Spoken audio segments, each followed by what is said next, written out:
We'll call the meeting in order for the Douglas County Board of Commissioners in Douglas County, Nebraska for Tuesday, June 10th, 2025.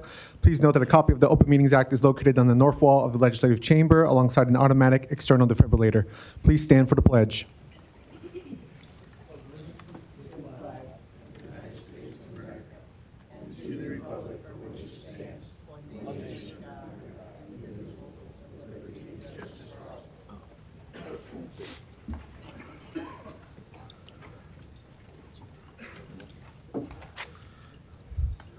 We will start with our Douglas County Board of Equalization meeting. Roll call, please.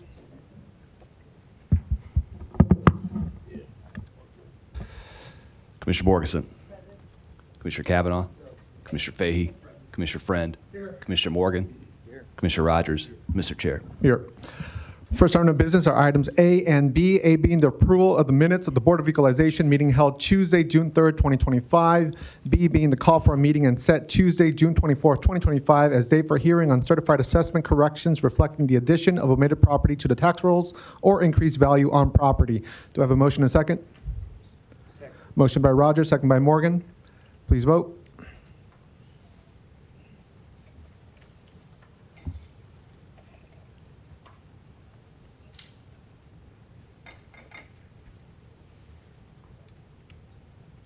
Motion passes 7-0. Thank you. Next, we have our resolutions, which are items C through E, which the board can consider in block plus adjournment if desired. Second. Motion by Rogers, second by Friend to approve resolution C through E plus adjournment for equalization. Please vote.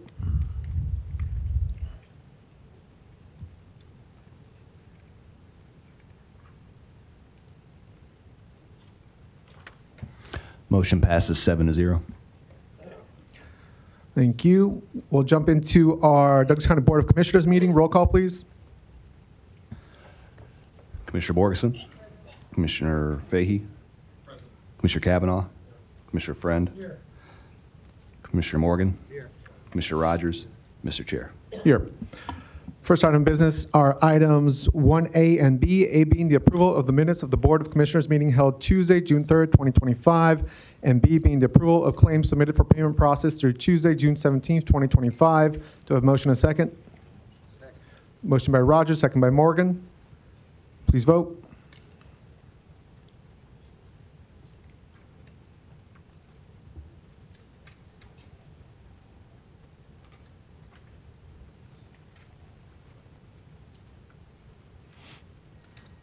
Motion passes 7-0. Thank you. Next, we have our consent agenda for items A through L. Please note that I've been informed that item E1 will be tabled for later because the documents were not attached to the agenda. So we're going to hold off on that one, but if I can get motion for the remainder of A through L minus E1. Second. Motion by Rogers, second by Morgan. Any discussion? Commissioner Kavanaugh. Thank you. For the record, I'd like to have the public be aware of the items in E that are on the agenda here today. And I think, Kim, maybe you can give us a little help here. Sure. These are a series of grant-funded programs designed to assist children kind of involved in the juvenile justice system. Is that right? Kim Havakati, Deputy County Administrator. Yes, these funds are from the state of Nebraska. They are community-based grant aid funds. Douglas County, for this next year, starting July 1st, got $1,363,751 in state grant funds. We have a very rigorous grant process that we go through in December. It's a 3-step process. They're open to any provider in the community to apply. These funds are to be used for the prevention, early intervention, services for youth in our community to keep them out and divert them from the juvenile justice system. We also use these funds for scholarships within our Juvenile Assessment Center for youth that are on diversion, that have law enforcement contact, that cannot afford to pay for services, so that we ensure that all youth have the right ability to obtain the services needed. So these are the funded programs through this fund from July 1st of this year through June 30th of next year. So would it be fair to say that items 1 through 13 under E would roughly total this $1.3 million? It does. Okay. And have we been doing this for some time? Probably 15 years, yes. Okay. How do we check the effectiveness of these programs? We have a two-step process during the year. We do a fiscal audit of everybody that we fund to ensure that they are fiscally using the money the way they are supposed to be. And then we also do a programmatic audit every year to make sure that the program is working with the youth that they are supposed to be working with. We also, Commissioner, as part of the contract, you noticed Exhibit C, they submit to us monthly data on the youth that they're serving and what they are serving them for and how many they are serving and how successful they are. Are these the same as last year, or the additions and substitutions? There are some changes from last year's because each year it's a 2-year cycle. This is the first year of a 2-year cycle, so it was open to everybody and anybody could apply. So there were some changes, yes. Okay. And I know we've talked about this before, and I'm awaiting information from your office regarding the totality of grants and other funded programs that we do to assist in keeping children out of the juvenile justice system and diverting them from the juvenile justice system if they're involved, so that they're not incarcerated ultimately. Correct. And I would appreciate it if you could get that to me and my colleagues sooner rather than later. We've talked about this before, and I'm waiting for it. And we do have a list of all of our grants that I have sent to each of you, and I'll resend it out so that you know exactly for each grant who we're funding and how much it is, Commissioner. And could you give us a rough idea, including this $1.3 million, of what the total of that grant funding for this project is? For this particular project or for all of our federal grants? Idea. I mean, we're talking about diverting children from the juvenile justice. Correct. So. If you look at all of our federal grants, we have close to $8 million, including this funding for the prevention, early intervention, and our community-based providers. And what? That's time, Commissioner. Do you want a second round? Just real quick. Okay. What, if any, amount do you spend of general funds of Douglas County money for this policy initiative? None of general funds other than, of course, our representative salaries for county administration to do these funds. But other than that, there is no funding that goes into any of these grants. Sure, except for your office, you're saying? Correct. To administrate. Correct. And what would be the amount of that administration, if you could say? I would have to talk to Lori and get That's that fine. for you, If Commissioner. could I get don't that back know. to me, I'd appreciate it. Sure. Thank you, that's all. Thank you. So we're on consent agenda. Any of the items A through L. Are there other comments or questions on consent agenda? I just, Commissioner Kavanaugh, third round. under the Community Services Committee comes the Visitors Improvement Fund, and item G from that Visitors Improvement Fund is an item that's out of we will be getting the major grant allocations here shortly, but this is out of cycle. And it's a reallocation of 2024-2025 Visitor Improvement Fund Grant Award for Omaha's Children Museum. And I just want Catherine Hall, who helps us with this administratively, to outline for the record why this particular item is not with the other grants that we'll be doing here shortly, and what it's for. Catherine Hall, County Administration. This is a reallocation of funds that were made during the prior cycle, which we are currently in that grant year. So the Omaha Children's Museum received a total grant award of $215,000, and they've requested to reallocate $35,000 of that for an exhibit that wasn't identified in their original award and allocation. So this is separate from the current recommendations that are being prepared for the board, which are from the cycle that begins in July. Right.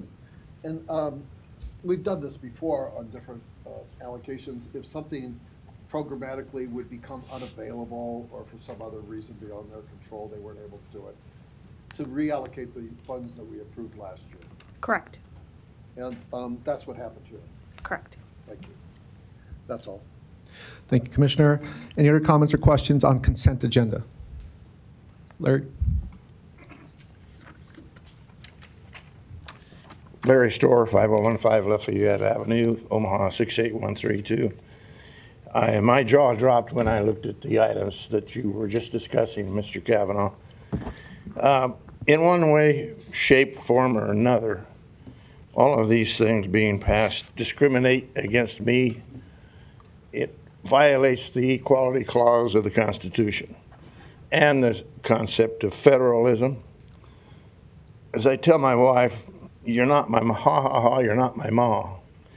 This takes the responsibility from citizens away from citizens and disperses it to non-governmental agencies who may not find their funds there next year. Have you thought about that, particularly the new administration in Washington? One way or another, a lot of these dollars are coming from tax dollars, out of the federal tax dollars or the state tax dollars. Federal programs are, a lot of them are going away right now, particularly if there's anything to do with DEI. You got to wake up to that, because you're going to have to answer to all these people that want all this money for all these programs, many that we've heard about in this chambers that do not work. So why stop granting that money, even if it came to you from the state? It might have been probably from ARPA dollars. That's going to be clawed back. You've heard that term before. It means the government says, I want my money back. How are you going to answer these people here then? And you say, I can't give you no more money. That's your responsibility, is to not overspend. And I'll end it with this. There was something on the national thing about housing affordability, affordable housing. Well, guess what? A lot of it's unaffordable because of that law on capital gains tax. And continual rising of property taxes to pay for these programs makes that house unaffordable.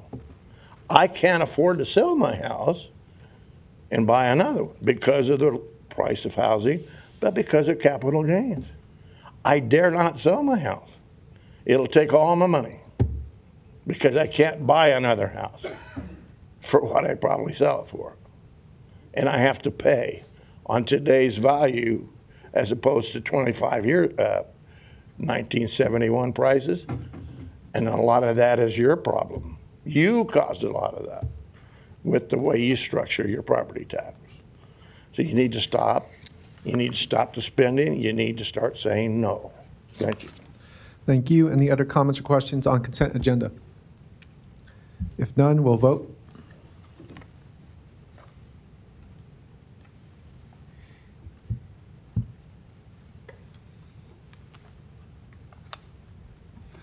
Motion passes 7-0.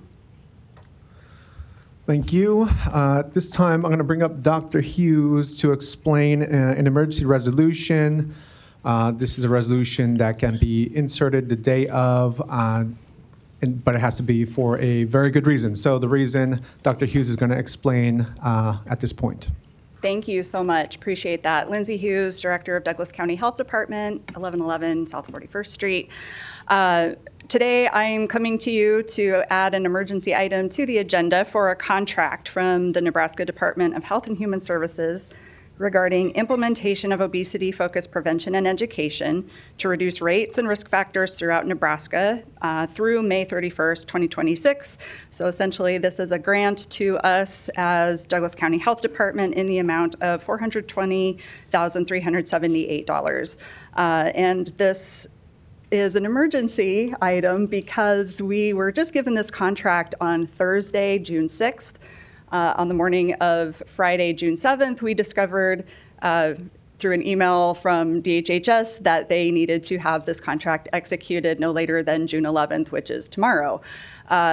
I was able to get this contract approved through an emergency Board of Health meeting at 7:30 this morning. Thank you, Commissioner Rogers, for your assistance there. And so the next step is to get your approval on this contract and get signatures hopefully by tomorrow. Typically, I would not come before you to add an item like this. However, given the fact that the legislature did cut our funding in Nebraska by $3.5 million, which impacts Douglas County Health Department a bit over $500,000. This is kind of an important contract to recoup some funding for some activities in Douglas County Health Department. And these activities will be focused specifically on obesity prevention and risk factors for obesity. So think physical activity and nutrition, things like that. I'm happy to answer any questions you have about this. Thank you, Dr. Hughes. I did ask Dr. Hughes and Clerk Esch to bring 40 copies so that we can hand them out. We don't like doing emergency resolutions because they weren't on the agenda, but sometimes due to timing or other things, circumstances, we have to do them. So I wanted to make sure everybody has a copy of the grant and what it is we would be approving if we approve it. So with that being said, Commissioner Kavanaugh. Thank you. Doctor, this $420,378 is grant funded by the state of Nebraska to Douglas County? Correct. So there are no Douglas County general funds or other funds from Douglas County involved with this program? No. And the reason that it's here, as you indicated, is that the state said that it must be approved by tomorrow? Correct. And we received this when? The contract itself we received on Thursday at 4:30, and I received the email from the state individual on Friday morning. This is a one-year contract? It is a one-year contract with 5 optional renewals for 1 year each. Would those be state funded as well? They would. Thank you. You're welcome. Any other questions on this item? Commissioner Fahey. Dr. Hughes, who's reviewed this contract on behalf of the county since it came in? Thank you. Elizabeth Shudak, who is the county attorney assigned to Douglas County Health Department, has approved this to form. Teresa, your county attorney's office, we did expedite that review knowing that this would be added as an emergency item, so it has been reviewed by our office. Thank you. Thank you. Teresa, while individuals think of any final questions, could you walk us through how an emergency resolution is introduced via motions? Sure. It's a 2-step process. The board will first vote to declare the emergency. Should that pass, then you can go ahead and take up the item itself and vote on that item. Got it. Thank you. And both are just majority votes? That is correct. Okay. Got it. Commissioner Friend. Thank you, Mr. Chair. I was whispering to Commissioner Borgeson, and I don't really think that helped. I also, Dr. Hughes, I wanted to know what I'm worried about. There's a bunch of things I'm worried about, but one of them is sustainability. So when you implement, when you get this injection from the state, what happens next year if they cut our funding again? Does the program go? I mean, does the initiative go away? The work itself, it would either go away or we would find a way to absorb that into other funding, which is not how we love to do it. But Right. we of course want to keep initiatives moving to keep people healthy. I will say that while there may be some positions covered under this funding short term over the next year, it is not the goal to use all of this funding for positions. So we're not looking at, a mass layoff in a year. Really what we're looking at is using this funding to fund the actual activities themselves that will be undergoing. Okay, that helps. Thank you. You're welcome. Dr. Hughes, did you say it was renewable for 5 years potentially at that same rate of 420? Correct. So if the funding is there at the state, then this would be an optional renewal each year for the next 5 years at the same amount. Okay, got it. Very good. If no further questions, is there any motions to declare an emergency for? Yes, you can go ahead and comment. I believe, right, Teresa? Okay, yes. Luis Jimenez, 2709 Dewey Avenue. I got one of your handouts. I'm looking at the page 4.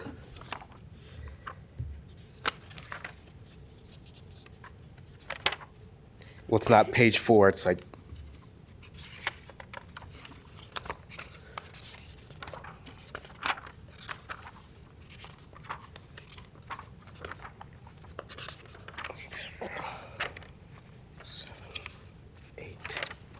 page 9 of the whole document. It says here that grant funding, State of Nebraska Department of Health and Human Services, cost sharing or matching. Cost sharing or matching is not required on this award. And the total award, it was $420,378. I know there's concern about funding, but when you have this much money, it's a nice tool to use to get more funding for it. So I encourage you to vote for this in anticipation that the health director and their staff is going to augment the funding over the course of the contract. Thank you. Thank you. Any other comments or questions on this item?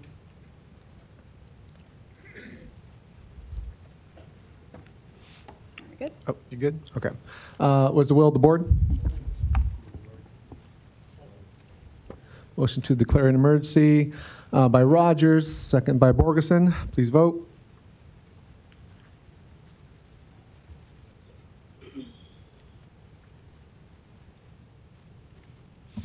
Motion passes 7-0. Thank you. Thank you. There is technically a second vote now to move to approve the actual contract and grant. Motion by Rogers to approve, second by Borgeson. We'll vote on that part.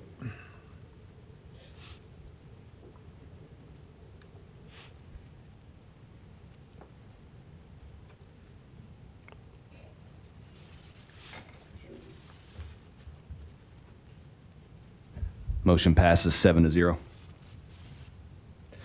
Thank you. We'll jump to recognitions and proclamations. We have one today, a resolution celebrating the 75th anniversary of the College World Series in Douglas County. For that, I will pass it to Commissioner Borgeson. Thank you. And we'll have Jack and Lisa come forward as I read the resolution. Whereas the NCAA's Men's College World Series began in 1947 and found its home in Omaha, Nebraska in 1950, where it has remained for 75 consecutive years.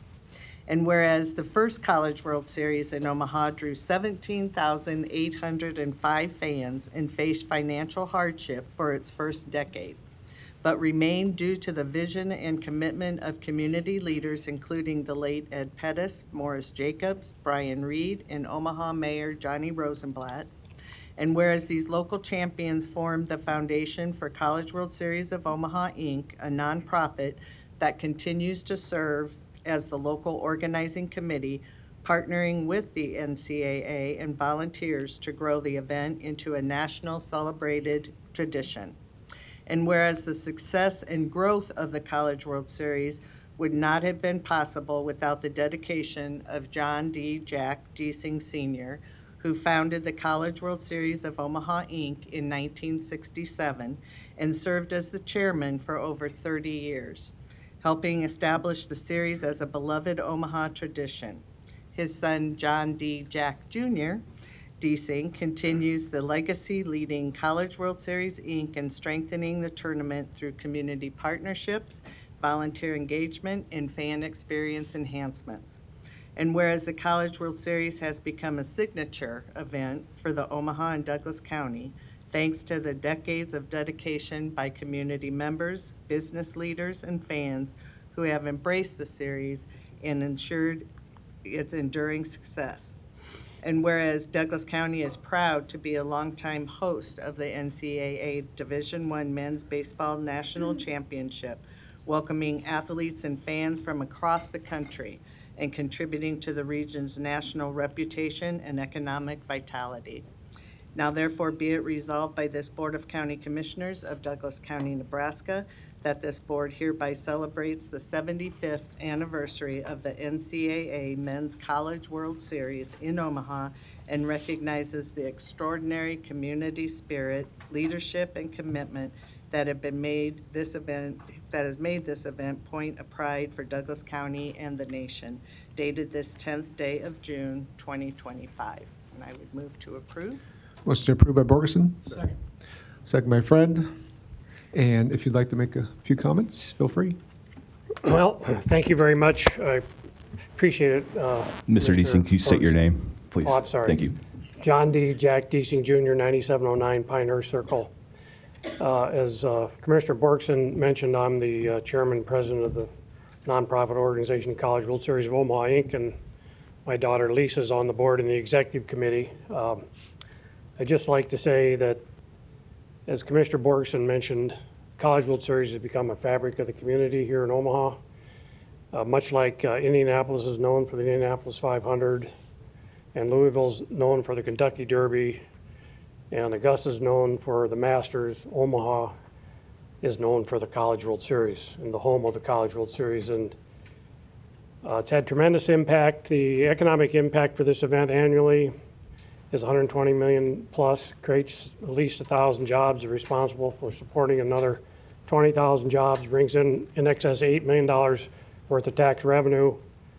And just last year, for your information, which I think would be near and dear to your hearts, in addition to the fans that attended the College World Series, there was another 1,000 youth baseball teams that play youth baseball here during the tournament, bringing in 15,000 players and countless other family members, and all in 120,000 hotel rooms nights were used.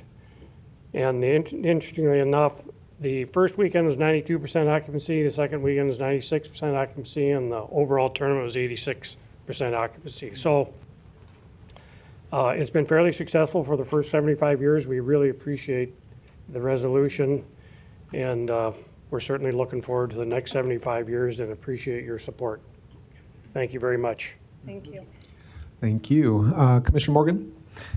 I just want to thank you, Jack, and the people that work with you. And I had the pleasure to work with you and Dennis Pope in the beginning of my opportunity to be mayor. And it was one of the most pleasurable experiences going down to Kansas City and meeting with the NCAA before they moved to Indianapolis. And I just can't thank you enough, and I'm sure your father's looking down at the great job you've been doing and following in his footsteps. So thank you, and all of your board members and others that helped so much with this. So it's great, and I shouldn't say it, but I'll say it anyway. It's great to see LSU back, because their fans are something else. Exactly. And More hotel rooms. yeah, they eat more concessions and do everything more. So it'll be a great series. Thank you. Thank you. Thank you, Commissioner Morgan. Commissioner Cavanaugh? Thank you. Jack, thanks for you and your family and all that you've done over the years to make this, I think, the signal tourism event in Omaha. As the chairman of the Community Service Committee and oversee the Visitor Improvement Grant, we are glad to be able to support you in this effort to bring people from all over the country, all over the world, really, to showcase Omaha. And without your family, I don't think that it would be what it is today. So I want to say to you and your father and the next generation, job well done, and we appreciate all you've done for our community. Thanks very much. Thank you. I got to say, the Kavanaughs have enjoyed every single one of those 75 years of There you College go. World Series, and I've gone all my life, and every year it seems to get better and better. Thanks. We Great. appreciate the support. Thank you very much. Thank you, and good? Oh, go ahead. I just want to say thanks for being here. To me, this is extraordinary for 75 years of having something in our community. And again, to see the number of people that are involved in the event is, again, amazing. And it gets better and better each year. So I just thank you all for the work that you've done throughout these years. And I look forward to the next 70. Let's see, how old am I? Well, I don't know if I'm going to make it, but I look forward to the next 75 years. Us too. Thank you very much to the Thank you. county for your support. And can we get a picture real quick? Yes. Let's wrap up the vote and we'll get a picture. Okay. So let's go ahead and vote.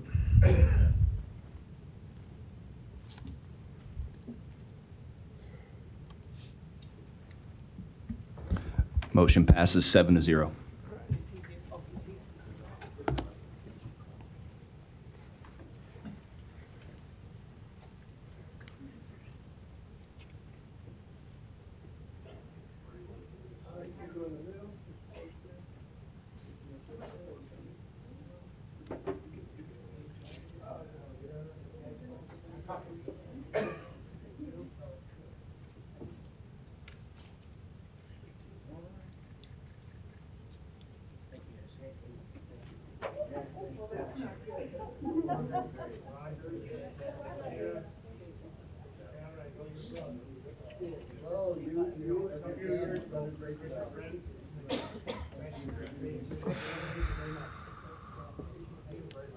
Keep working with John, the mayor's deal.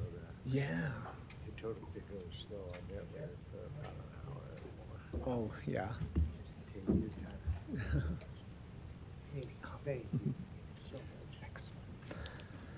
All right, that concludes recognitions and proclamations. We'll go to section 7 of the agenda, public hearings. There is one item, item A, application from Tyler Nelson to amend the special use permit to allow for music extend hours and clarify language for Nelson Produce Farm located at 10505 North 234th Street.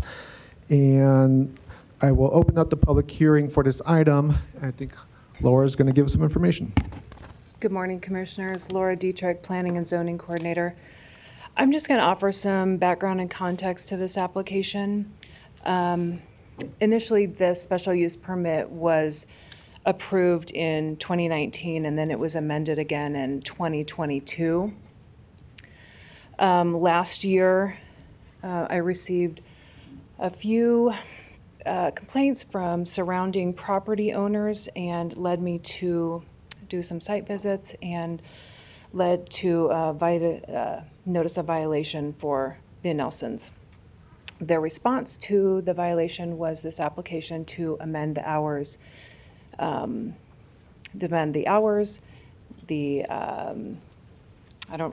sorry, I'm at a loss here. To amend the hours and clarify language and to add lighting. They also wanted to add music. So we had the Nelsons come in for a public hearing at our March 26th Planning Commission meeting.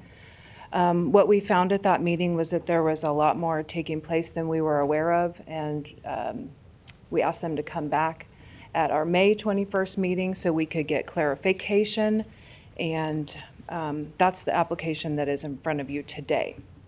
So Planning Commission heard this at both of those meetings and recommended approval based on the following conditions, and I'll read those to you. Music can be no louder than 60 decibels at the property line, 10 times per year where they can remain open until 10 p.m. Central Time, 10 times per year when they can open no earlier than 6 a.m. Central Time. Condition number 9 of the original special use permit, which reads limited to 1 acre area for attractions other than ag production, is removed from the special use permit. Expanding the footprint of the special use permit to include parcels 001131 90029, 01138100007, and 0113190031. The parcels ending in 07 and 29, those are only to be used for agritourism with the provision for parking as an accessory use. The higher intensity activities are permitted on the parcel ending in 31. This keeps all other conditions of the special use permit in place. That was a lot of information. I'm happy to answer any questions you might have. Tyler and Pam Nelson are also here if you would like to ask them questions as well. Thank you so much, Laura. Any comments or questions? Commissioner Borgeson? Thank you for this. Can you explain just a little bit more the item 4? On the condition number 9 of the original special use permit? Yeah. So initially, when this was approved in 2019, the area was just that original parcel. And I'm not exactly sure why that language was used, that it was 1 acre of attractions, because kind of the whole Thing is used. is an attraction. So we felt it would be better for clarification purposes to strike that language so that it would include all of the parcels and not just 1 acre of attractions. Okay, all right. And this addresses all of the concerns that you mentioned that were brought up in the March Planning Board meeting and then back to the May. All of this addresses those, correct? It does, correct. Okay, thank you. Mm-hmm. Any other comments or questions on this item during the public hearing? If not, I will close the public hearing, and I believe, can action be taken today? Yes. Teresa or Patrick? Sorry, fumbling for my button there. Yes, Teresa, York County Attorney's Office, action can be taken today. Okay, what is the will of the board? Motion to approve by Borgeson, second by Friend. Please vote.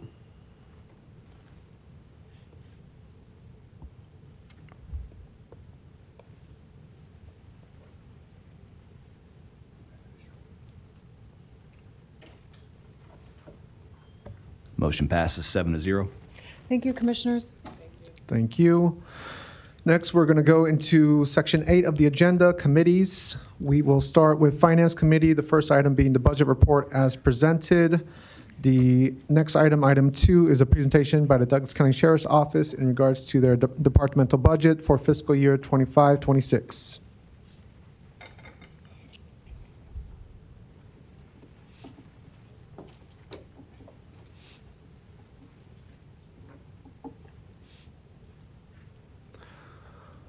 While we set that up, I'll give the context to anybody who may not be familiar with the process every year for budgeting. In June is when we have our presentations by departments that come in over budget.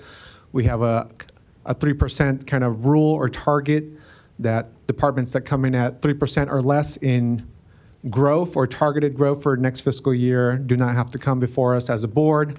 For those that are coming in over the target, over 3%, and are requesting above that for their budget for next fiscal year, then they do have to come present both to the board and to the public to justify why they need those funds, the extra funds above 3%.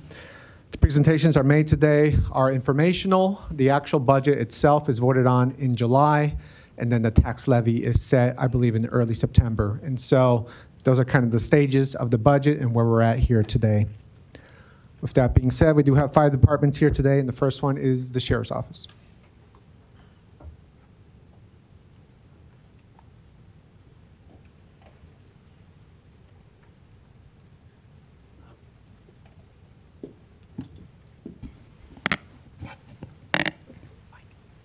Good morning, Chief Deputy Wren with the Douglas County Sheriff's Office.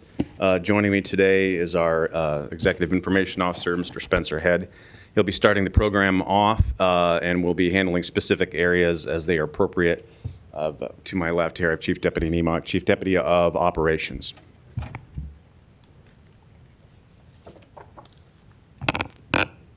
Good morning, Chairman Garcia, members of the board. My name, as Chief Wren said, is Spencer Head. I'm the Executive Communications Coordinator for the Douglas County Sheriff's Office. I'm here to kick off our budget presentation for fiscal year 25-26. In your slides there, if we go to that first page, we just start off with the mission statement of the Douglas County Sheriff's Office. Oh, I gotta go it? Perfect. Thank you. All right, as you see now, the second slide. The mission statement of the Douglas County Sheriff's Office is, as a member of the Douglas County Sheriff's Office, I commit myself to ensuring the safety and trust of all people with integrity and respect, and to having the courage to uphold the law professionally and with sensitivity and fairness. I take responsibility for the protection of the citizens of Douglas County and am accountable for my actions in serving them. This mission statement is also a portion of the sworn oath that all of our sworn members take. Moving on to the next page, we just have a brief outline of the statutory obligations for a sheriff's office. They can be found in the Nebraska Revised Statutes, Chapter 23, 1701 through 1711, respectively.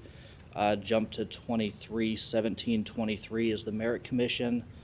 Moving to tax code, we have NRS Chapter 77, 1718 for the collection of taxes. And then also in the judicial branch, Rule 11-8, which pertains to courtroom security for the county court. One thing we wanted to highlight and make sure, I'm sure you all are aware, last year in the special session, the legislature passed LB 34, which, as you're all aware already, instituted caps on most levels of government. One thing that the legislature and the governor did agree on pretty overwhelmingly was that public safety should be exempt from those caps. A lot of that was due to advocacy from the county sheriff's office as well as other entities.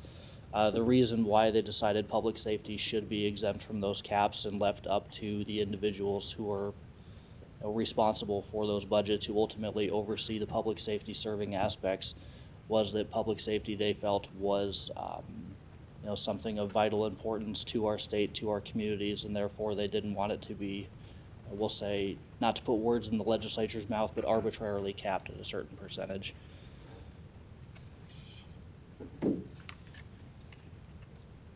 Moving on, we have a slide here breaking down the percentage of county population.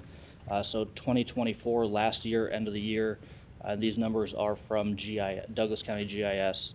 Unincorporated county population was 91,740. Incorporated, that incorporated includes City of Omaha. It also includes the areas of Waterloo, Valley, Bennington, Ralston, other incorporated portions of the county, was 509,870. Estimated population growth between now and 2029, they see unincorporated county growing at 1.3%, while the incorporated parts of the county grow at 0.32%, so relatively stagnant. If you look at your map there, the yellow highlighted zip codes are the ones seeing negative growth, negative population growth. Those beige colored ones, kind of in the middle, those are seeing between 0 and 0.5% growth. This gray color is seeing between 0.5% and 1%. And what you see out here in this blue in the western portion of the unincorporated county is all over 1%. Most of them actually staying closer to 2. We went ahead and put a few different slides together into a graphic here. So as you can see, it highlights the entire map of the county, and then it shifts to just focusing on the growth of the unincorporated population. And you'll see popping up here in just a second the highlighted boundary, which is the City of Omaha's extraterritorial zoning jurisdiction, highlighted there in yellow on the map. And so breaking that down a little bit further, so looking at where a citizen's tax dollar goes, and I'll preface this by saying it's, it obviously changes depending on what taxing jurisdictions you live in. I calculated this based on a home within Omaha city limits and within the Millard Public Schools. Specifically targeted that, or looked at that property because that's where I am about to live and wanted to know where my tax dollars were going. So breaking it down for that specific property, just shy of 55% of their property, every property tax dollar goes to their school district. 21.5% roughly goes to the city, 14.25%, just under, goes to the county, 9.5% goes to, we'll categorize as other, that would be SIDs and other entities. Breaking that down a little bit further, so out of every tax dollar paid, 14.22 cents, again on that same property, would go to the county. And breaking that down based on the county board's adjusted target budgets, 9/10 of every cent paid would go to the Douglas County Sheriff's Office. And so these numbers here are taken off of the county board's adjusted target budgets given out to the departments. So breaking down the county's general fund, you see 6.4% going to the sheriff's department. and breaking it down as a percentage of total county spending when you add in the tourism and other funds that aren't included in the general fund. You see 5.04% of the county's total budget, at least under the target budgets, goes to the sheriff's department. Yes. Yes. Yes, sir. Sorry, I tried to raise the mic. Maybe I didn't raise it far enough. So, and I am actually at this point going to turn it over to Acting Sheriff William Wren, who is going to go into the operational portion of the presentation. I just want to know if you put all of these together like this, like that. I think that's good. I can certainly try. How's the volume now? Okay, thank you. And good morning, Commissioners. Will Niemock, Chief Deputy of Operations. I wanted to express the Sheriff's wishes to extend his apologies for not being here. He had an engagement with his son and was not able to readjust that. So, but I appreciate your time, and we will roll forward on the operations side of things. This is the Sheriff's Office at a glance. If you remember back to 2023, we purposely reorganized 6 bureaus down into 3 bureaus to try to maximize the efficiencies of the staffing that we had and provide a very specific, purposeful operational overlap, trying to eliminate silos, if you will, single individual assignments that would otherwise kind of limit the overall productivity. And so in this model, you'll see, excuse me, 3 bureaus: the Court Services Bureau, the Criminal Investigations Bureau, and the Uniform Services Bureau. And that's on the operations side of the house. On the other side of the house is my peer, Chief Deputy Wren, with the Administration Corps, which represents, as you see there. Just a real quick explanation of each bureau, and then also some challenges that are met with each bureau, or that we're facing. Our Court Services Bureau is our largest bureau. It is the second half of our hemisphere, as I call it. We operate regularly in 2 hemispheres, one being out west, which compromises or composed of our patrol and investigations and many other units. And then this hemisphere downtown with our Court Services Bureau, which consists of both sworn and civilian protecting the complex, the core-centric place for over and close to 1,500 people on a daily basis. And so that's everything from what you can imagine in terms of court security, and it also represents everything you see every day. The entrance security officers, the public security division that work 24/7, and as well as the operations side of courts, which is composed of our warrants and civil process and problem-solving court assignments. The challenges that Court Services Bureau are facing is just due to natural growth, quite frankly. There are 2 new courtrooms planned, and so with that, basically dictated to us in terms of that growth, we have to represent of what that translates into in terms of court security. And so that, as it's listed there, is 2 deputies are required per courtroom. And so that's kind of just the front-sided, easy part to equate.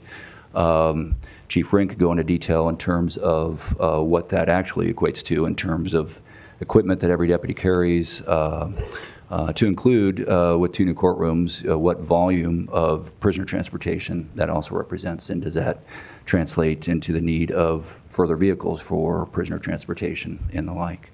And so with one small addition of 2 courtrooms, it will have an effect moving forward.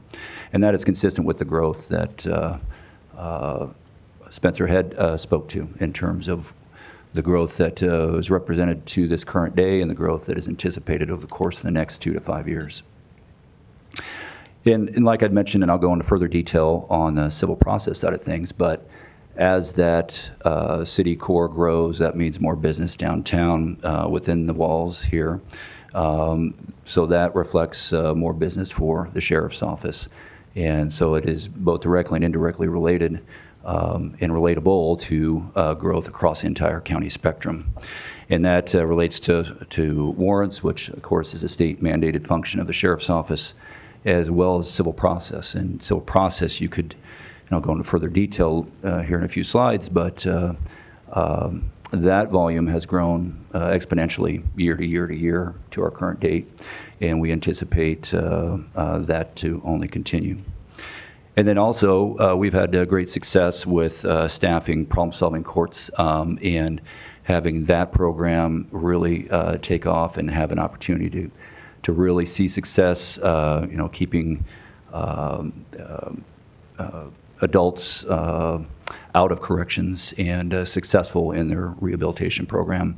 And so that is something that is also growing and really kind of a proof of concept in terms of its success. The next bureau, Uniformed Services Bureau, it is perhaps the most recognizable of all of our bureaus. It's the one that is composed of the patrol cars and the people in uniform like myself. And it is out west. It is that other hemisphere. It's the western side of our equation. And so not only does it include our patrol division, but also our community action team, K9 SRO, our co-responder position, and it is also functions all of our auxiliary positions. An auxiliary position is something that isn't a full-time position. It is something that is, in addition to a deputy's full-time position, that they can elect to volunteer from anything from nautical services to our special response unit and many others. And within patrol, it's everything that you're familiar with, of taking reports. And I'd remind you with a population of unincorporated Douglas County of over 90,000, that would represent the third largest city in the state if we were a municipality. And given our staffing for patrol, we would be vastly under the average of what that 90,000 would represent in that typical municipality equation. But we operate well, and that's what we recognize as a budget is always a balance between wants and needs, and it's always presented as a pathway from where we're at to where we need to be.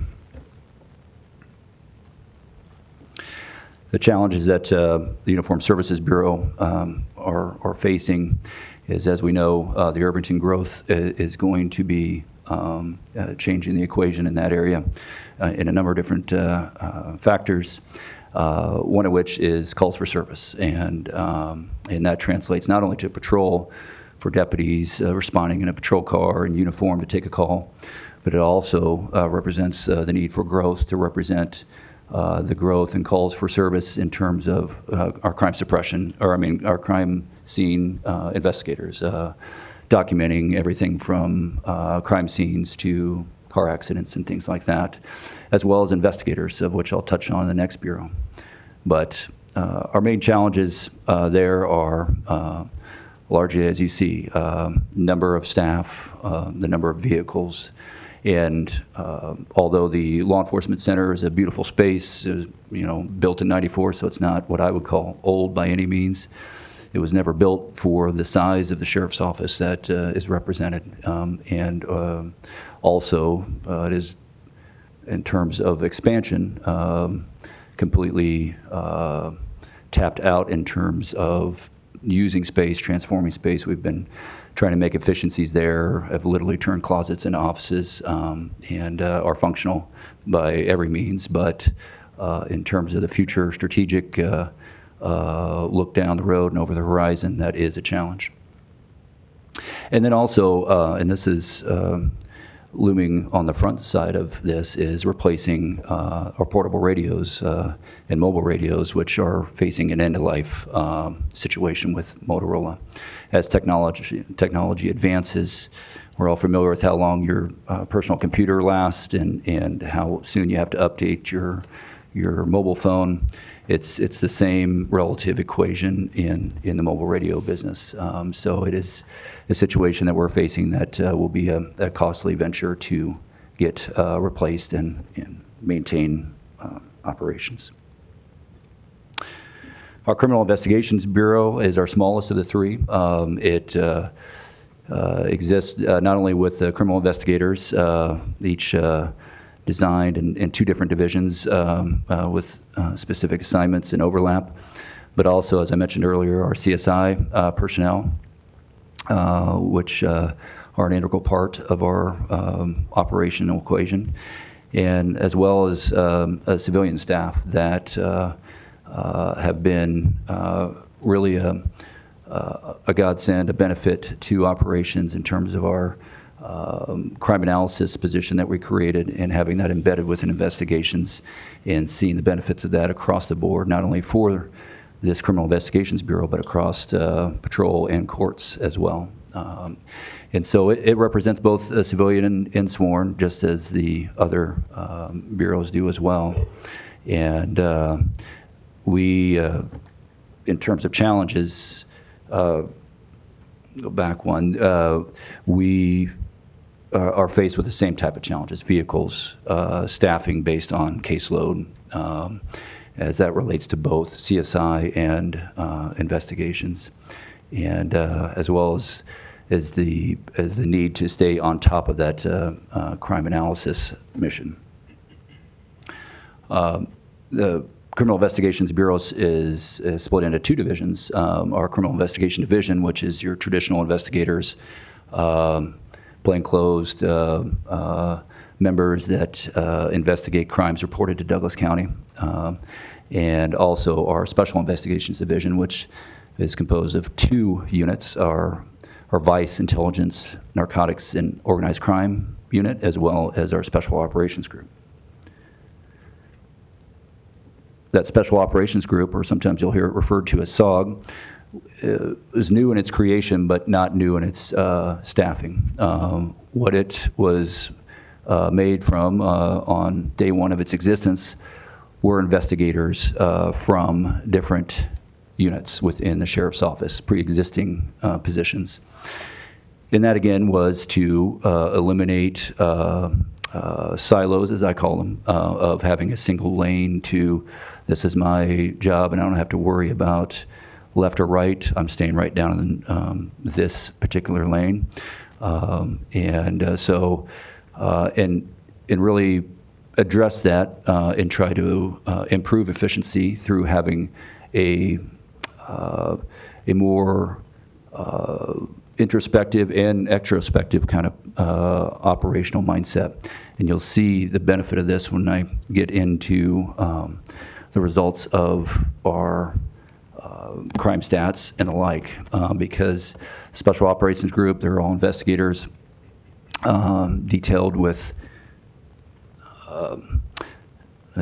listed out here, detailed with investigations across sex offenders to crime suppression. What that means is if there's car break-ins, if there's auto thefts in the county, if there's construction crime in the county, of how to address that in a proactive sense, so that it can enhance the efficiencies of the investigators that may be more traditionally 8 to 4 behind a desk handling a lot of callbacks and victim-related type of situations.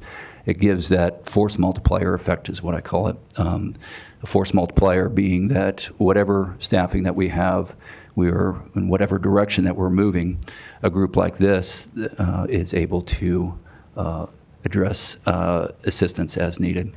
And so listed here are a number of the different task forces that the SOG team, which works both day shift, an evening shift, and a night shift, either serve on or directly assist with. And that's just outside mechanisms or outside partners that this team deals with. It also operates as a force multiplier inside the walls in terms of, as I said earlier, criminal investigations, our court operations group, which serves warrants, and so it is a very big benefit, a very efficient team as it's composed. Again, the challenges of the investigations I touched on a little bit earlier is staffing for the investigators. with 90+ thousand population, the caseload is higher for Douglas County investigators than any comparative agency in state or otherwise. It is a stressful job in that you could have a week off, have the best vacation in the world, and come back and the cases are waiting for you. And so we recognize that the opportunity for what I call burnout in a position like that is high when staffing is low. And so that's something that I try to keep very close tabs on. And then, as I mentioned earlier, that civilian crime analyst position that we created has proven immediately beneficial in the respect that it allows investigators, sworn investigators, more time to investigate and saves time from everything from all that analytical portion of which composes a lot of practically every single criminal case that we come across. And that increasing technological aspect of cases is something that we have to address in terms of its reality in 2025 moving forward. That crimes now involve something that we all carry with us on a day-to-day, hour-to-hour basis, and that's sometimes the data on the phone, the computer information requires time, training, and otherwise expertise, all of which come at a cost. And then finally, again, you'll see some recurring challenges, being infrastructure being one, vehicles being another.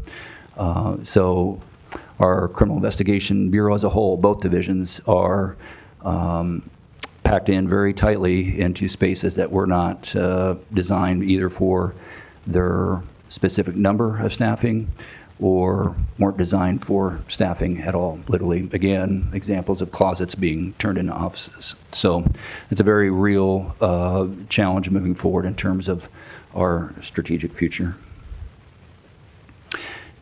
And as I mentioned earlier, to kind of trying to touch on a real quick and broad overview of what that composition of operations has represented in terms of production.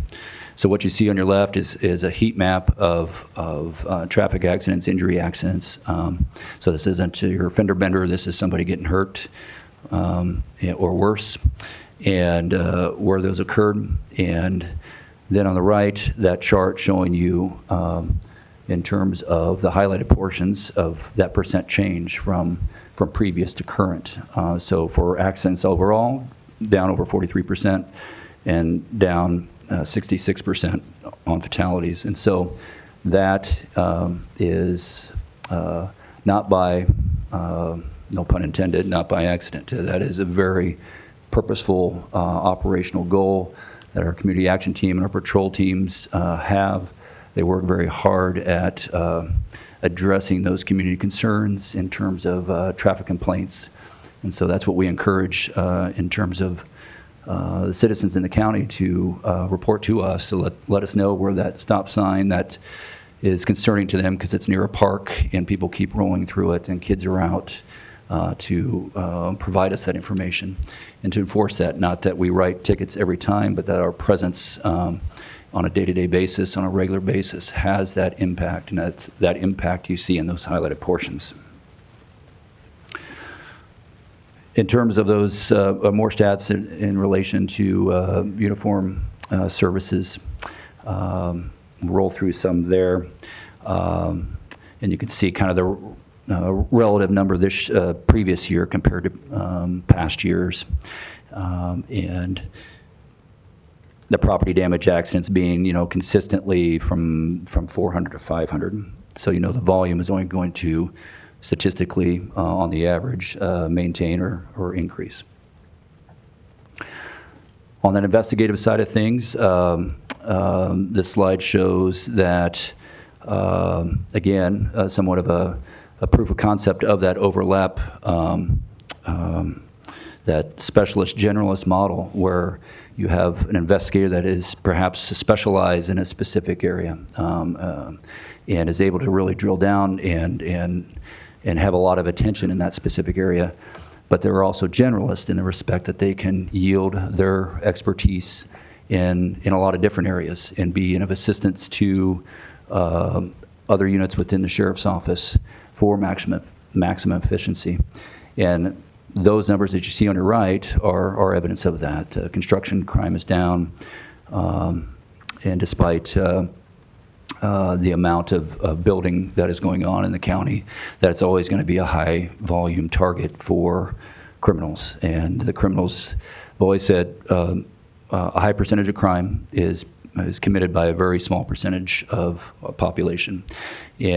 But one thing they do not care about is jurisdiction. They do not care about where a county line or a city line exists. They're going to go to wherever they have targeted for their particular crime set. For construction crime, that brings them into the county on a regular basis. And so burglary reports, you see there, down 7%. Financial crimes are another avenue of expansion. I think we're all familiar with the scams that are going on online through your text messages and otherwise. That is not slowing, but through dedicating, again, that specialist generalist model, having someone specialized in that particular area, we've been able to address and hopefully thwart and continue to decrease the amount of volume of financial crimes within the county. Theft reports down 18%. Thefts from vehicles. We are now in the month of June.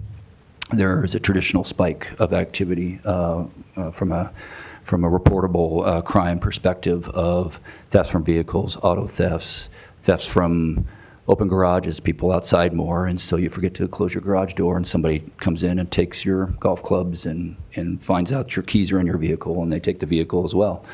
And so we generally see a spike through these summer months, and that too on the operations side is the benefit of that overlap, is when patrol teams are down due to just normal staffing, and well, then they can employ assistance from other units, whether it be within their same bureau or otherwise, to help address that. But auto thefts you see down there, and that's despite an increase in a lot of other areas, but in the county, they're down. And all that, again, is not by chance, it's not by mistake. That is through specific generated operational forethought. On the narcotics side of things, again, taking it away from a single lane of just one group that investigates narcotics to a more broad perspective has been successful for us, and that includes our special operations group in that enforcement opportunity. Is one thing that Omaha has been well recognized by DEA and other federal agencies is that Omaha, by our virtue of our geographic location, with proximity to I-80 and I-29, is a logistical hub for cartel-related drug trafficking. And so with that, we know that the majority of our narcotics, methamphetamine, cocaine, fentanyl, carfentanil, is coming directly from cartel-related factions. And so addressing that, you'll see, again, on the right side, the highlighted portions of how we've composed our operations to address that, basically that problem, with increases of across the board, with the exception of marijuana, increases across the board in terms of everything from pills to fentanyl to meth and cocaine. But at the very bottom, you'll see overdoses, and that's something that we take very seriously too, because that's another thing that doesn't represent any socioeconomic or jurisdictional line. Overdoses extends as a problem through our community, largely based through a foundation of fentanyl being introduced into not only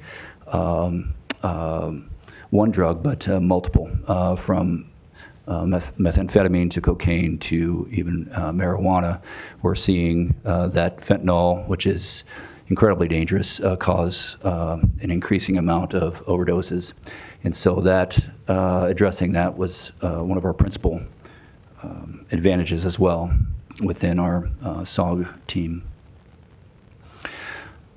I'd mentioned earlier I was going to touch on our civil process side of things, and there's two sides of that civil process. Both sides, the volume is growing and has grown from year to year. So it's one of those stable points where you're not using a spike, you're not trying to use statistics to your advantage. It is something that if you saw it on a trend line, is that arrow's only pointing up. In distress warrants, that is the taxes that are owed to the county. That is revenue that needs to be investigated and obtained by a sheriff through the state mandate. And we have a civilian team that is created to do that. They are very successful. And in recognizing that they're as successful as they were a team of 3. In the previous fiscal year, we created a part-time position. That part-time position was staffed by a retired deputy at roughly $30,000 a year. That position alone has since gained over $240,000 of revenue. And so it's, again, when I talk of proof of concept in terms of ideas turned into operations, operations turned into production, there are certain examples that quite literally pay for themselves, and this one quite literally pays for itself. And so in terms of that revenue generation, it's not something that the sheriff is reflected in the sheriff's budget, that revenue generation is reflected in the treasurer's budget, but that's something that we take very much pride in terms of the ability to execute that at an efficient level, and that's something that we look to, based on its own volume, grow in the near future. The second part of that civil process are like essentially the items of process that need to be served, everything from subpoenas to protection orders, immediate removal orders, things like that, again, if you were to look at it on a trend line, that arrow only moves up. There are no spikes. It's just a continual, gradual move up. And the way that the civil process has been composed really hasn't changed in number or structure since I've been hired here in 1999. And so we, in recognition of that growth, and also in recognition that these are civilian staff members that are out there knocking on doors and saying sheriff's office, and the person on the other side of that door doesn't know that they're not a deputy, doesn't know that they don't have equipment or a bulletproof vest or anything like that. And so you could be meeting the best person on their best day, the item is served, and you're on your way within 35 seconds. Or you could be meeting somebody with not knowing that you're not a deputy and having ill intentions. And so in recognition of that and many other factors of trying to build towards efficiencies in the civil process realm has been our initiative in this past year, and we're making forward progress in that capacity. But it is something we also reached out to civilian attorneys to get their advice, people, the practitioners that are utilizing the process service and trying to understand why the volume is growing as it is. Some of the constable positions, which were traditionally hired directly by judges, have gone away, and so all of that process then further yields into a work volume for the sheriff's office, and how to represent that and how to build that not for 2025, 2026, but something that can be sustained based on that increased volume across both the near term and far term. And so that is a work in progress, and but it is a work in progress that, again, much like the criminal investigator, where that opportunity for burnout exists based on caseload. Our civil process servers, of which we have 8, regularly have over 100 items on their caseload from day to day. And how to represent that from an efficiency standpoint, you'll see at the very bottom there the average attempts per paper. And some of that is mandated by law, some of it is mandated literally by practice and protocol.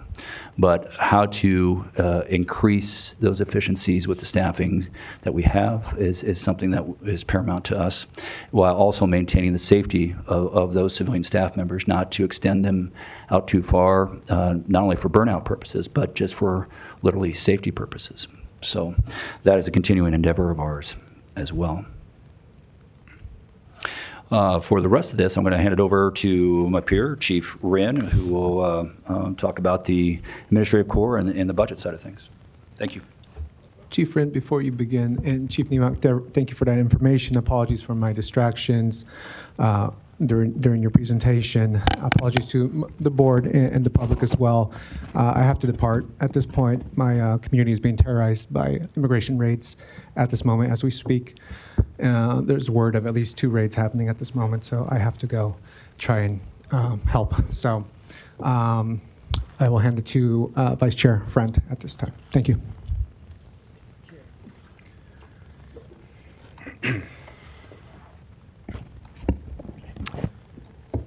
Good morning, Chief Deputy Wren, Chief of Administration for the Douglas County Sheriff's Office.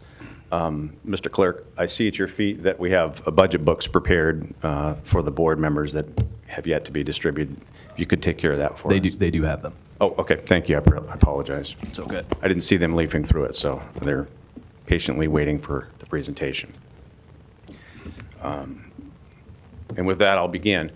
So the Douglas County Sheriff's Office, through their accreditation and through best practices, has to and is glad to provide a strategic plan for the Douglas County Sheriff's Office administrative and operational needs. We do that using short-term, medium-term, and long-term goals for a sheriff's office of our size with our particular type of accreditation. And when we do that, there's a number of components that go into a strategic plan with regard to plan improvements, growth, and community needs, and lastly, of course, goal setting. And you'll see in front of you, especially with this slide, that we have several goals, 8 of them, which I'll go through. First and paramount, of course, is to provide safe, secure community for the residents and businesses of Douglas County in the greater Omaha metro area. We want to sustain our embedded co-responder program to meet the increased needs and expanded community needs that the deputies encounter when they're out there on the streets. And we've done so with great success as of late. Continuing, we'd like to sustain our deputy liaisons to the problem-solving court. I think Chief Niemock has spoken to that success. We want to expand the special operations groups to bolster the crime suppression and support pretrial release programs.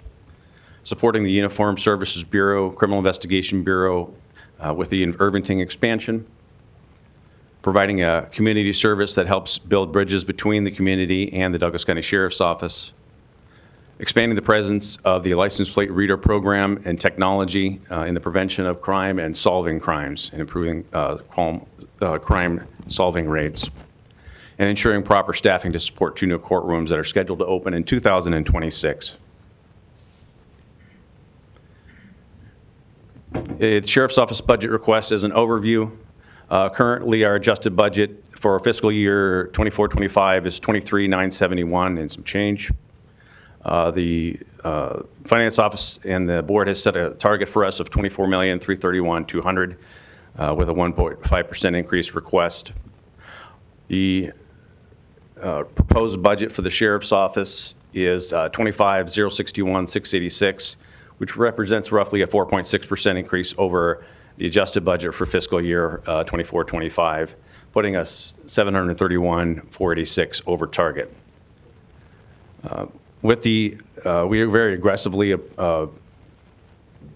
seek state and federal funding via grants, task force participation, and other sources of revenue to bring our net impact down.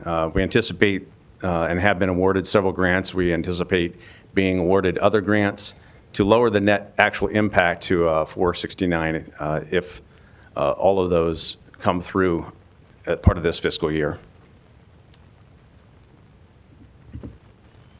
Some of our budget highlights that you'll see that will account for our overages are the personnel costs that are associated with the 3 additional sworn hires that we're talking about for the Court Services Bureau and the 2 new courtrooms. There's a personnel cost associated with the addition of a captain. The executive and professional services outside is for the outside counsel, professional research, survey, and a mentorship program. I'll touch briefly on those. The Sheriff's Office has an obligation due to our accreditation to conduct and produce the results of annual public surveys. When we do that, it has to be done in a professional manner by a recognized organization using the current programs and platforms. Traditionally, we've relied on pen and paper type surveys that go out and are done by some of our support and command staff, which produce very mediocre and not accurately defined results as far as where the community is at and the pulse of the community. We have since researched with the assistance of the Major County Sheriff's Association and our Mr. Spencer Head, a more contemporary, digitized public media platform to do this survey through an organization by name of Zen City, who will be doing that program for us and that survey for us. We have also identified a mentorship program for female command officers, which is a 6-month program to enhance and develop our female command staff, and that will be part of that professional services increase. Through much work by our work at the command at the Criminal Investigations Division, the crime lab director, and they identified savings in, we ultimately decided that we were going to close our chemistry division of our laboratory to outside, and we now go through UNMC for our work. We were able to find some efficiencies and eliminate personnel, transfer them over, and have them identified as other personnel rather than having to go through outside as we had vacancies. What that means for us is what we've also done is worked with the community. We've worked with the CSI community outside the Sheriff's Office and the state of Nebraska to identify what we're charging, and our customer base being Douglas County and other metro people, part of our interlocal agreement, what we charge for CSI services. As you know, Douglas County has, next to the state of Nebraska State Patrol and the city of Omaha, one of the premier crime scene investigator printing latent print to process those crime scenes, and we do so on contract with all the outlying counties. And we have augmented our fee schedule so that will bring in more revenue, and we're increasingly being solicited and have to turn down other agencies to do that work. We believe with the savings that we recouped from the closing of the crime lab that we would like to add an additional CSI technician, which should be able to can increase our ability to generate revenue by contracting outside Douglas County.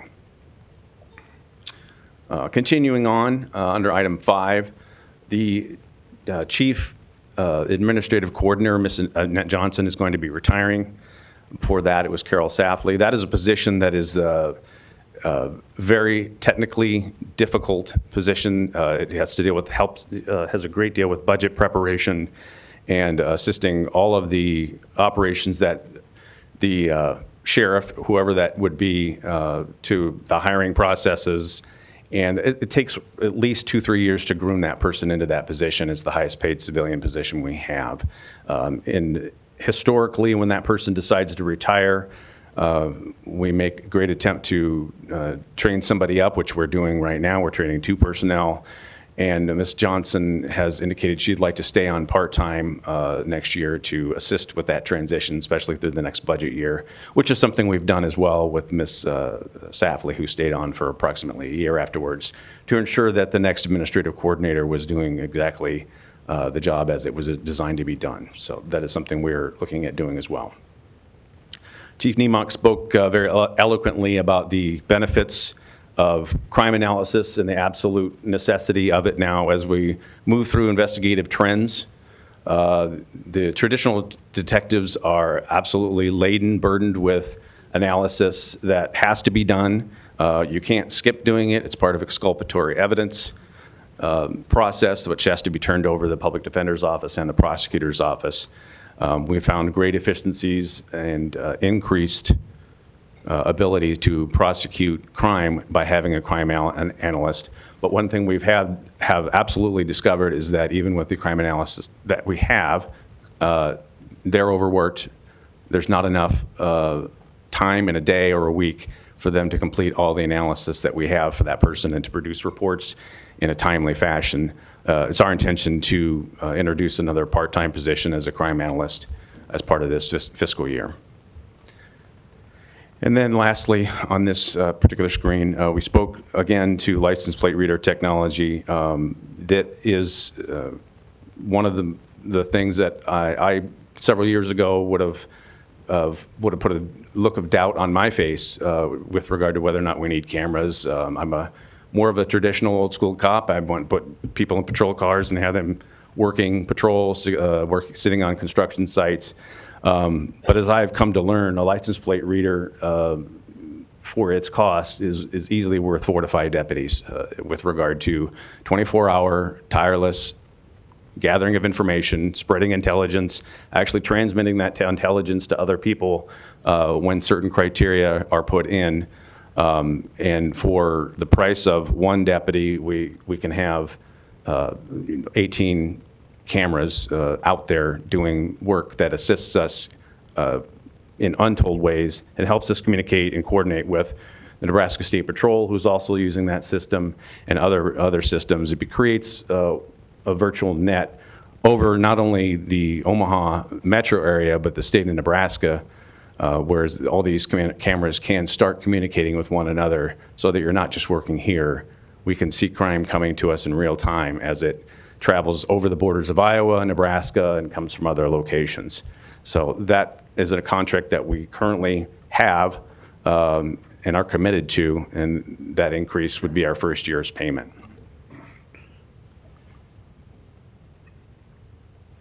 So the budget breakdown, I'll just go out very briefly. Again, we're at $25,061,686. Our merit commission budget is a slight raise as the cost of predominantly for those in the audience who don't know, the merit commission budget is the budget we rely upon for recruiting, hiring, training of deputies, getting them through the academy, and advertising has gone up a slight tick in cost, so that's reflected in our increase in that area.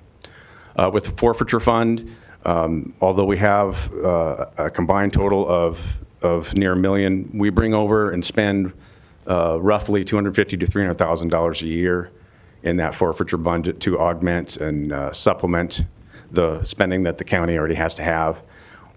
We anticipate that we'd like to spend more forfeiture money instead of general funds next year, so we anticipate spending $400,000 in forfeiture next year, to include $60,000 from the treasurer's office. There'll be revenue coming in from the Public Building Commission contract, which is our predominant contract that we have. We anticipate roughly $780,000 in grants. Miscellaneous fees that come into the sheriff's office represent about $1 million. The school resource officer program, about $500,000. Our alarms, and then we anticipate our total revenues to be slightly raised this year, about $5 million.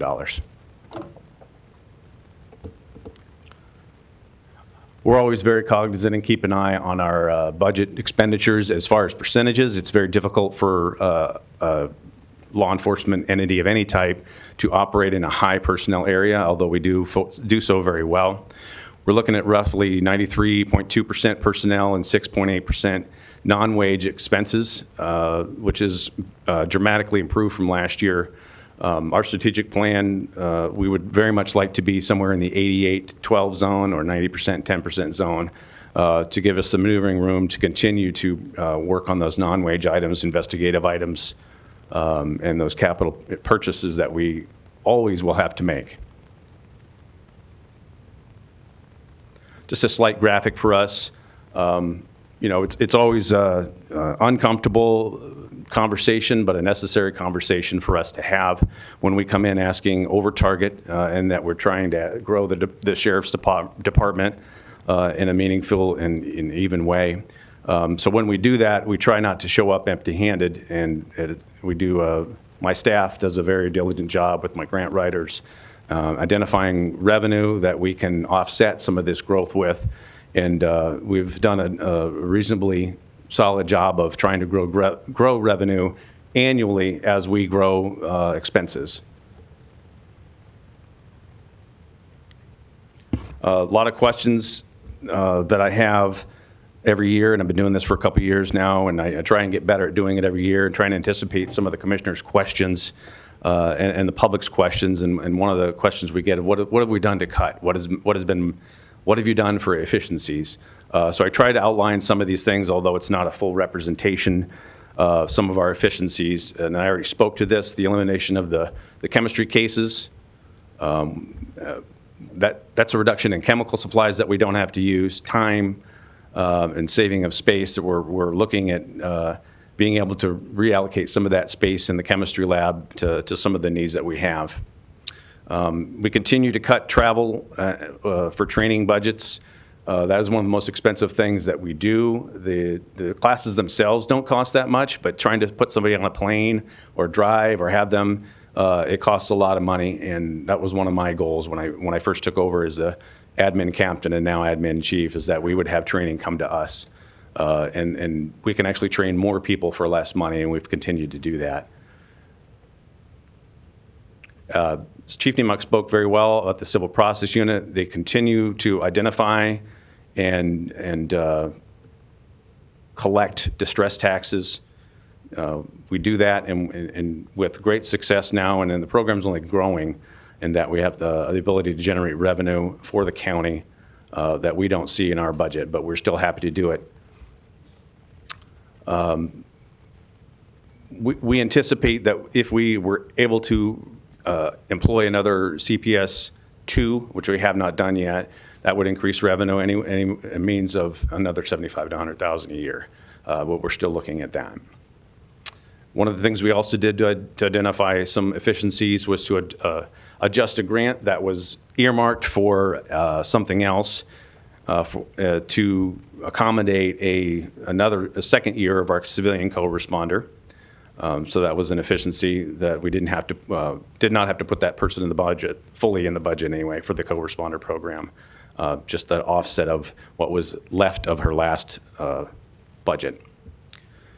We also identified another year for additional 2 years for our co-responder supervisor, although that'll be our third award at 2 years in a row if and when it comes through. We expect that to be awarded hopefully very soon. We identified and received the Nebraska State SCIP grant for a deputy within the problem-solving courts, and the OBP grant placement of a SOG gains weapon investigator. So really, that's all I have as far as presentation. I'm sure there's a number of questions that we will do our very best to answer between the command staff that's present here today.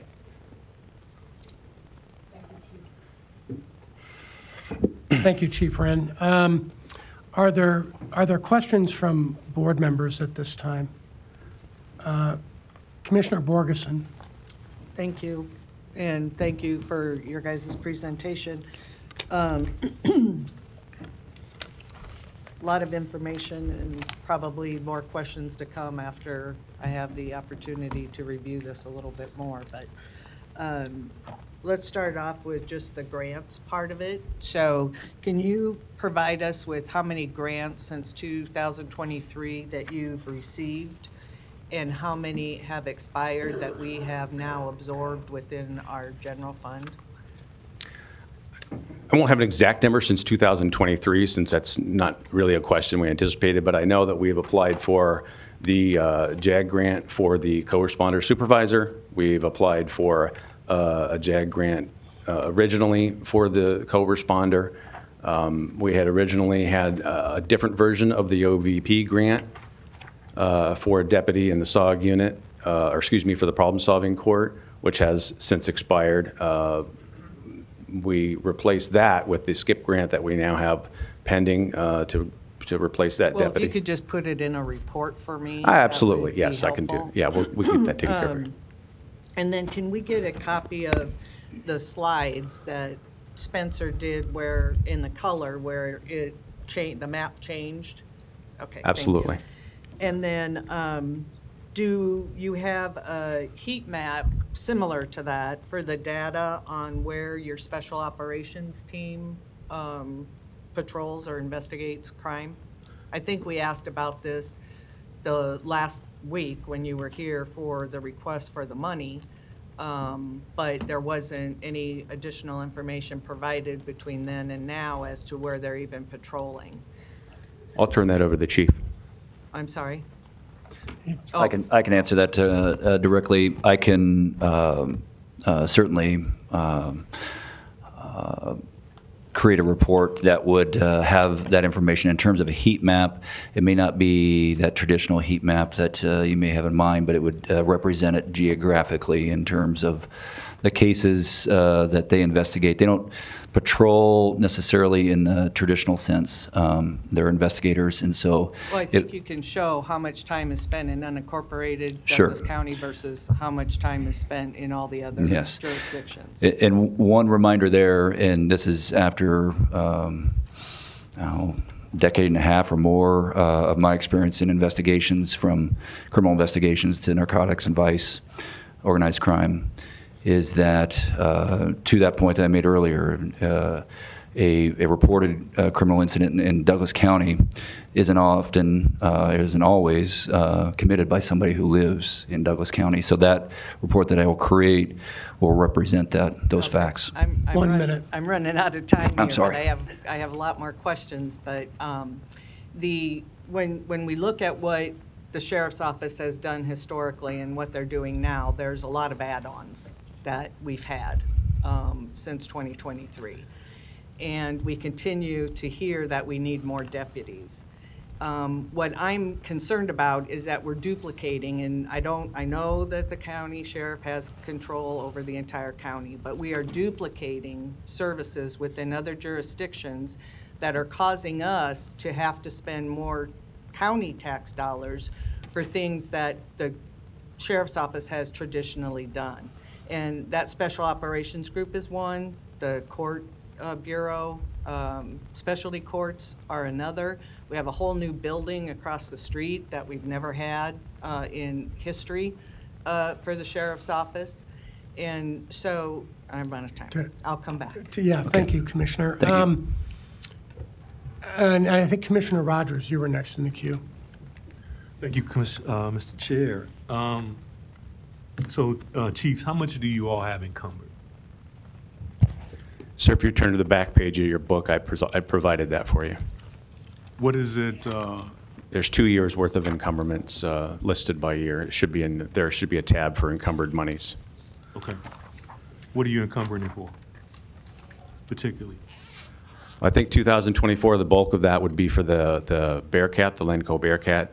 I think there's roughly $484,000 encumbered for fiscal year 24, and that majority of that it would be for the Bearcat. I believe there's still a contract pending for Motorola, and then some miscellaneous items for like ammunition and some technological IT stuff. And I would remind you that one of the things I have standing order, I've got one main purchaser and one purchaser that's a part-time.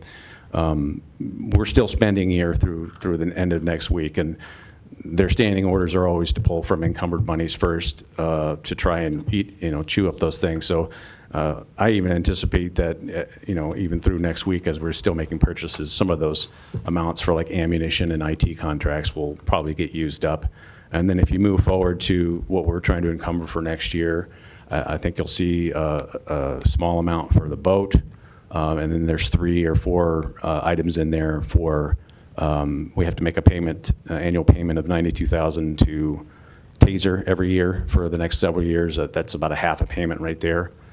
I don't have it in front of me, but I think there's, well, I don't have it in front of me, but Why are there's. you encumbering ammunition? Pardon me? Why are we encumbering ammunition?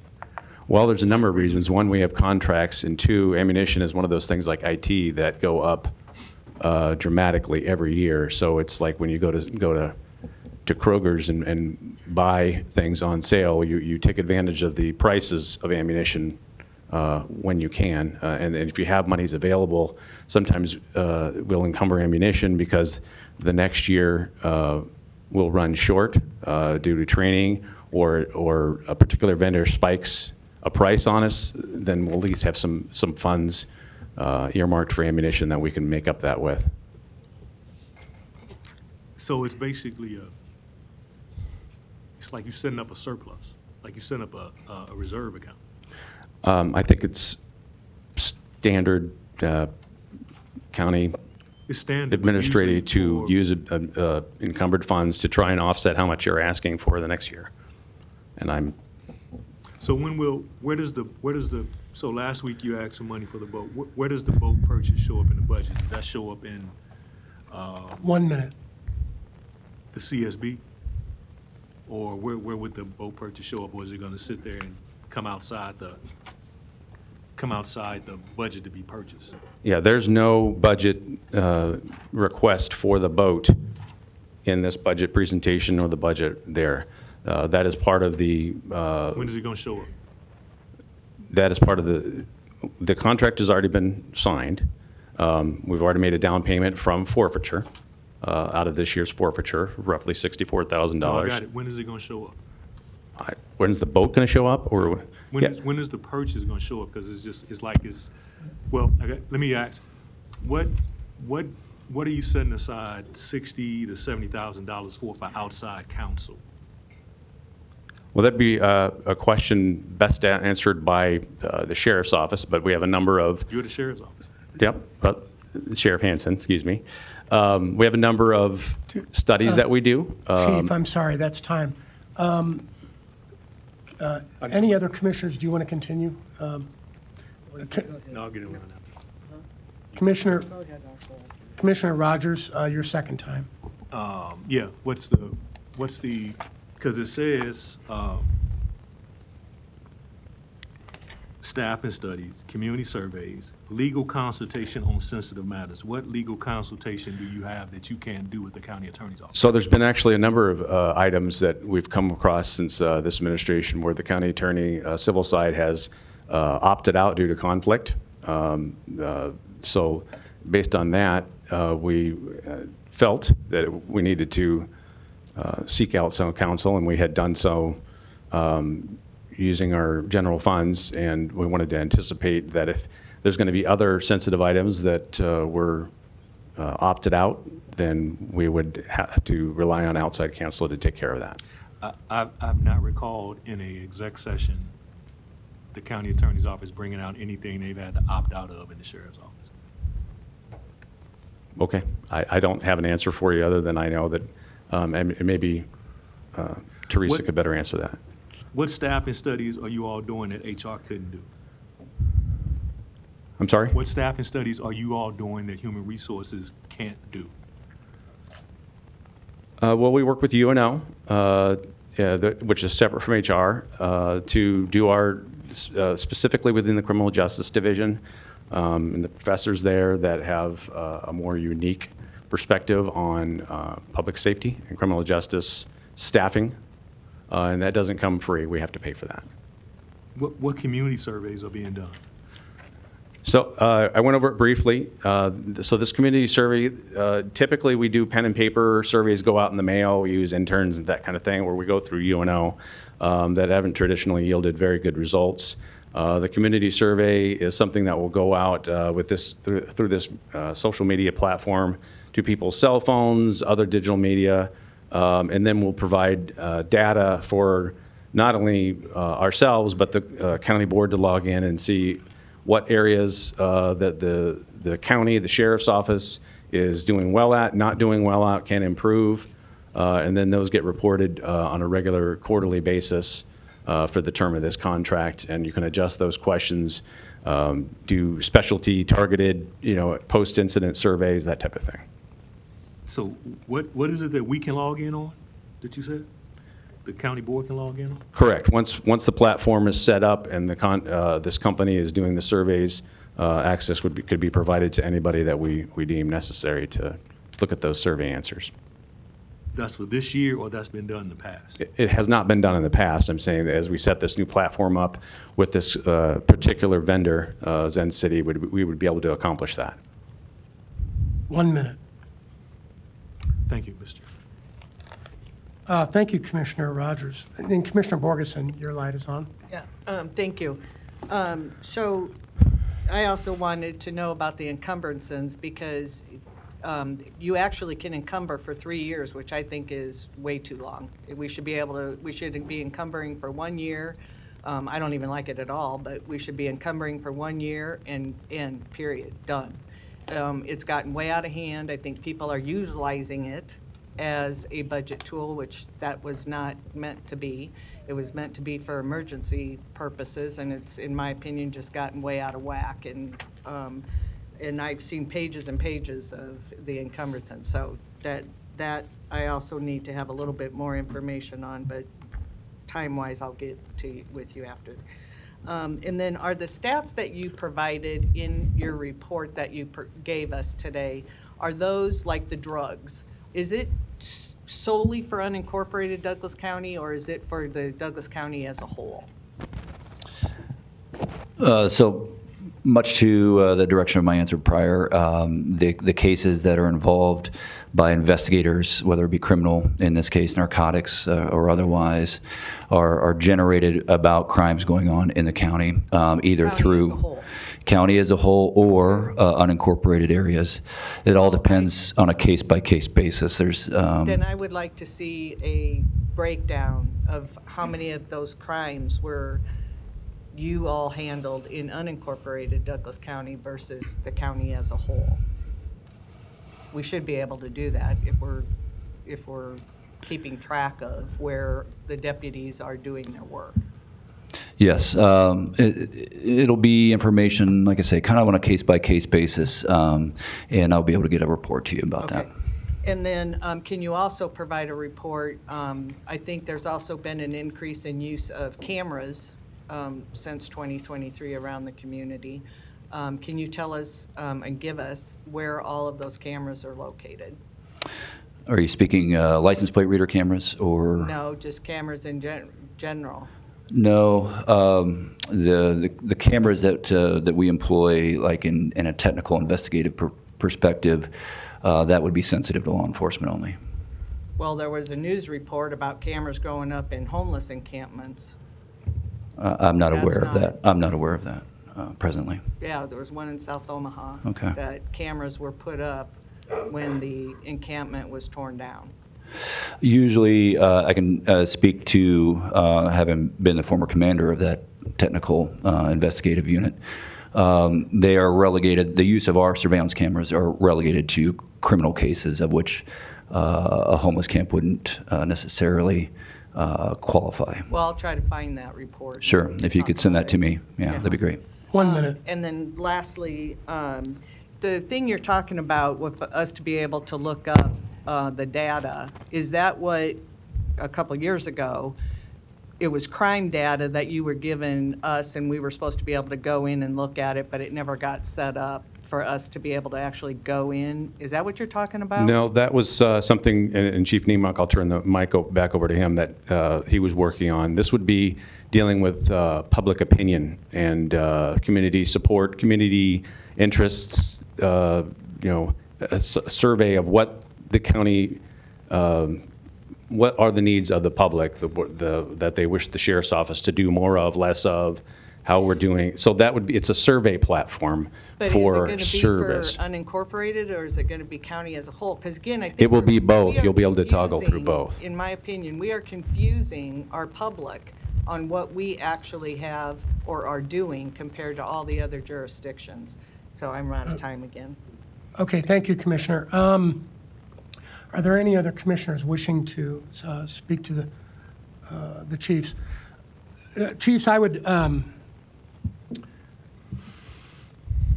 would take some time here. What I wanted to do is, it's not so much an opine, I have a question, but I will opine a little bit to start.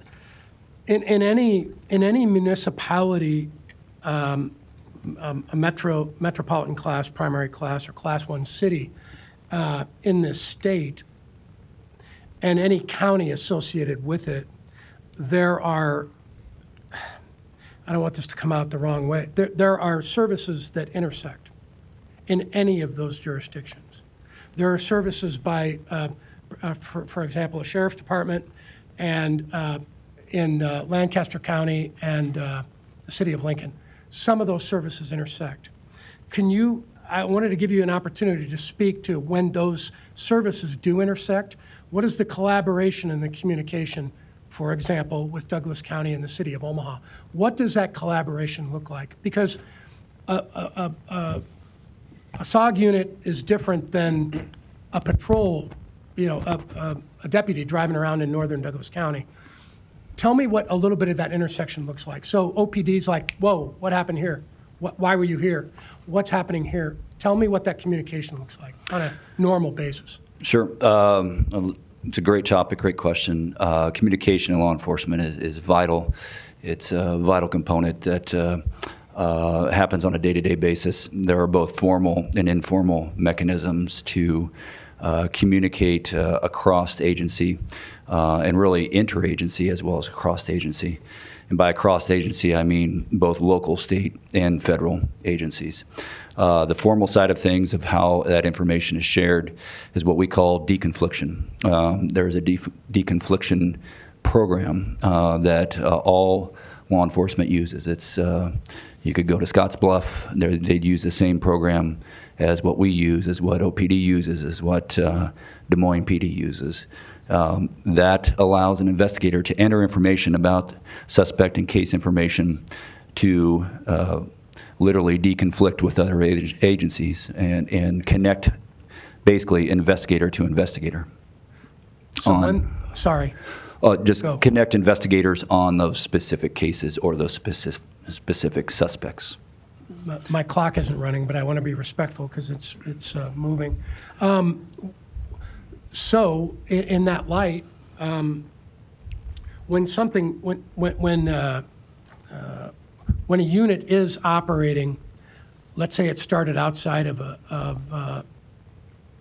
the city of Omaha in unincorporated Douglas County, and the investigation ended up in a certain area that is what could be argued OPD's responsibility. The conversation and the deconfliction notification goes out over a communication channel that OPD is monitoring. It's a website set up through federal government that all investigators, like I say, every agency has. So to include every SOG case that you can think of, every criminal investigation case, every narcotics case, every organized crime case, those suspects, that case information is entered into that. That formal deconfliction is kind of the first step.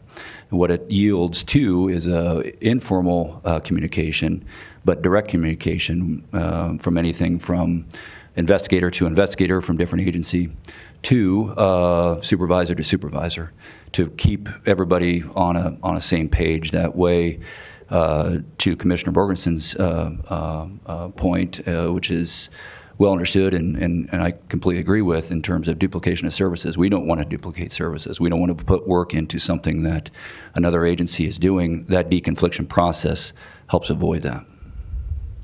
Okay.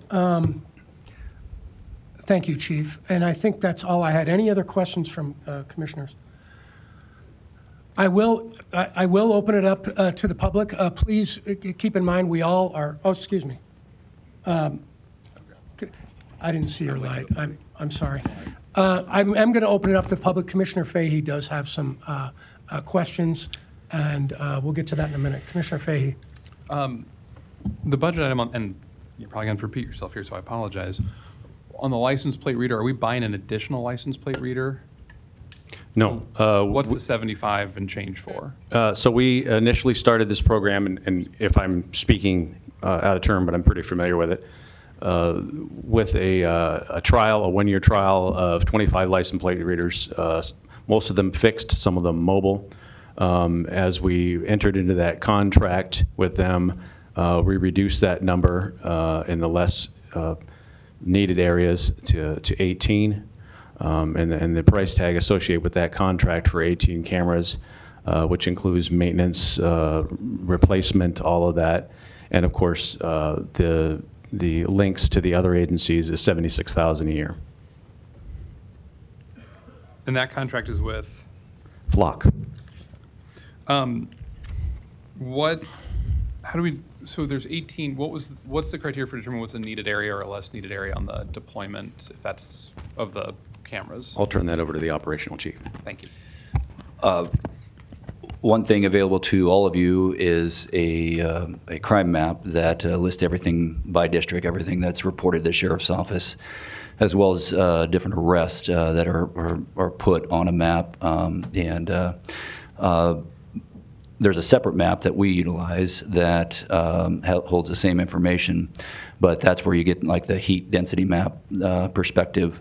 And so in determination of where those license plate reader cameras would go is based upon essentially two factors.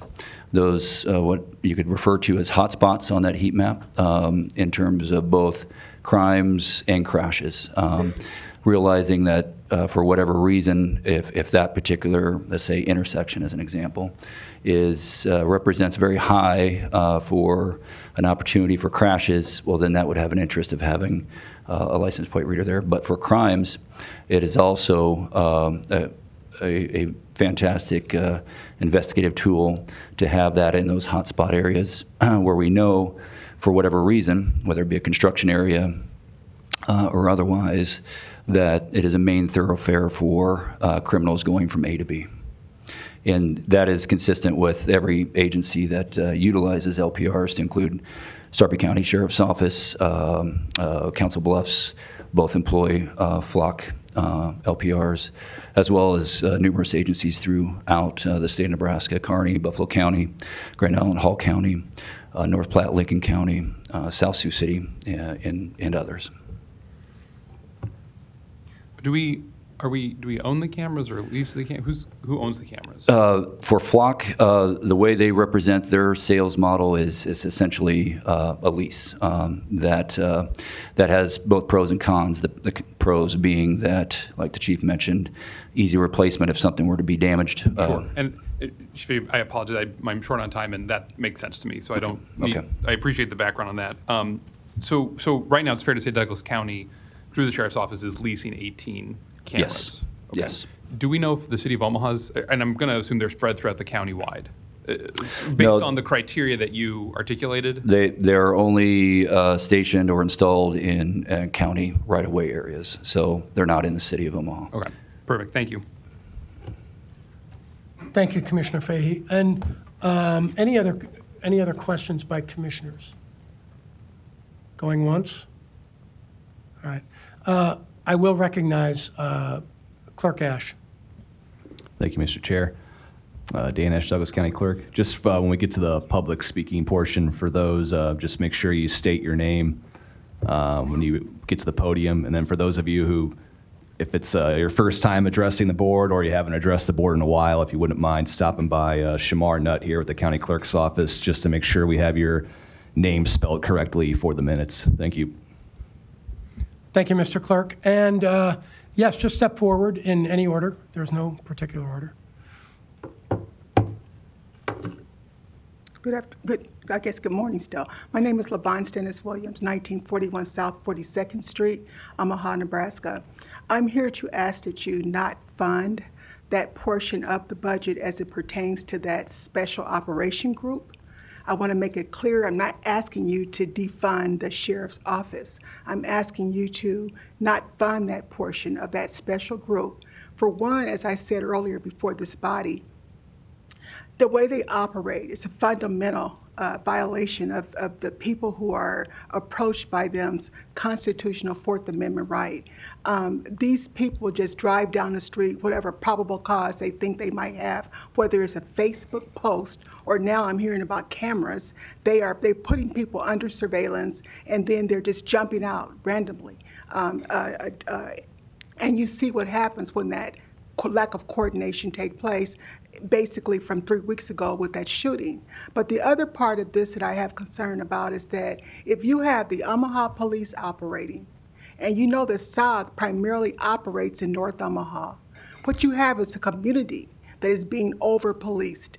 So basically, Commissioner Rogers' entire district is one in which if they drive down the street, if they walk down the street, if they huddle, they are going to be under the jurisdiction of this out of control renegade SOG unit. And so that unit needs to be disbanded. And the only way it will be disbanded is by you. You all have the power. By zeroing out the budget for that unit will allow us to put and basically the sheriff department office in check, because it has become very out of control when it relates to the communities of color. If you look at their crime commission grant application for that one person that we talked about last week, they specifically target communities of color in this grant. They talk about the Asian unit, they talk about the Asian community, talk about the Sudanese community. There is not one comment made in that grant that they're going to be focusing on the unincorporated areas of Douglas County. And that concerns me when you write a grant that specifically targets communities of color. So basically, if you all approve the funding for this unit, it almost makes you complicit to this, to profiling, to singling out Black communities and brown communities. And I'm asking you, this community, has been through enough when it comes to the over-policing, the law enforcement disparity. I'm asking you to exercise your power and say enough with this SOG unit. It duplicates exactly what the Omaha Police does. It does not make our community safer. In fact, it makes it less safe. Because now it's breaking down community relations where people don't feel comfortable even communicating with anyone. And so I'm asking you, and then to add insult to injury, you hear about this camera. And I can bet you, if you were to look at the map of that cameras, most of those cameras are placed and will be placed in North Omaha. Thank you. Thank you, Ms. Stennis. Next, please.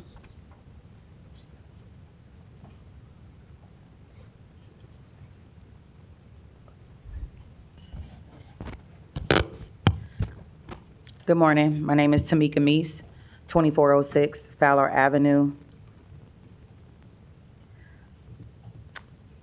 I serve as the Executive Director of North Omaha Community Partnership. I'm here to voice strong opposition to the Douglas County Sheriff's Office budget overage request. I have prepared a statement.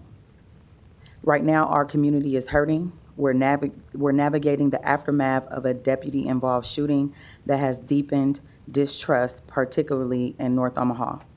I ask, what message are we sending by increasing the sheriff's budget in the middle of this crisis? Chief Schmader's recent letter to Sheriff Hansen confirms that what many of us already know.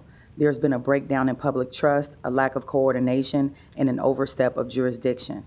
The chief explicitly stated that community relations are tense and have taken a negative turn. He also acknowledged that the community has taken great issue with the sheriff personally. These are not minor tensions, these are warning signs. This overage request also follows a troubling pattern of unilateral actions. The DCSO Special Operations Group has conducted enforcement within Omaha city limits without informing the OPD.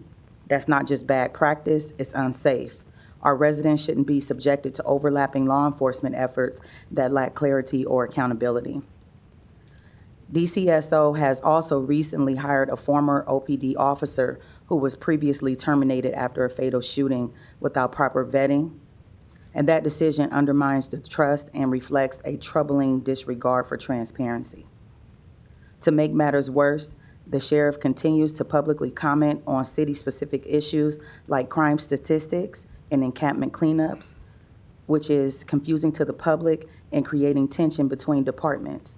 When law enforcement agencies blur their roles, it's our communities, especially communities of color, who pay the price. I also want to raise a practical concern. The Sheriff's Office was recently awarded a grant from the Nebraska Crime Commission, but with the Nebraska legislators cutting key funding lines, future grant support is no longer reliable. If we approve this overage now, what happens when the state funds dry up? We risk setting a precedent of covering gaps with local dollars without long-term sustainability. And let's be clear, North Omaha is not asking for less safety.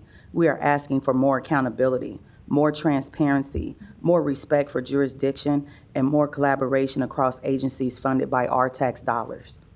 Approving this budget overage would reward a lack of coordination, deepen mistrust, and further destabilize community relationships.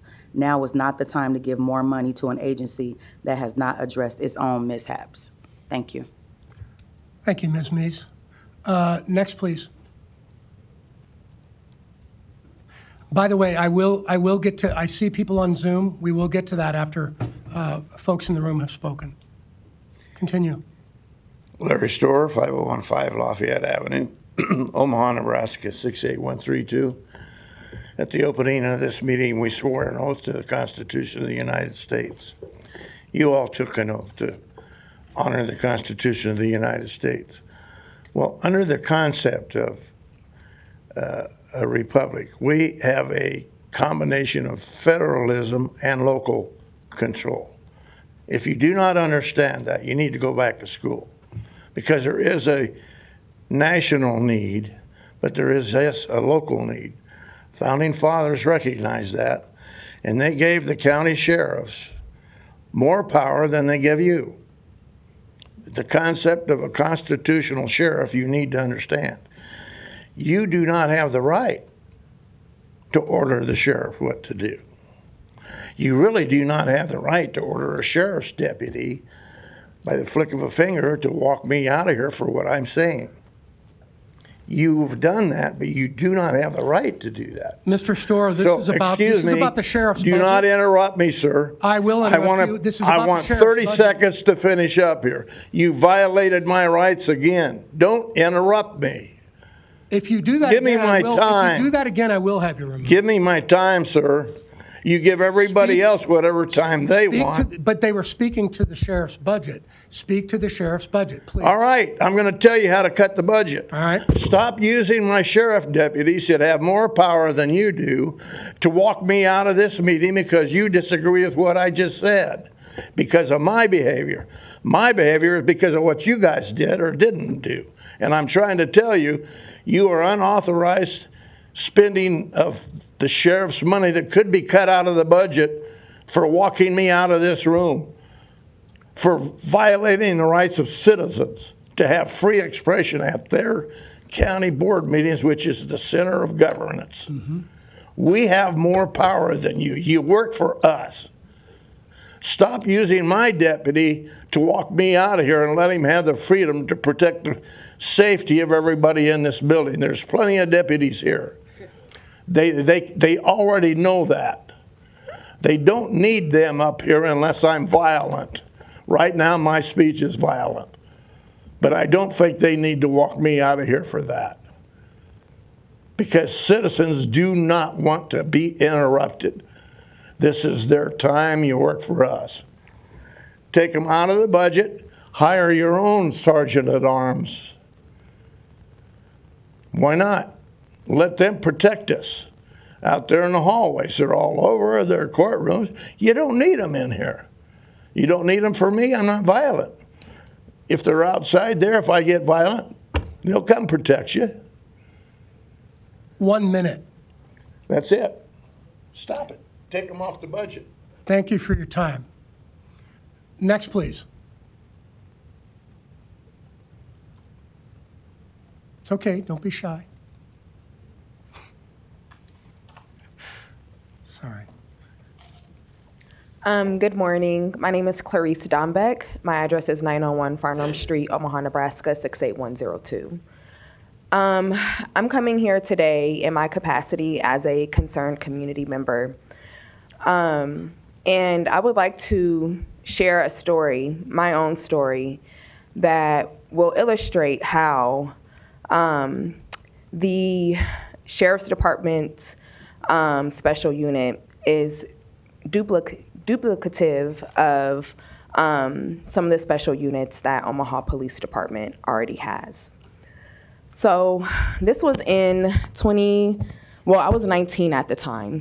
I'm 33 now. And I was working, I was living on 16th and Emmett at my family's home.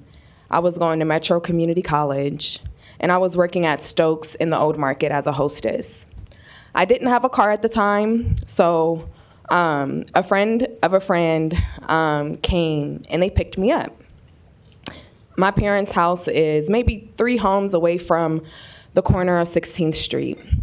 So I get in the truck, I get in the back. It's a medium-sized SUV. I get in the back. My friend and his friend that was driving are sitting in the front seat. And as soon as we pull off of 16th and Emmett and turn the corner going south towards downtown on 16th Street, our car is immediately surrounded by unmarked police vehicles. And the police officers jump out the car. They're plain clothes. It's the summertime, so they have on t-shirts and jeans and black bulletproof vest.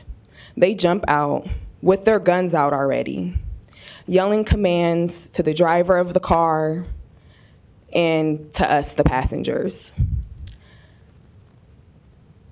It was one of the most terrifying moments that I ever had in my life. We didn't know what to do. We didn't know why we were being pulled over. We just did the best that we could to listen in that hectic moment. And they pulled us out of the car. They put us in handcuffs on the curb of 16th Street. They called in additional units, the regular police, regular officers, so they weren't in plain clothes. They also called the K-9 unit. They searched the vehicle. They didn't find anything except a small amount of personal marijuana. And after being terrified and humiliated, sat on the curb of 16th Street. 1 minute. With the media coming. I don't know how long we were out there. But after all that, that's all they found. They never even gave us an apology. And the only explanation that they had was that the vehicle we were in supposedly fit the description of some crime that had been committed at some point in time. Again, I was 19 years old. I'm 33 now. I serve my community in every way that I can. I work in the nonprofit sector. I'm an elected official. I organize a community garden. And the only reason why I'm able to do those things today is because I was incredibly lucky that my life was not taken from me that day, like it was from J.I. We don't need additional policing of our communities, especially of those incredibly violent, traumatizing, and high risk special units like the one that Douglas County operates in North Omaha. Clarice, thanks for the time. We're up. I appreciate it. Next, please.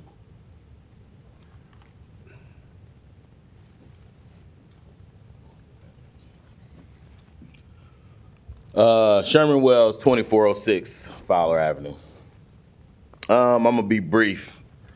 So we recently, not only the murder of J.I., but we had another similar incident by this unmarked, out of control SOG, or Special Operated Unit, whatever they call. I want to note that when we walked in here, there's a lot of sheriffs here, and not one of them spoke. Okay, you still work for the people. So I recently interviewed 4 young men who were coming home from Coca-Cola working the late shift. And they were already pulled up at their friend's house talking before the friend got out the car. We have not been able to confirm yet who this officer was that pulled up or what unit they were a part of, but it was about 12:30, 1 o'clock in the morning. They got off, they sitting there waiting, And when the one guy got out the car to go in the house, then all of a sudden there was an officer behind them. They were already stopped. So this officer pulls up and yells through the window to get the F back in the car. So these are 4 black men with dreads, all working for Coca-Cola, no criminal record, sitting in the car just talking about the end of their day, and then one decides to go in the house before they pull off. They made him get back in the car, okay? Called a whole bunch of police, AR-15s and guns pointed at these 4 boys of, I would say, about 19 to 23 years of age, and made them all walk backwards to the sound of their voice, okay? This is what they're doing in North Omaha, whether y'all live and know it or hear from it or not. I know Commissioner Kavanaugh, you do mention a lot of stuff about North Omaha. We appreciate that. But if you're not in North Omaha, you're not understanding what's being done to us and how we're being terrorized by this group. So these 4 young black men were profiled that late at night, and they all got off work at Coca-Cola, okay? They were forced to walk backwards to the sound of their voice, put in separate cars, and questioned about what they were doing, even though visibly they had on Coca-Cola uniforms, okay? So we don't need approval of a budget for a special operation group to be operating in North Omaha, already over-policed by the Omaha police, who still need training on how to deal with North Omaha and to stop profiling our young black men. These young brothers is terrified of the police now. They also told me that they feel like they need to stay out of the way. But none of them have a record. They haven't been in the way. They're working, getting off late shifts. They don't need to be terrorized. 1 minute. Okay? So I just want y'all to understand why y'all making these decisions on this budget, that this is the stuff that we dealing with in North Omaha with this group. Okay? Thank you, Mr. Wells. Next, please.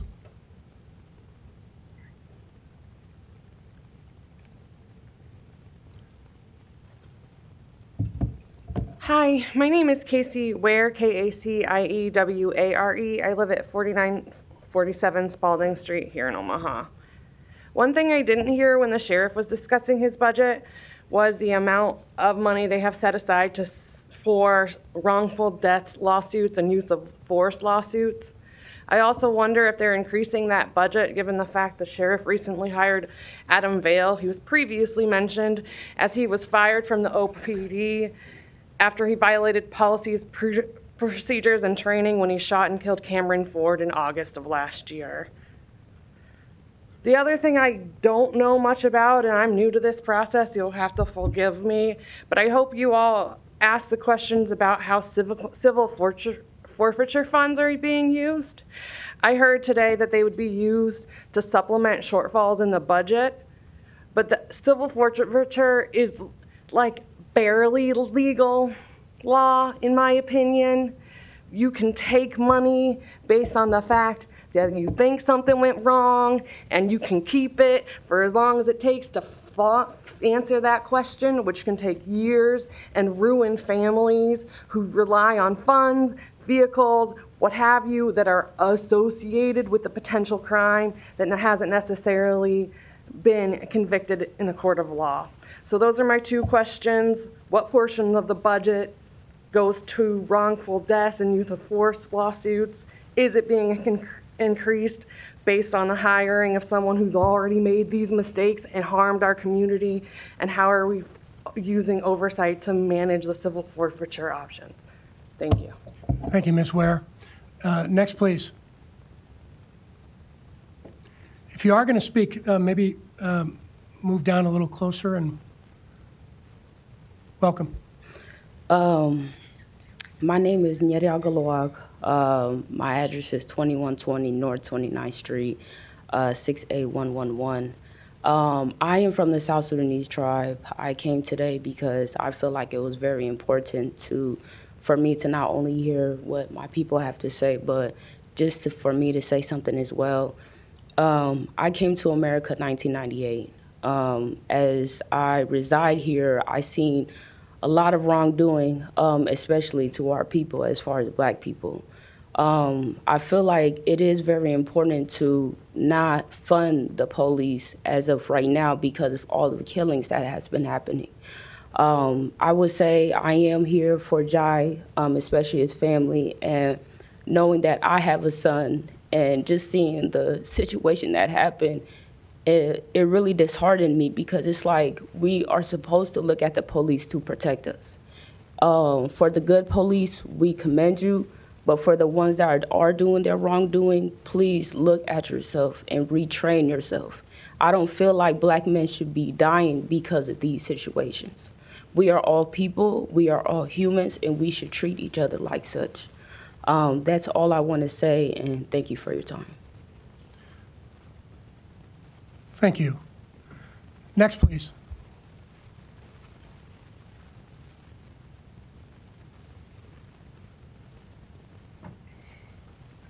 Good morning, Commissioners. Jason Mass, President, FOP Lodge 2, 3601 North 156th Street. I am not a polished speaker on a lot of these matters. Many of you know me. I have a relationship with you. I will just say this. As a sheriff's office, our people do more with less on a daily basis. This county is Missouri to Platte, Dutch Hall to Harrison. That includes the people of the city of Omaha, and we do a fantastic job providing services across the spectrum of what we do for every one of those 600,000 residents of this county. The people I work with are the utmost professionals at what we do, and we have worked with flat budgets for years. Sheriff Hansen and his team of administrative professionals should be commended for the fact that they have brought to light to this board time and time again what they've done with less money for year after year. Understand, American law enforcement kill less people than doctors per capita. You are more likely to die at the hands of your doctor than you are American law enforcement. 1,000 people a year are killed by law enforcement out of 330 million in this country. Statistically, that is very, very, very, very, very low. Every one of those people that are killed means something to their family members. My people doing this very tough job also mean a lot to their family members. I am just here to tell you my people do an amazing job with what they're given. As a board, you obviously control the budget, and my sheriff controls how that budget is spent.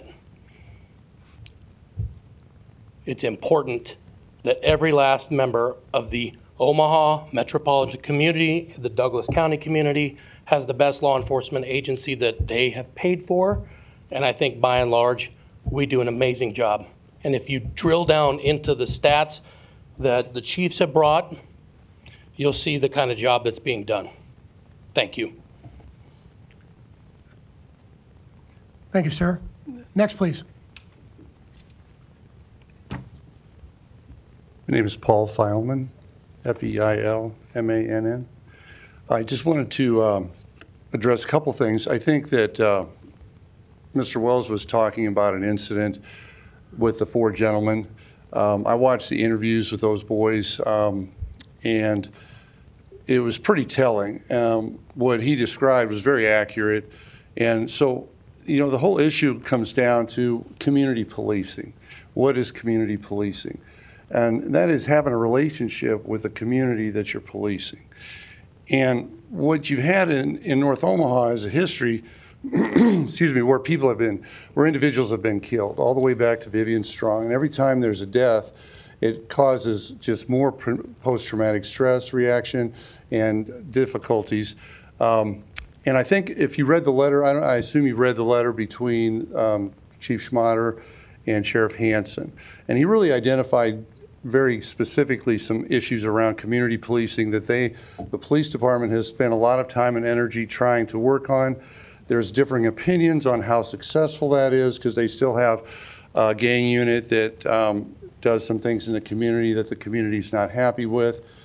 But the interesting thing was, if I'm not confused, is that the officer that stopped those 4 gentlemen was from Omaha Police Department. And so what I did Sunday night after I saw that, I reached out to Chief Schmatter. I sent him an email, and I CC'd a couple other people. But I said that this is really, these kind of interactions with the police really jeopardize your relationship with the community and your ability to have community policing. And that these boys need to have a safe place where they could go and actually talk about the trauma they experienced in this situation and discuss it with somebody who can look at accountability for the police department. Now I'm gonna tell you what, I waited till 10 o'clock the next morning and I got an email from Chief Schmatter. He said, this situation is going to be investigated. I'm ordering that to happen now. Now, I don't know how well it's going to be investigated or how the procedure is going to go, but at a 360 meeting, Empowerment Network meeting last week, I raised the issue that you're at a crossroads in terms of really the relationship between the community and law enforcement. If they're going to work together, you can't have these situations where somebody gets killed and then you have these youth that are experiencing the situation, interaction with law enforcement in a way that's traumatizing. You're not going to get cooperation. I think that the chief of police is really depended on cooperation from the community to bring down the crime rate. And I think he's made extensive efforts to do that. 1 minute. And is open to more levels of accountability if the community and the city and the county can promote that possibility. But without that community relationship, which I think you just heard, it's always very tenuous all the way back to Vivian Strong. And every time there's a death, right now this situation going on in the community with the death of the 19-year-old individual is causing all kinds of issues, just stirring up more problems with the community relationship. And I think the sheriff's SOG unit has not really stepped up to accountability and building community relations. Thank you. Thank you, Mr. Fileman. Next, please.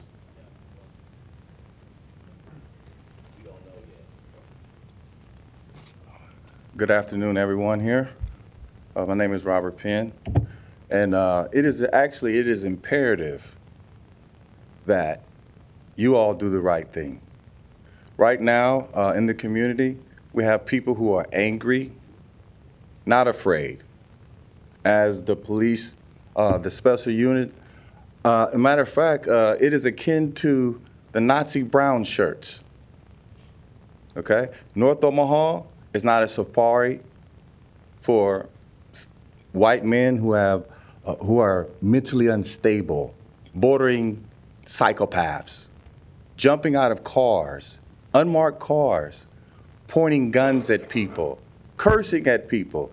Gangsters jump out of cars and curse at people, not professional police officers, okay? And moreover, the young man that was executed, he was in his car. And the evidence shows that the police shot through his window when the window was up and the door was closed, and he was executed. And he said, he pointed a gun at me. We keep hearing the same mantra. He pointed a gun at me. And it's always a black male pointing a gun at a police officer. And then he gets executed. And not only that, the community is going to reject the illegal, false narrative that if you are black and you're in the commission of a crime and you're a male, you can be murdered on the street. And so what we have here, we have these special units who are holding court in the street. That's going to peel back all the layers of civility. And that's what's happening in North Omaha. I've talked to a lot of people. They're not criminals, okay? And they're not going to be afraid of Nazi, blitzkrieg, white males who think that black people in North Omaha is a safari for hunting. So your board, you guys have the power. You must, to maintain civility, okay? To keep everybody civilized and have respect That's the whole purpose of us having courts. We don't need special operation units holding court in the street and murdering our children. And as a black man, as a father, as a citizen, I'm not going to allow it. And I spoke to many other white men who agree with me, okay? When you have grown men murdering teenage boys who just graduated from high school, okay? This is not civilized. And it is the duty of all civilized people to civilize the uncivilized. So this body must eliminate their budget. The police department, we already have special units. We don't need more special units, and Hansen has shown, okay, that North Omaha to him is a safari. And we don't need to rehire people who the chief of police has already, in his professional opinion, deduced that that officer was not being professional and he murdered someone else. And then we're going to rehire the murderer? Sheriff Hansen sent a clear message that we're going to do more of the same, which has been shooting young black males and hunting them in North Omaha. And we're not accepting that. And I'm speaking for all of North Omaha, of all colors. Thank you. Thank you, Mr. Penn. Next, please. Anyone else in the room wishing to speak on the sheriff's budget presentation? Step forward, please.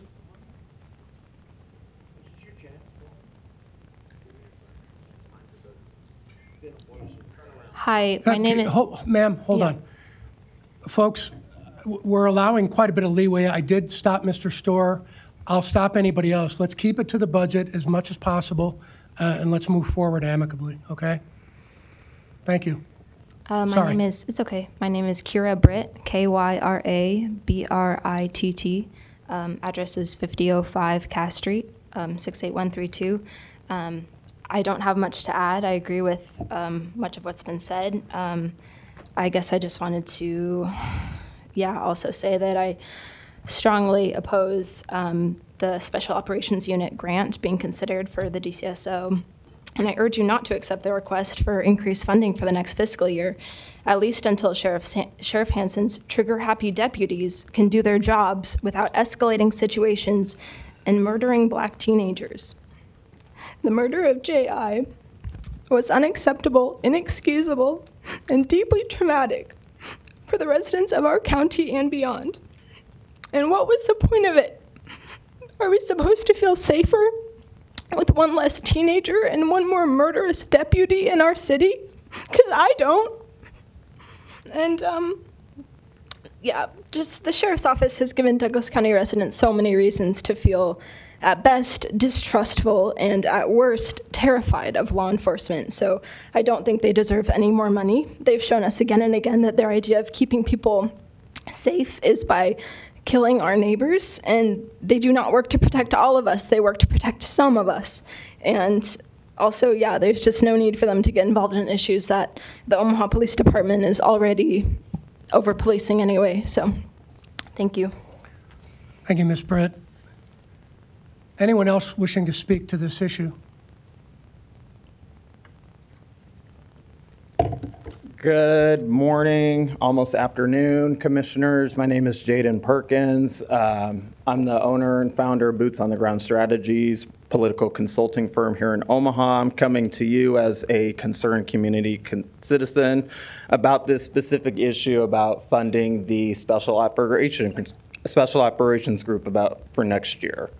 The gentleman from the FOP Lodge said earlier that their sheriffs do more with less, and I'm here to echo that same sentiment that you not fund the Special Operations Group for many of the same reasons that the community members have shared today. Given that there is an over-policing situation going on in North Omaha, given that Omaha Police Department already spends enough money, 40% of the city budget every year, policing and over-policing North Omaha in combination with the sheriff's office. So this extra $130,000 for the Special Operations Group is not needed. along with the fact that the police chief has sent a letter to Sheriff Hansen stating that he should not act as a spokesperson on city matters, and that it has damaged community police relations by the fact that he hired the former killer, Adam Vale, to now serve in the sheriff's office. All of these actions, along with the statements that the community has provided today, are more than enough reason for you all to take a second look and not fund this group for the next year. We're not asking to defund the sheriff's office, it's just not funding this special operations group, which further sows division and disunity in our community. Thank you. Thank you, Mr. Perkins. Next, please. Anyone else in the room wishing to speak? Anyone else? Okay, we will go to Zoom. Ms. Weston, I believe you have your hand raised.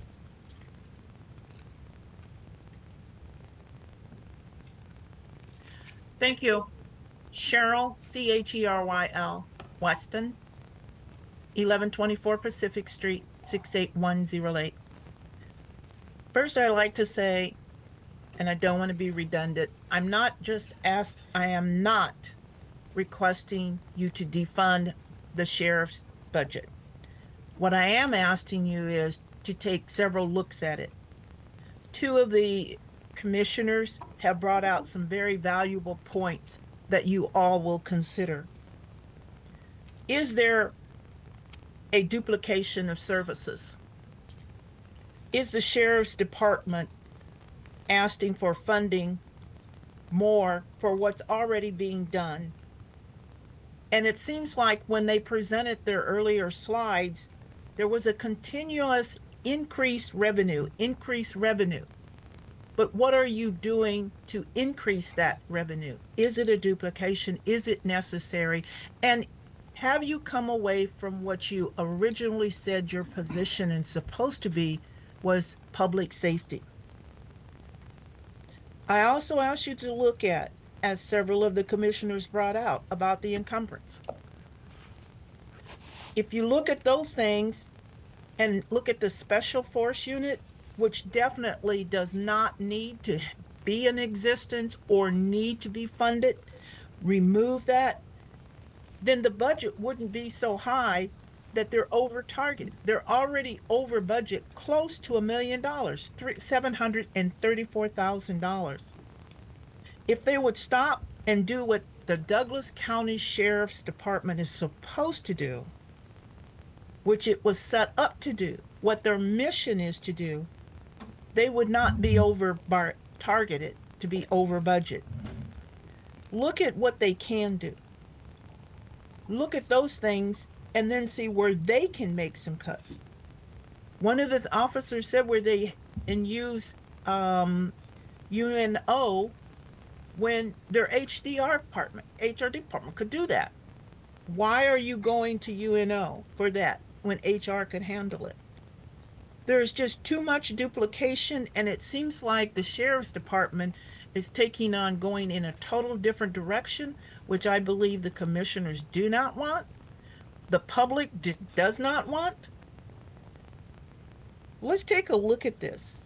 Shouldn't we be in these trying times looking at ways that we can be unified and together, whereas the sheriff's department works for the people and with the people, and the people support the sheriff's department? Thank you. Thank you, Ms. Weston. Anybody else on Zoom wishing to speak to this issue? Any other commissioners? Commissioner Borgeson, your light is... Thank you. I think this is your third time. Sorry, go ahead. I only have 2 minutes, and I don't know where they went. Are they sitting in the front? But anyway, looking through the... One moment, Commissioner.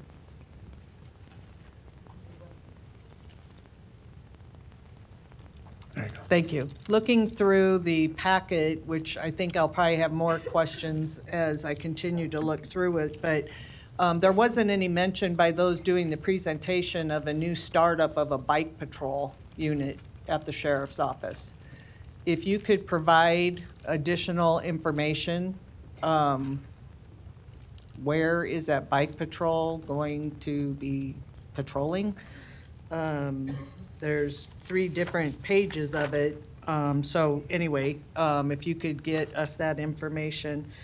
And then there's different, on page 2 of 6, there's talking about 10 new members being added the spring of 2025 for the SRU unit, 10 new members and 4 for, which total 14 for a riot protective unit, or in that unit as well. So anyway, the bike patrol stuck out as new, that wasn't mentioned in your presentation. So if you could just give me some additional information on that, I would appreciate it. Thank you, Commissioner Borgeson. I would like to weigh in just briefly and tell a quick story, and it's not really anecdotal. When I was in the legislature years ago, got a chance to meet a man named Ernie Chambers, and I was testifying in front of the Judiciary Committee, and he said something to me that I'll never forget. I'll forget a lot of things, and I already have, but I won't forget this. I was advocating for a certain type of service for the State Patrol or something like that, and I did forget that. I don't remember what it was. And it was because of a particular incident. Something happened to a trooper or something on the road that was really tough. And when I got done testifying, Senator Chambers said, "Senator Friend," he kind of talked like that. He said, "Tough cases make bad law." And it occurs to me that, and we've heard a little bit about this today, and I'm not preaching. I just wanted to make a point. We have a job to do budgetarily in regard to public safety and a law enforcement agency that operates in all of Douglas County, mostly unincorporated, but all of Douglas County, and has that statutory authority.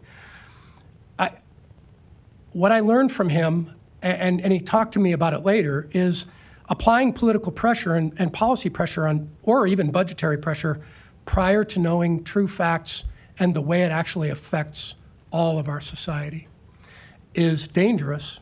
The true facts are going to come out in this particular unfortunate incident that happened a couple of weeks ago. The true facts will come out. There'll be a grand jury. There's information that'll be disseminated.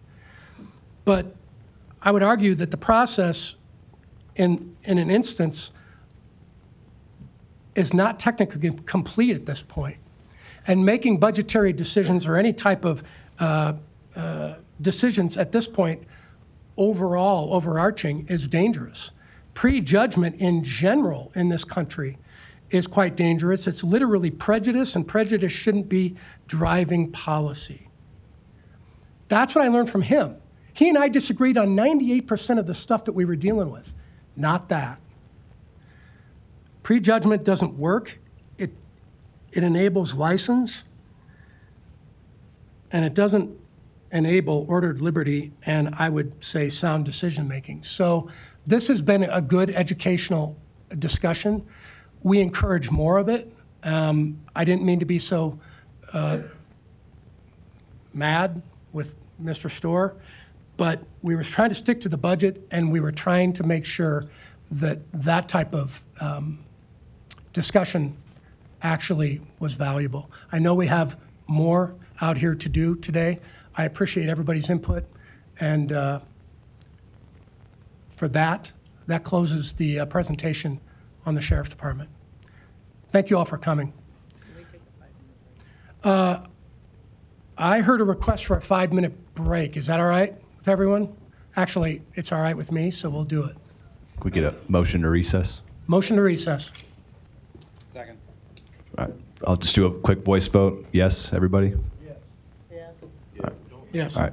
Motion to recess passes 6-0. Motion by Commissioner Friend, second by Commissioner Fahey. We are in recess at 11:45 a.m.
think we're ready.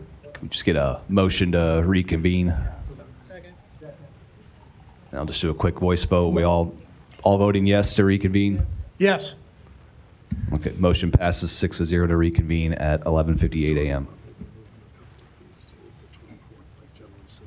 If I said 7-0, I meant 6-0. Who is? We'll get to that in a minute. Okay, thank you, Mr. Clerk. And next on the agenda is Corrections Department, Director Myers. Welcome.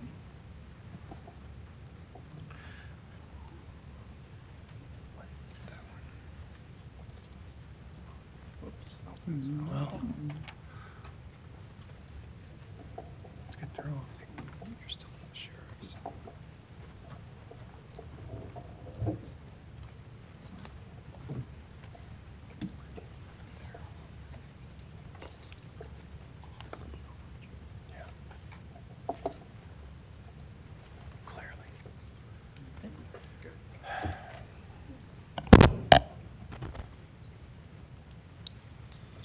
All right, good afternoon, Commissioners. I believe it's afternoon. Very good.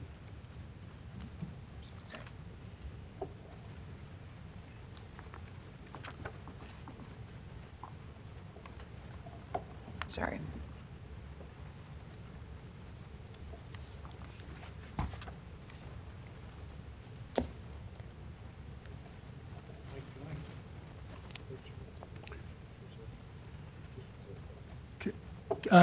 Thanks. Mr. Clerk, I'm going to recognize Commissioner Kavanaugh as a point of privilege. This is just for clarification purposes. We've received some budget overview information that shows that the above target amount for corrections is 2.2 million. And then on the agenda itself, it says exceed their budget target by 4.1 million. I just want to understand which number are we talking about? Lori Persh, Douglas County Director of Finance. Originally, their request was higher. It has been adjusted down. So the 730,000 is the correct number. I'm sorry, you mean the 2.2 million? I'm sorry, 2.1 million. I'm sorry. Okay. The variance was, sorry. So we should amend that agenda amount to 2.2. 2.207964. I guess we make a motion to amend that. No, I don't. Not necessary? Dan Douglas County Clerk, we could just note it for the record. I mean, we're not voting on anything today, so, but yes, the agenda item should state exceeded the budget target by 2.2 million instead of 4.1 million. Well, there you go, Mike. You got half the amount to explain. Okay, thank you, Mr. Clerk. Director Myers, back to you. All right, thank you, Commissioners. I will jump right in. Just a very broad, high-level view of the corrections budget. We are a 24/7 operation. Therefore, as one might expect, operating for the care and custody of this morning, well over 1,100 people in our custody, personnel costs represent approximately 2/3 of our budget. Much of the remaining costs are contracted services, the lion's share of that being the cost of inmate medical and mental health care. Also included in the contracted services are our food service, our security system, laundry, and technology, body cameras, etc. A smaller line item on our budget represents our supplies and equipment, such as inmate clothing, hygiene supplies, kitchen equipment, sanitation, laundry equipment, etc. Our revised target after the FOP 8 contract was settled was revised upwards to $65,832,000. We have a budget request in front of you today for $68,040,000. That is an overage of a little over $2 million, $2.2 million to be exact. And I will explain each of those areas as we go ahead.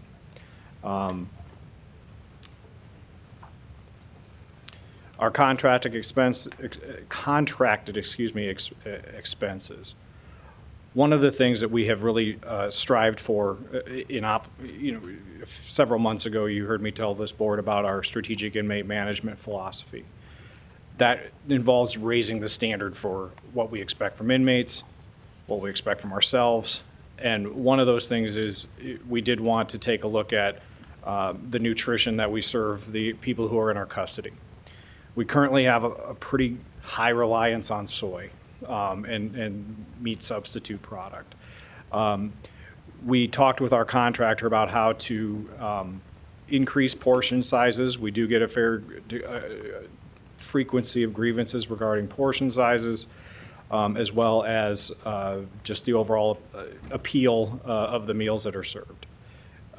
We can significantly improve the quality of our food service by only spending 27 cents per meal. Now we do last year served about 1.2 million meals. It will take some time for us to get this contract amended and so forth, so we budgeted to make this change in our ask anyway, for 1/2 of the upcoming fiscal year. And that has a net impact of $164,000. Our medical contract will increase 6% beginning September 1st. This basically equates to a $714,000 increase in cost. That is something that's mandated by the contract. So our contractual costs increase estimate are $878,000 altogether. Our personnel, our fiscal year projection, the estimated salary and longevity costs for 519 staff is $39,866,000. We project overtime costs to be about $3.6 million, or actually closer to $3.7 million. The FOP 8 contract was just settled last month, and that resulted in continued competitive wages for our correctional officers. The fiscal impact will be a wage increase for 3.5% for 6 months and 4.5% for the second 6 months of the upcoming fiscal year. Our total projected salaries are $43,547,896.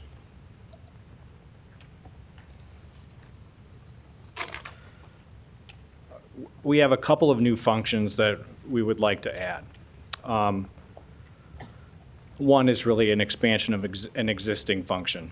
You may recall that I brought before you a couple of months ago a young man and his mother who, after he had graduated the GED program, and we heard that how he was just a couple of years ago living under the I-80 bridge going over 84th Street, and how he had decades of meth addiction, had been completely disconnected from his family and his sons, and when he graduated with his GED, it represented not just a feel-good story, but the impact that our programs have on community safety. This is somebody who's no longer living that lifestyle, not on the streets, not consuming methamphetamine, not involved in the crimes. He said he'd been out of jail more times than he can count. He's now working, parenting his children, and getting that GED was more than symbolic. That is one of the most tangible things that we can do to offer people in our custody. We have some staggering statistics on how many young people are in our custody, young adults who have not completed their high school education, who are entitled to special educational services. What we're asking for is to add one additional educational and vocational specialist. As of last month, we had 71 students, which is typical for our 2 GED instructors combined. We had a wait list, however, of 128. So we have a wait list that's much longer than the people we're actually be able to have the capacity to work with. To be honest, to eradicate that wait list, I probably need well more than one, but I understand that progress has to be made in measured steps. So we are asking for an additional educational provider to alleviate that backlog, help us to have more success stories. And I'm going to allude to this a little bit more, but I am asking for 5 sergeants to cover a 24/7 security checkpoint, again for 1/2 of the fiscal year, and I'll reflect more back on that later. So the cost of adding these additional personnel functions is $355,811.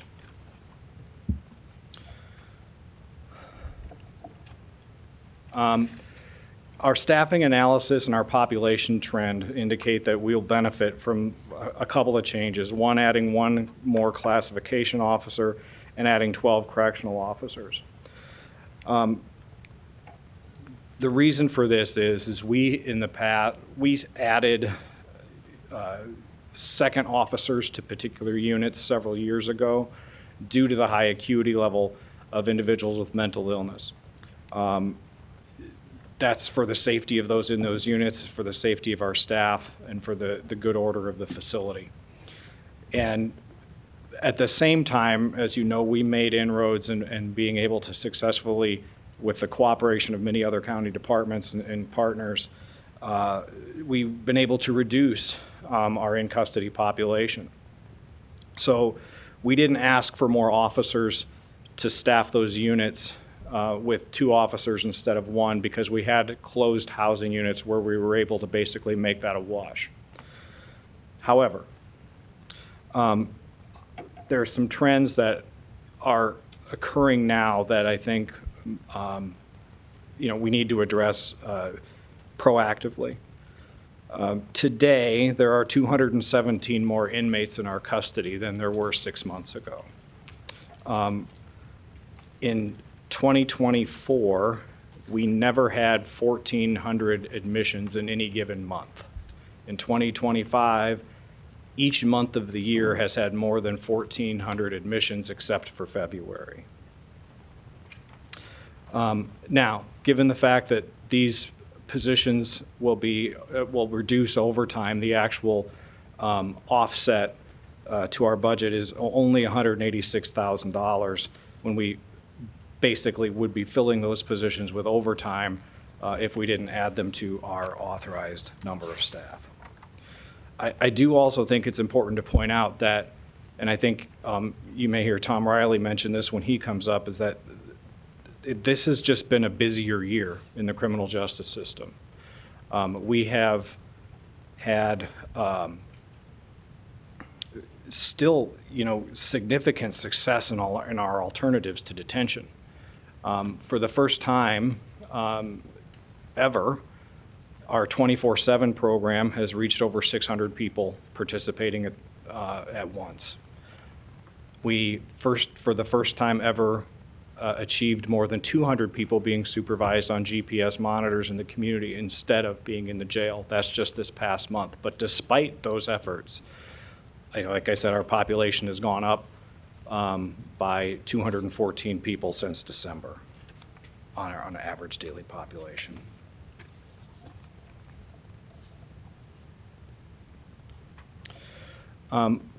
We have a technology project. It has been well over 10 years, maybe even closer to 15 since Wi-Fi was first installed in the correctional center. It is aging and becoming unreliable. We rely upon that more and more. Our medical department has mobile carts that have to be, to do the medications and so forth. They have to have a strong Wi-Fi connection because everything's tracked through that. And so we will be working, and our phones are evidently up for replacement as well. We estimate those costs for the Wi-Fi modernization and the replacement of the phones to be at $400,000.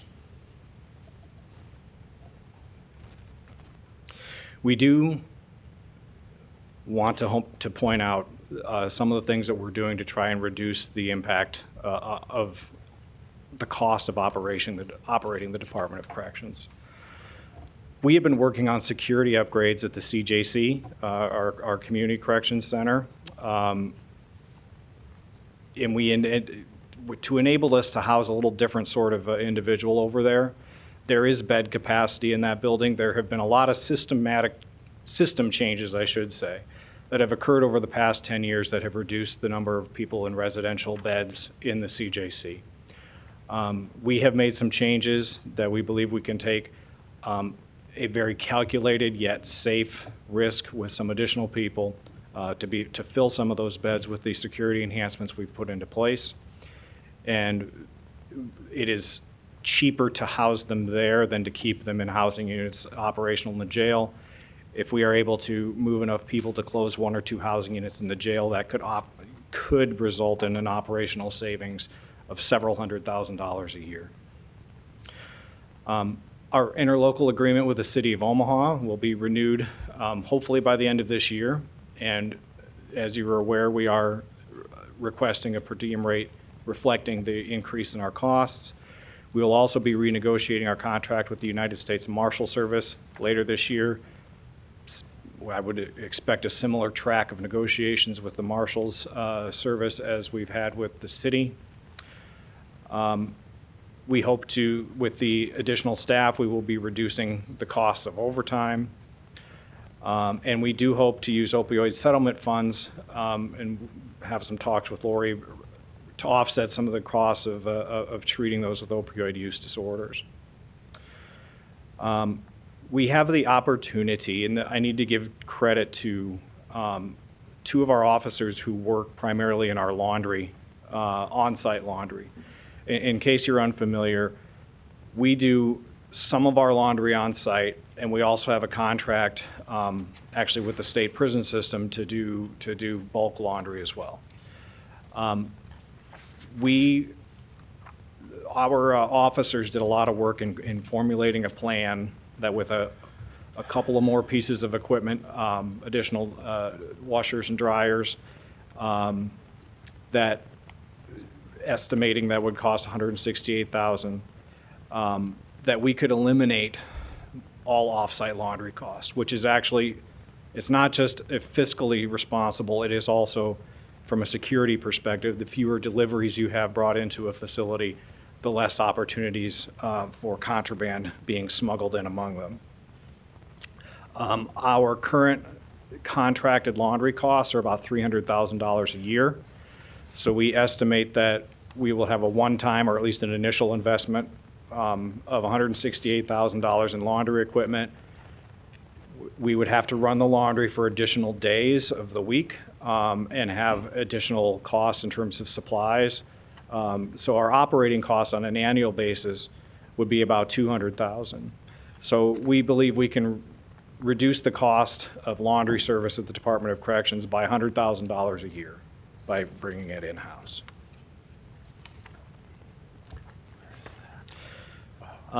We have some identified needs that we've not included in our budget, but you've heard me talk about this before.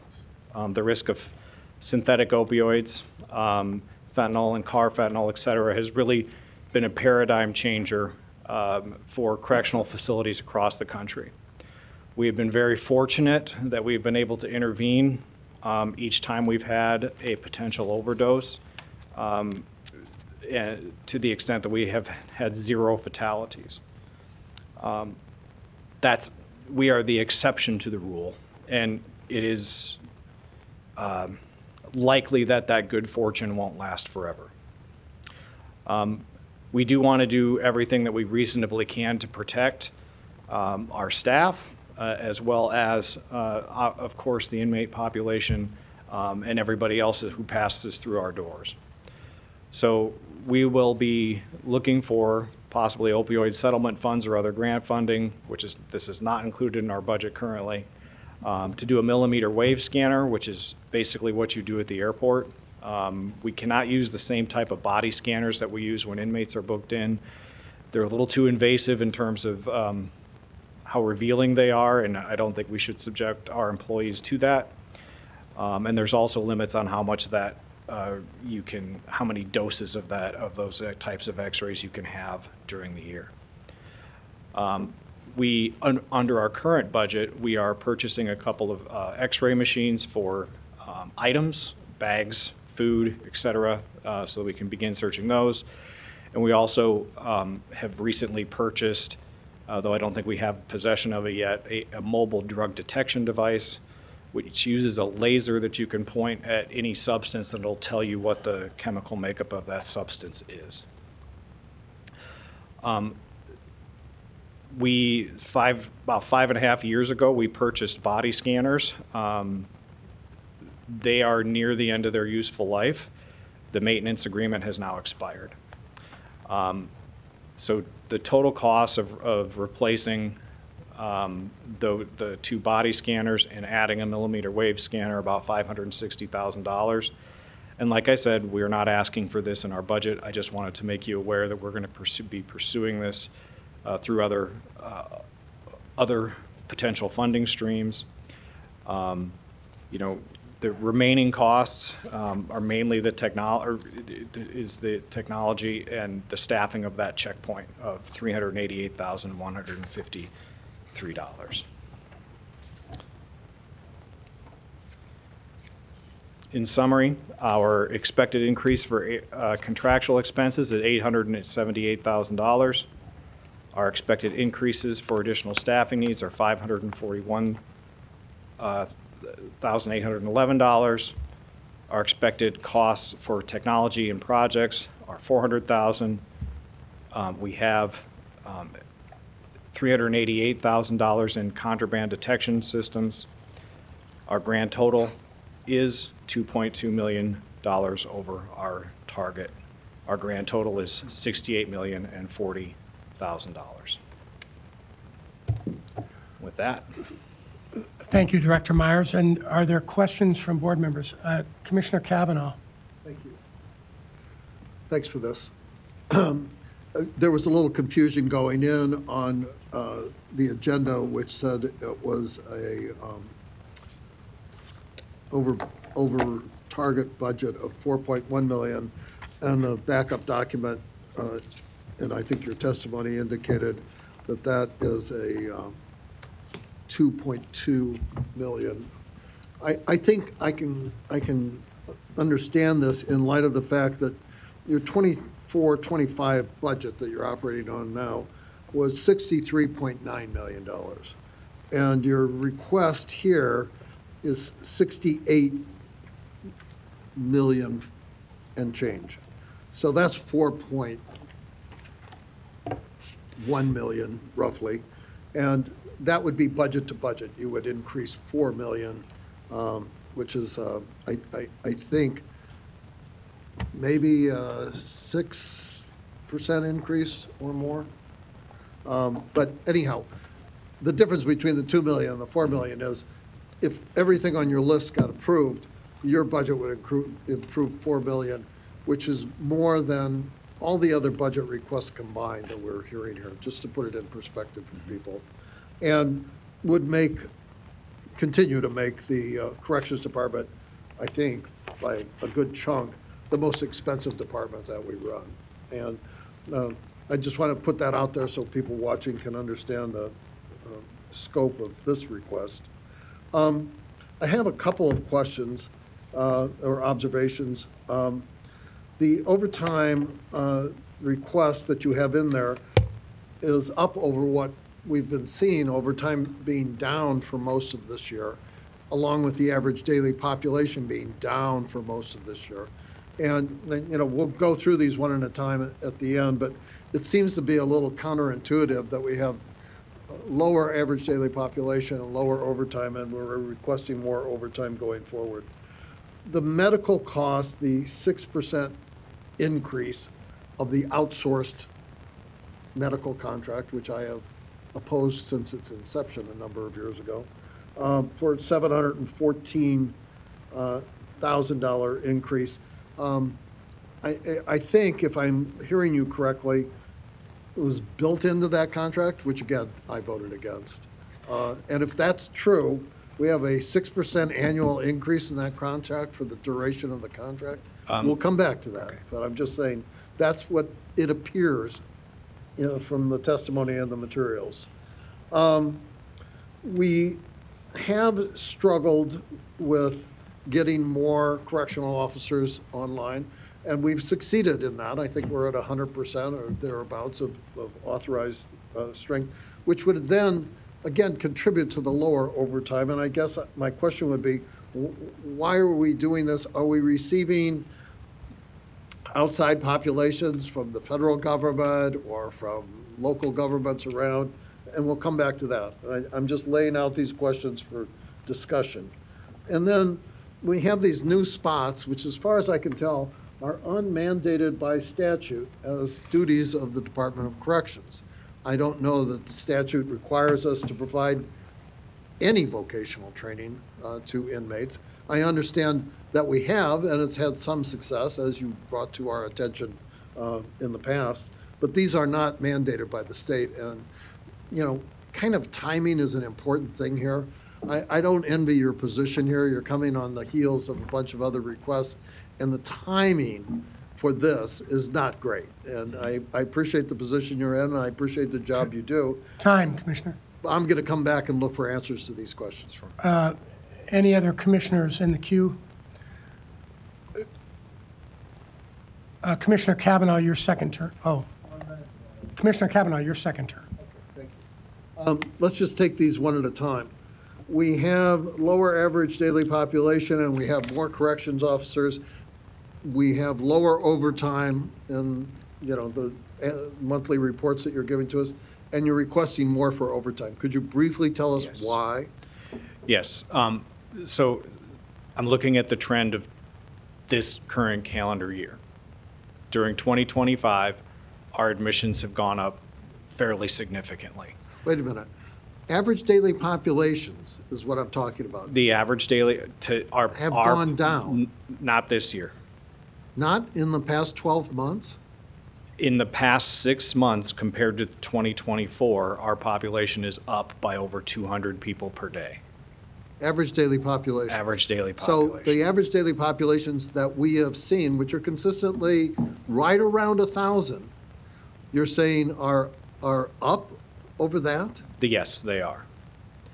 We haven't seen that in the reports you've submitted to us. They actually, in the last couple of months, we have had increases each month. And this morning, I checked, our population this morning was 1,131. We were down to 914 in December. Right. So that's 217 more people in Which custody. was, I think, a historical low. It was. So we're dealing with an increase over a historical low. We are, and my... Okay, I'm just trying to get this in but I can context. explain If we go back 3 or 4 years, we were averaging like 1,200 or more.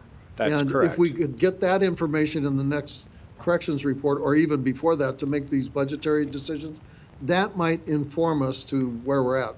My impression, based on the statistics you've provided, is we've had record lows in the last year, and they've crept up a little bit, but not by a huge amount, a couple hundred. That's to the overtime thing. The same question with, we've had low overtime because we've had high correctional officer percentages, 100% or more. So why are we requesting more for overtime? So our overtime budget in previous submissions has probably been a little low over what we sometimes expected that we would end up spending. Okay, here's what I would ask. You had an overtime budget in your last budget, right? Yes. Get us the numbers of what that number was, and then what of that did we eat up in this budget, which will be over the end of this month? I'm just trying to get a handle on. I appreciate you anticipating stuff, but we don't have to pay for every anticipation that we have. 1 minute. We certainly don't have to pay for new jobs. I mean, it might just be a bad time. I'm not saying that they're not meritorious, but there's a lot of stuff that's not meritorious. I understand the food request, and I get it, and I think we should do that. We should have healthy diets for these people. We just entered into a contract, a deal with obesity with the health department, and so I've eaten at the correction center, and I know a diet that'll put pounds on you, and some of that is in that diet. But then the idea of these new spots now might be just a bad timing thing, so that if we can get the budget down below 4 million over your last budget, that would really be a great goal. Now, that still leaves 2 million in from what you're asking for, but I'm looking at it from, we gave you 63 million last time, and you're asking for 68 million this time, basically. Time, Commissioner. Thank you. Commissioner Morgan. I do know those numbers, and even if you're up 200, that's 20%, which would be a pretty substantial increase. We're not taking any people from ICE, are we? No, we are not. And if we don't take them, they're going somewhere else, I don't know, 100 miles away or whatever it is. Am I correct? That's correct. I believe Potawatomi County contracts with ICE. Other than that, it's some distance away. And we used to take some. We used to have a contract with ICE up until 3 or 4 years ago. And I would assume, and please correct me, that's a couple $1 million a year in revenue that we're not really seeing. There would be revenue, Commissioner. How much would depend on how heavily they utilized our facility. And, we would have to negotiate a new per diem with them, which would be also impact that. But yeah, I can't dispute your estimate. Yeah. And I'm not suggesting we do that, but it might be good sometime for you to have a discussion and give us your feelings, and Amber's and some others about that. It isn't like, well, if we don't do it, no one else does it. And if there is some financial gain from that, you sort of look at that a little bit more seriously, is my opinion about it at this juncture, to at least have some discussion at some point in time. And that's just one person on this board. Thank you, Commissioner Morgan. Commissioner Kavanaugh, and it's your third time. So, relative to what Commissioner Morgan just said, we currently, most of our non-Douglas County holds are from the city of Omaha, right? They would be the largest number, Right. yes. And we don't get a couple $1 million from the city of Omaha, do we? Yes, we do. Okay. But we don't cover our costs currently with the city of Omaha. we We're in are- negotiations to raise that cost, right? Correct, we are. I point that out because this taking other people's holds is not proven to be a moneymaker for us from our biggest referral, which is the city of Omaha. As a matter of fact, we lose money on every single one of those, as our numbers have proven, and we're in negotiations to at least get us to a hold harmless. So we might want to look at that before we expand the pool of other people's holds and lose more money, because pretty much 100% of your budget comes from Douglas County taxpayers, right? That's correct. The vast And majority. so what we want to be sensitive to is 1 minute. doing anything for any other level of government that costs Douglas County taxpayers additional money, like this Omaha hold situation that we're currently negotiating. I think that if we deal with that, and I think negotiations are ongoing, that might be a good start before we anticipate taking anybody else's holds from any place. I mean, that's not, again, a mandated obligation of Douglas County, is it? We don't have to do that. No, we do not. And we're not reimbursed by the state for doing that. No, we are not. But if they're on a state charge, we are No, obligated to no, hold those. for taking Omaha police holds or ICE holds or anybody's holds. Correct. We're not reimbursed by the state of Nebraska. We are not. That comes out of Douglas County taxpayers' pocket. Thank you. Thank you, Commissioner Kavanaugh. Commissioner Borgeson. Thank you. Mike, can you explain one more time the medical contract, since Sure. we had just approved the contract? And and we knew it was going to be an increase, which Yes. was, we needed it.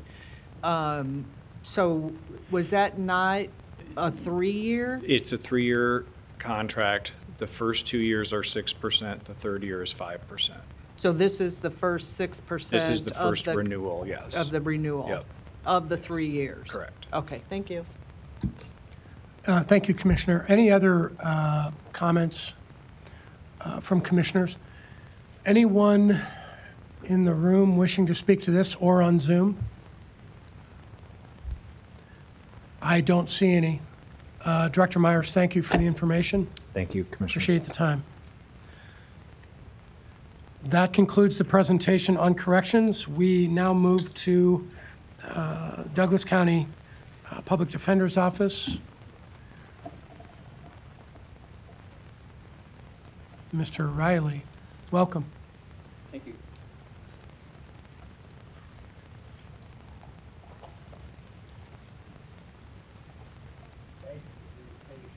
Oh, no.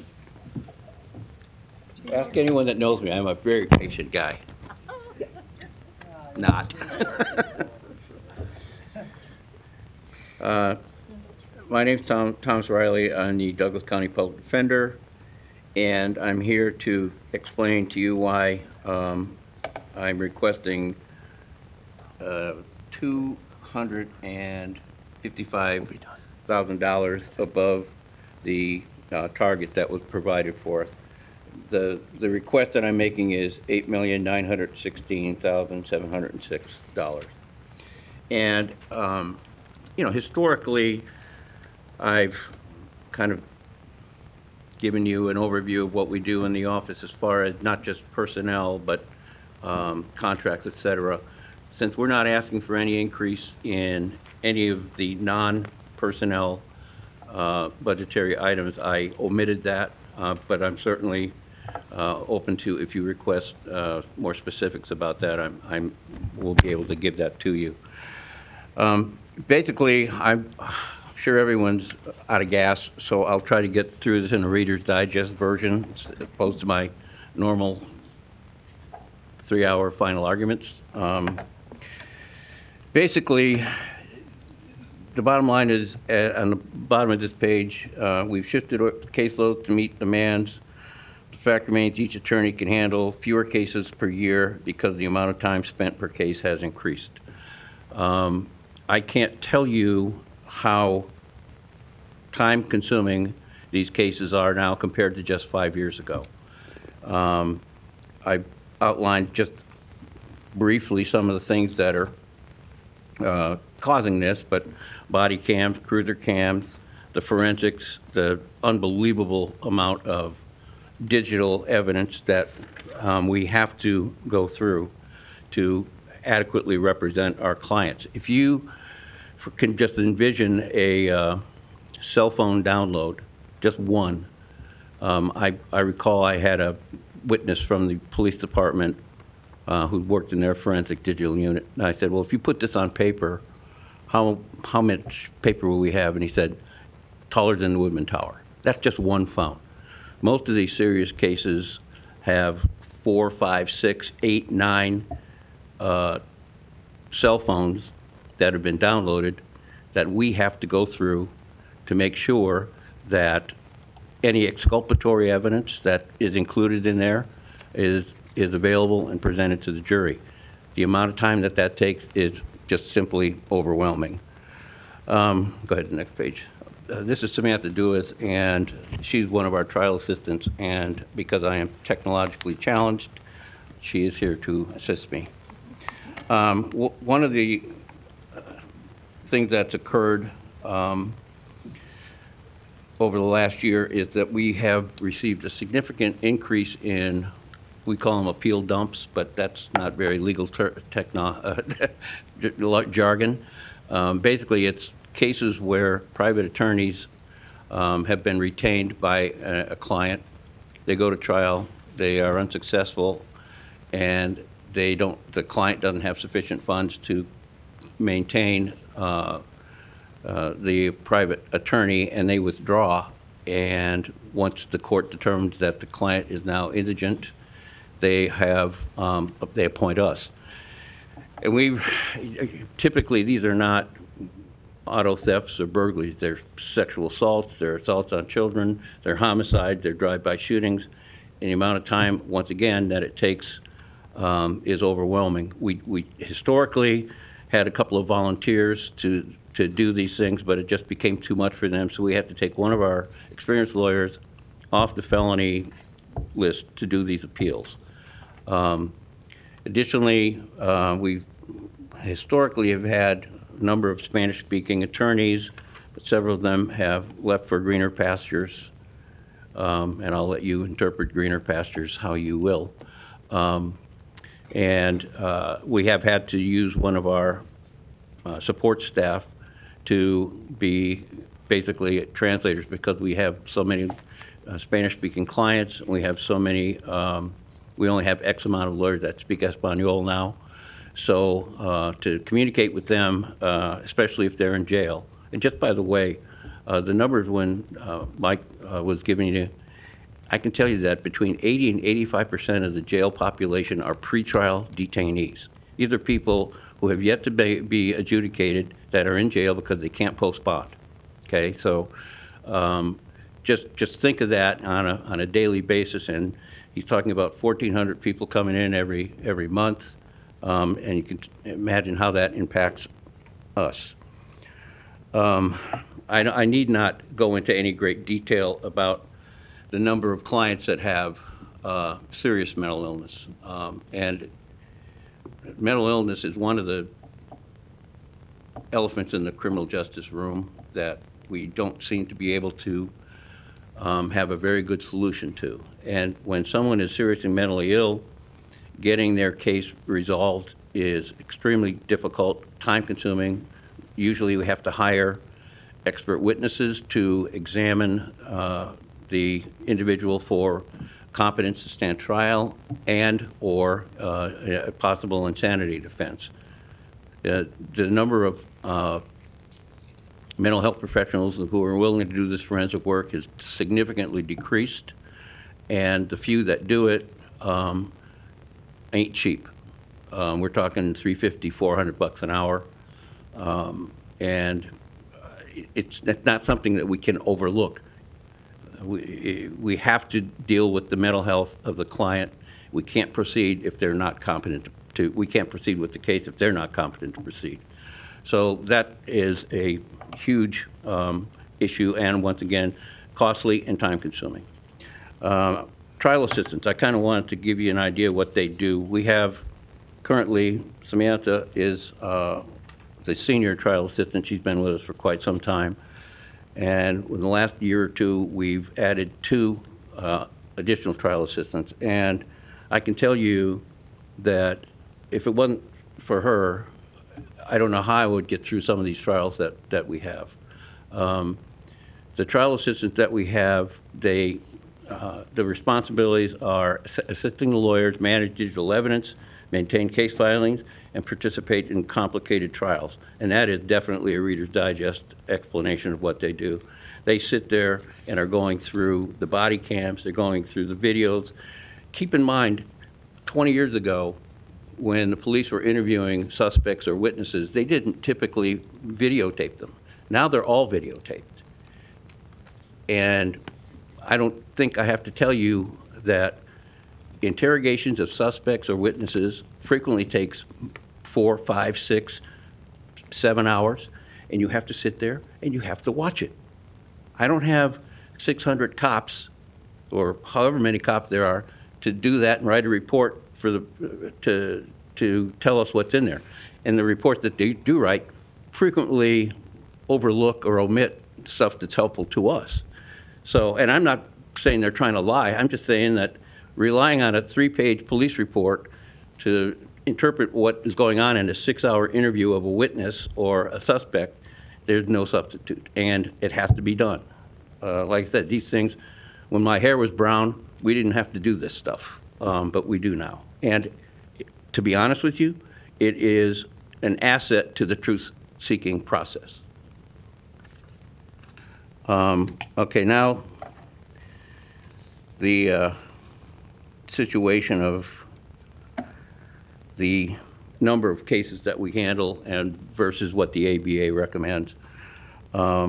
Basically, our records show that the people who do mostly felonies have 131 a year, and companion misdemeanors. And basically what that means is if you have a client that's out on bond on a felony and gets picked up for a DUI or shoplifting, I'm not going to assign that to a different lawyer. I want vertical representation so that a client knows who the hell their lawyer is, not 6 different people showing up at 6 different times.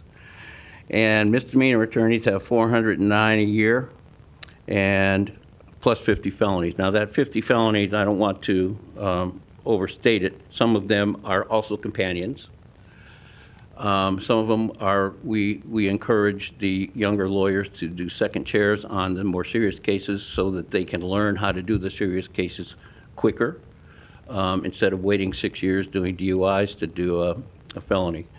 And the next page will show you some kind of startling numbers. The ABA made recommendations in 1973. I was still in law school at that time. And recommended 150 felonies, 400 misdemeanors, 200 juvies, and 25 appeals. 50 years later, ABA standards reevaluated what an appropriate caseload is for indigent defense providers. And as you can see, the numbers that they recommend are far exceeded by what we currently are doing. I'm going to tell you that my request for 2 additional lawyers, 1 additional trial assistant, 1 additional investigator, honestly is a Band-Aid approach. I realize, when I was doing this, putting this stuff together in my original budget letter, I was well aware of the cap that put on the counties thanks to the state legislature's special session, and I didn't know, honestly, how to approach this and what to ask for. But I can tell you that in the last several months, lawyers that have worked in my office for 10, 15, 20 years who never complain about anything are coming into my office, sometimes in tears, saying, I'm overwhelmed, I need help, I can't keep up. And not only does that cause problems with the lawyer, what about the clients? How are they getting served? We can't cut corners. You all know that indigent defense is not an option or a cost that is discretionary. It's mandatory. If it ain't us, it's someone else. I kind of put in here what the ABA standards were and what activity they were considering. You can see, I will tell you, in my opinion, these numbers are low, but they're not as low as you might think of at first blush. For instance, they're saying high-grade felonies, 21 a year. Well, I guarantee you. Well, first of all, a lot of these numbers are probably derived from public defender offices that have divisions of serious crimes, homicide unit, and et cetera, et cetera. And that's how they're breaking this stuff down. We don't do it that way. Right now, when we're at full strength, we have 58 lawyers. I'm asking you to give me 60. And I'm hoping that it will alleviate some of the stress. And I'm asking for new opening or entry-level lawyer, which our pay is $80,000, which is pretty much the standard across the state of Nebraska for starting pay. Does that alleviate the people who are stressing out on these felonies? Probably not, but it will at least help the people on the lower level of felonies and the misdemeanors. I would note that for whatever reason, ABA didn't even address juvenile court or appeals, and previously, as you can see in 73, they did.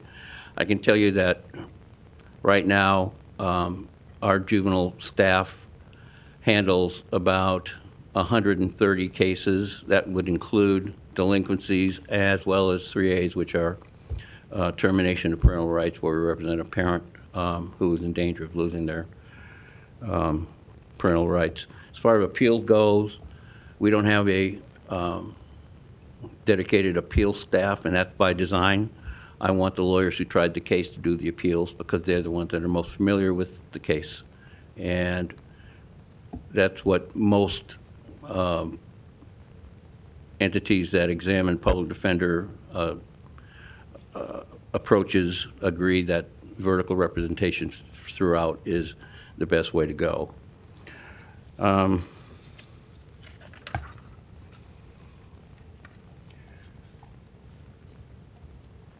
The private appointment, I was watching the presentations by district court administrator and county court administrator and talking about what the pay per hour would be for court-appointed counsel outside of our office. Now, as you know, the truth of the matter is there's a lot of cases now, even the more serious ones, that have multiple defendants, and we can only represent one.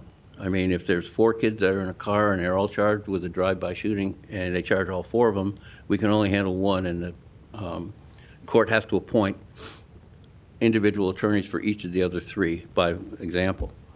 And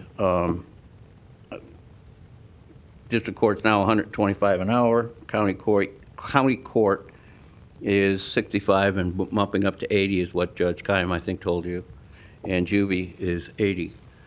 And in fairness to the private bar, don't forget that when they're getting paid, they have their own overhead. It's not just like us. Our lawyers don't have an overhead that they have to pay. It's salary, but an $80,000 salary is $38.50 an hour. So I do think that we provide a good bang for your buck in the long haul. I've got a couple of, typically I've made mention of the things we do. We can't really cut things, but we can try to find ways to accomplish some of the goals in a more cost-efficient manner. And having investigators and trial assistants does help doing some of the tasks. I'm not going to have Samantha be the only person that watches interview with my client, but I'm going to have her do it because I want other people's input. But they provide a great service there, and obviously their salaries are significantly lower than the attorneys. We push free continuing education. That's provided by we're members of the Omaha Bar Association. They have a lot of free education. We do our own in-house, as I've told you before, and also we encourage the lawyers on some of the more high-profile seminars across the country.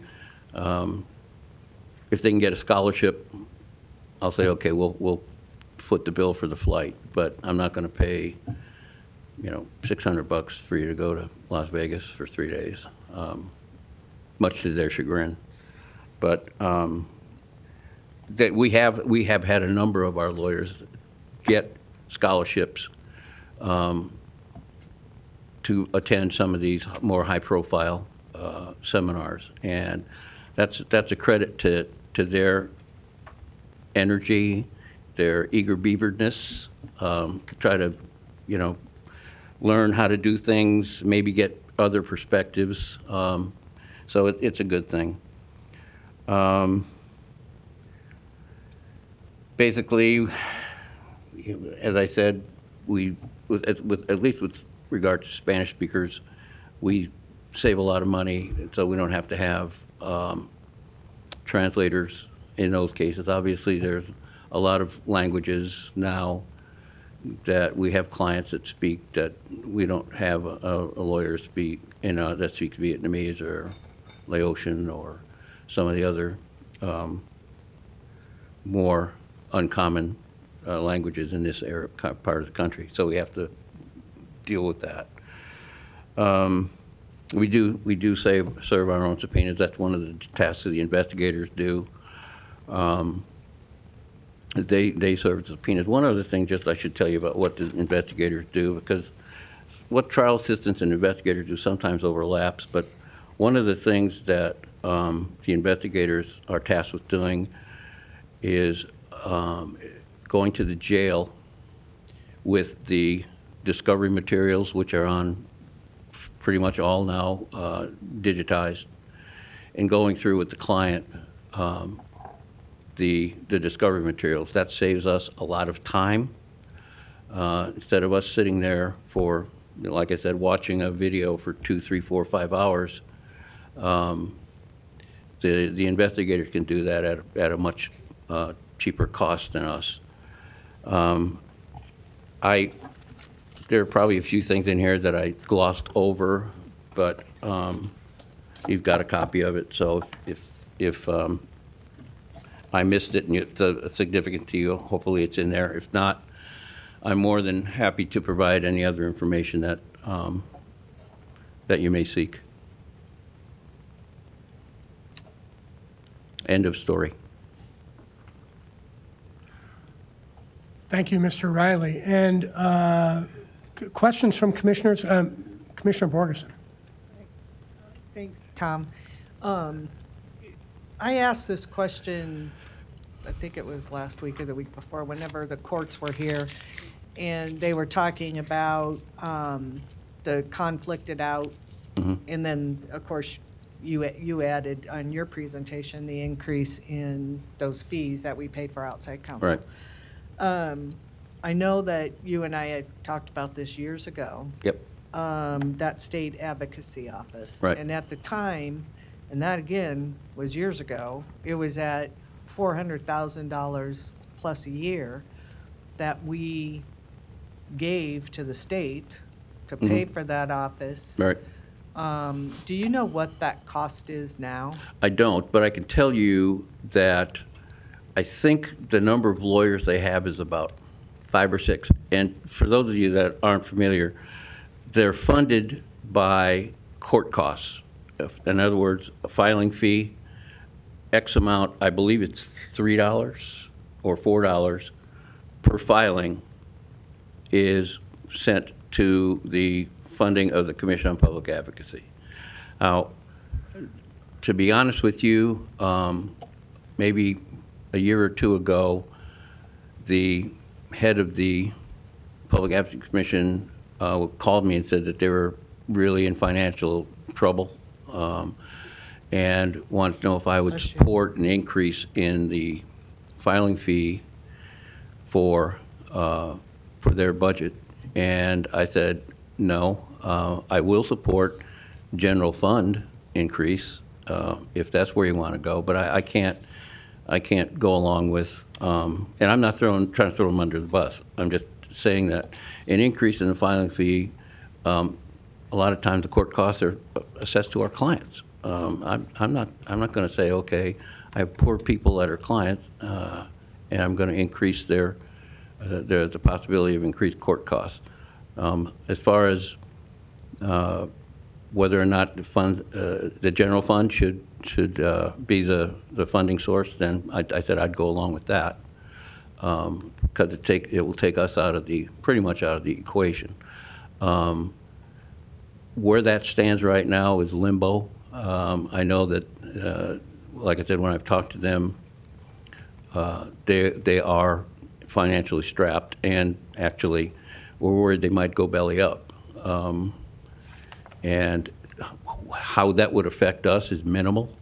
How it would affect the rest of the state in some of these areas where they don't have a public defender, where counties want to kind of gamble and hope nothing really bad happens, and then Beatrice happens and you go bankrupt.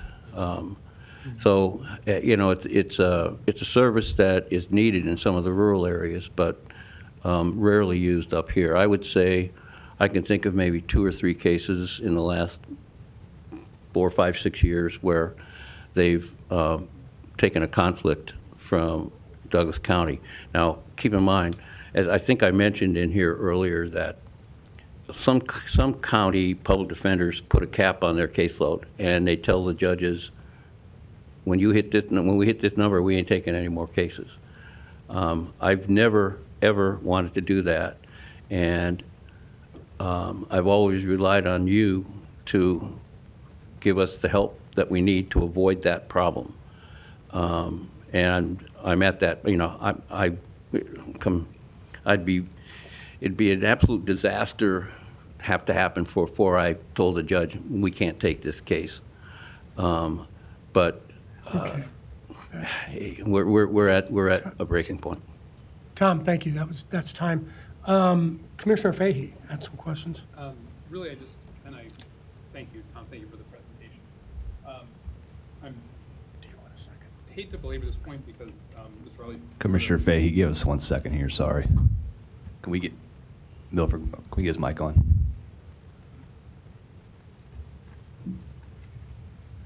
All right, thank you. Tom, thank you. You put a pretty fine point on it. I don't want to belabor the point too much, but it's a point that merits belaboring.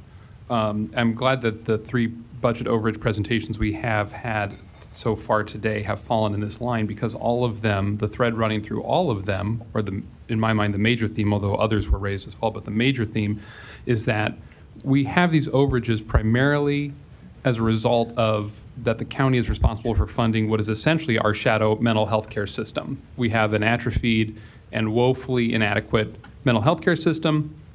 And so as a result, what we do, and I'm not saying probably anything that everyone in this room already knows, but it's worth saying, we have a system where we, the county, because no one else wants to do it, pays to police, investigate, prosecute, and defend, and then incarcerate, feed, subsequently educate, all the while treating people with severe mental illnesses, because we weren't willing to treat them in the first place. So instead, we treat them in the confines of the criminal justice system at exponentially greater costs, all of which falls on this county. And I think it needs to be said, I appreciated your point in highlighting it, and I just wanted to bring it up yet again. Thank you very much. I second that. Okay. Thank you, Commissioner Fahey. Commissioner Borgeson. Well, I just want to keep talking about that advocacy place, because again, it's costing us. And in the last I remember is even if we used it, it would cost us more because of, again, 5 to 6 lawyers and what they charge people to use their office. So I would like to see if there's a way to revisit that and maybe talk with some senators about that for next legislative session. Sure. It may, like you say, be gone, but I think we really, really need to talk about it because in my opinion, it's costing us. That money should be given to you for your office instead of having to pay for everybody else throughout the state. That's just my opinion. And then if we gave you the moon during this budget, you're asking for 2 attorneys because of the caseloads, and they're high, and they're still high even with the additional 2. Tell me, how many attorneys would you really need to get to the numbers that we need to get caseload per attorney? Well, I said to a couple of the folks as we were walking over here that this is a Band-Aid approach. Honestly, I would not suggest that we should go so far as what the ABA standards request, but I'd be a liar if I didn't say we could probably use 6, 7, or 8 more lawyers, honestly. Well, if we could work on maybe those numbers. I know the court's trying to help too because they brought it up when they asked for the increase in the fee for outside attorneys. But either way, we're paying. Yes, and absolutely. So again, if there's a way to utilize those dollars, I think more efficiently through the use of our own office, then I think we need to look at that. Well, So we can talk offline and work on that, but Okay. I think that would give us additional funds to get the additional attorneys that would be needed in the public defender's office, maybe not the 6 or 8, but it would give us an additional I hear couple you. more to be able to bring those caseloads down to where they need to be. So anyway, let's talk offline. Okay, well, that's, I tried to be realistic, you know. I could have said we need 5, and I thought to myself, that's probably not realistic. Let's do this incrementally if we have to. Let's start with 2, see how it goes. Like Commissioner Kavanaugh says, I can't see into the future, but I can tell you the caseloads are up this year. I think our misdemeanors are up 6% and our felonies are up 4, 1 or minute. vice versa. Sorry. That's it. Commissioner Borgeson, I lost my train of thought, so I'll email you. Been the there. There was one other question, but it's gone now. Okay, any other questions from commissioners? Seeing none, thanks for your patience today. Appreciate the All time. right, thank you. We will have to be out of this room by 1:30. I'm not trying to rush. We have general assistance next and emergency management. I'm not trying to rush you, but we could move if we have to move. And general assistance, I think, is next on the list. So just a heads up.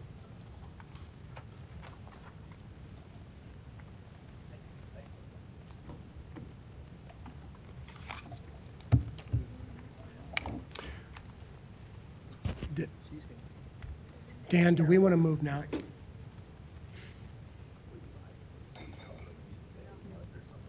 Oh. Yeah, thank you, Mr. Administrator. Appreciate it. Oh, nice. No. Okay. Okay, order. Sorry, let's begin. Hi. I'll continue with my 1-hour planned presentation now. I was ready for the 1 hour. Melissa Seawick, Douglas County Department of General Assistance Director. So I just wanted to start giving a brief overview of our program and what we do. So we are mandated by the state. Our program is, we are an unfunded mandate, but we are a mandate. And each county board is to be the overseer of the poor and provide general assistance. Provide general assistance to all individuals who meet the requirements and are eligible pursuant to standards established by the county board. And so we do that every 2 years. We come to the board and present a little bit about our program. We go over our guidelines, and then we establish kind of what our program is going to be doing moving forward. And the basis of that is to maintain the minimum health and decency for those individuals in our county. And we will be here again at the end of this year for our biennial guideline review. So general assistance provides basic human services to the poor residents of the county who are not eligible for any other public assistance and do not have sufficient income or resources to meet those basic needs. So anybody who is receiving or eligible for general assistance is not going to be eligible for any other state or federal assistance programs besides getting SNAP, so that would be food assistance, and then LIHEAP utility assistance from the state.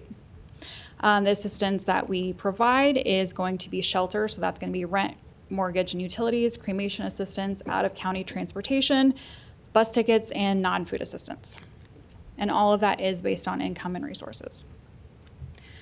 Determinants of eligibility, a person has to be a Douglas County resident, United States citizen, or lawfully present in the United States, and eligible for other public assistance, again excluding SNAP and LIHEAP, and have insufficient income and resources to meet their needs. The items that we provide are shelter assistance, non-food, transportation outside of Douglas County, cremation assistance, clothing vouchers, and bus tickets. We have additional provisions that we do provide. Most of these are provided because of our department has donated items. So we have a clothing closet that is completely sourced by donations from those in our department. We offer personal hygiene packets for folks. We have seasonal supplies. And then we have emergency sustenance such as like protein bars, shakes, and like electrolyte packets when folks come in. That we have a lot of people that come in off the streets for their appointments. And so trying to provide enough to get them through the day so we can get them additional resources. So in 23-24, we provided over $2.8 million in direct financial aid to those in Douglas County. So that would be rent assistance, cremation assistance, out-of-county transportation, bus tickets, and non-food assistance. We received over $300,000 in reimbursements, and that was because we assist our individuals apply with Social Security, and we're reimbursed for some of the funds that we provide to them while they're pending Social Security. And then we distributed over 6,000 vouchers. This is just a snapshot, a 5-year snapshot of our clientele. This is to as of June 1st, we were just under 1,400 clients. We anticipate that we will exceed our 22-23 numbers, which was just under 1,500, based on where we're at right now. So we are requesting a little bit over our target, which we have not done before, but we're requesting $288,108 over our target. All of that is attributed to our direct client services, so the assistance that we are providing to the community, besides a little bit of the employee fringe benefits, which we have no control over. So all of it is the direct client services. I do have in here kind of the breakdown of what we asked and the specific items. And then with revenue, this is what we're projecting every year. We do our best, and again, that's based on clients that were receiving general assistance and that we're able to get reimbursed from because they have been approved Social Security. We're typically guesstimating about $200,000. This year so far, we have over $401,000 that we have gotten back from reimbursements. And this is just for your reference, a 5-year snapshot of our budget and expenses, and then the revenue. Again, just more information, kind of a breakdown of our direct client services. This is not all of our direct client services. These are our top ones. So it's rent, our medical client aid, non-food client aid, burials, assisted living, client bus services, and client utilities. As you can see, the biggest change is the increase in our rent assistance that we are providing. There is a greater need in the community. We also have increased the amount of rent assistance that we're able to provide because the rent demand in our community is so high.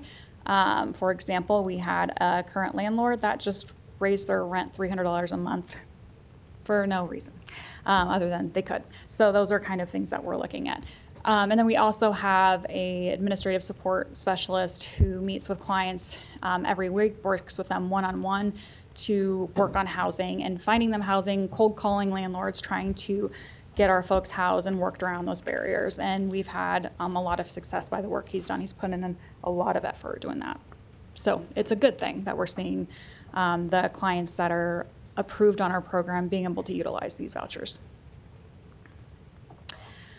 Key factors influencing the increased need, rise in homelessness. There's about a 14% rise in local homelessness, so this is not looking at anywhere other than in the Omaha, Douglas County area. So that is obviously an increased need. Declining federal aid, that is both part of, which we figured would be here, with the decrease or the ending of the CARES ARPA funding, but then also with the current federal allocations. It doesn't look like they're going to be around or at the percentage that they were previously, so for housing and homelessness. So that will directly affect our clientele, and we'll kind of get the trickle-down effect of it. Lack of affordable housing. Nebraska faces a shortage of approximately 45,000 affordable and available units, rental units to extremely low households, our clientele. And then that is, again, an example of why landlords are able to do a $300 increase and have somebody jump on that. And then shrinking local resources, that kind of goes back to the declining federal aid and then kind of just looking at the overall economy. The main things that we're doing to increase revenue and decrease expenses really all are about getting clients off the program quicker, so they are not relying on county resources. Or if we can tap into another resource that can help with like utilities, non-food, we will go ahead and do that. The biggest revenue source for us, or pretty much the only revenue source for us, is assisting those folks with Social Security benefits, and so we want to continue to enhance the support that we have, helping those folks with those applications, help them throughout the process, maintaining the application, maintaining that contact, but then also working with, continuing working with legal aid to partner with them to help our clients. Also to streamline utility assistance enrollment. Dollar Energy Fund assists with OPPD and MUD's financial aid programs, and so we can complete applications for our clients, and we will be reimbursed for those applications we help them complete. And then also that shifts the utility assistance cost to Dollar Energy Fund versus the county. And then just continue strengthening community partnerships. Again, it's let's not duplicate any services. Let's utilize the resources that are available in the community and tap into those. But then also tap into services that are going to uplift our clients and help them get out of poverty and get the mental health assistance they need, substance abuse assistance, employment, all of that. And then just, again, continuing to access community resources, educating ourselves on it, collaborating, and just, again, trying to help our clients and also reduce the reliance on our program. So we remain committed to being responsible stewards of public funds while ensuring we fulfill our mandate to meet the most basic human needs for our county's most vulnerable residents. Oftentimes, we're the sole resource available to these clients. Each day we work diligently creating a safe and supportive environment where every person feels welcome, respected, valued, and heard as we strive for stability and long-term self-sufficiency. We understand the strength of our community is directly linked to the well-being of its most vulnerable members and are committed to supporting these efforts. Very good, thank you. I believe Commissioner Kavanaugh, your light is on. Thank you. You were first. Thanks for this. Just a couple of contextual questions, I guess. The general assistance 24-25 budget, I think, was $5.6 million. And of that, the unobligated portion was $604,582.83. And this is something we've talked about in the past, which is the budget rarely, if ever, in my experience, is actually spent in its entirety. Going back to just on page 5, FY 2021, unobligated was 1.4 million, and each year since there's been unobligated funds. The question, I guess, is if we have this increased need, as indicated on page 6, and I believe we do. For instance, just one item, which was a 14% rise in local homeless population, and we see these people every day, everywhere. How do we end up with unobligated funds if the need is that extreme? A lot of our unobligated funds continue to be on the administrative side. So our direct client services, our budget is being spent, and it has been, and that's what I've continued to report on. It is more on like the payroll side, the paper, the supplies, that is where we're able to kind of cut back. And so that's what's not being met. Okay. But also, we have a lot of clients that are on our program that are approved general assistance that have kind of the voucher that they're eligible for that rent assistance, that we're not able to find housing for them. And so now we are seeing an increase in number of clients requesting assistance, but we're also seeing an increase in those that we're able to help find housing. Okay. So the overall budget, this $5.6 million budget, it appears to break down into two primary categories. I think on page 4 you indicated that the client count for 24-25 was 1,389, and on the next page, I think it indicates that direct client services for that year were 3.3 million. That would be 3.3 million of the 5.6, somewhere in there. And that the administration costs with benefits for the same period were 2.5 million. 1 minute. So we're running about 40% roughly administrative costs overall. And I think that might be a consistent number going back. It would seem to me that might be, from a charitable operation point of view, this is kind of a basic services point of view, a little high for administration. It's almost 50%. We complete face-to-face interviews with every single one of our clients, and we work directly with them to maintain eligibility on our program and to get those resources. So we actually, a lot of the times with the budget, we've been able to utilize the administrative funds for the direct client services. But our employee numbers have remained the same last couple years. They're remaining the same this year, other than two to-be hireds that we are hoping to fill. But I understand on paper it looks like that. Time. We'll come back. Thank you. Okay. Commissioner Rogers. Thank you, Mr. Chair. Melissa, let me ask a healthcare question. So we used to have the primary clinic. Primary clinic was in place to kind of help cure some of the, kind of weed off some of the chronic stuff so it didn't get too bad. So when they went to get services, they wouldn't go to the emergency room and it charges out the whole. So the primary health clinic is shut down. We still get the bills from emergency rooms for services for people that qualify. What is the chatter that you're hearing in respects to if Medicaid gets cut? Go ahead.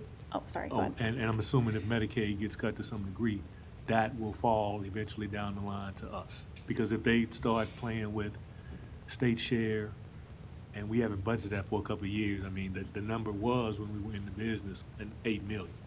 So what are you hearing, or what are you anticipating?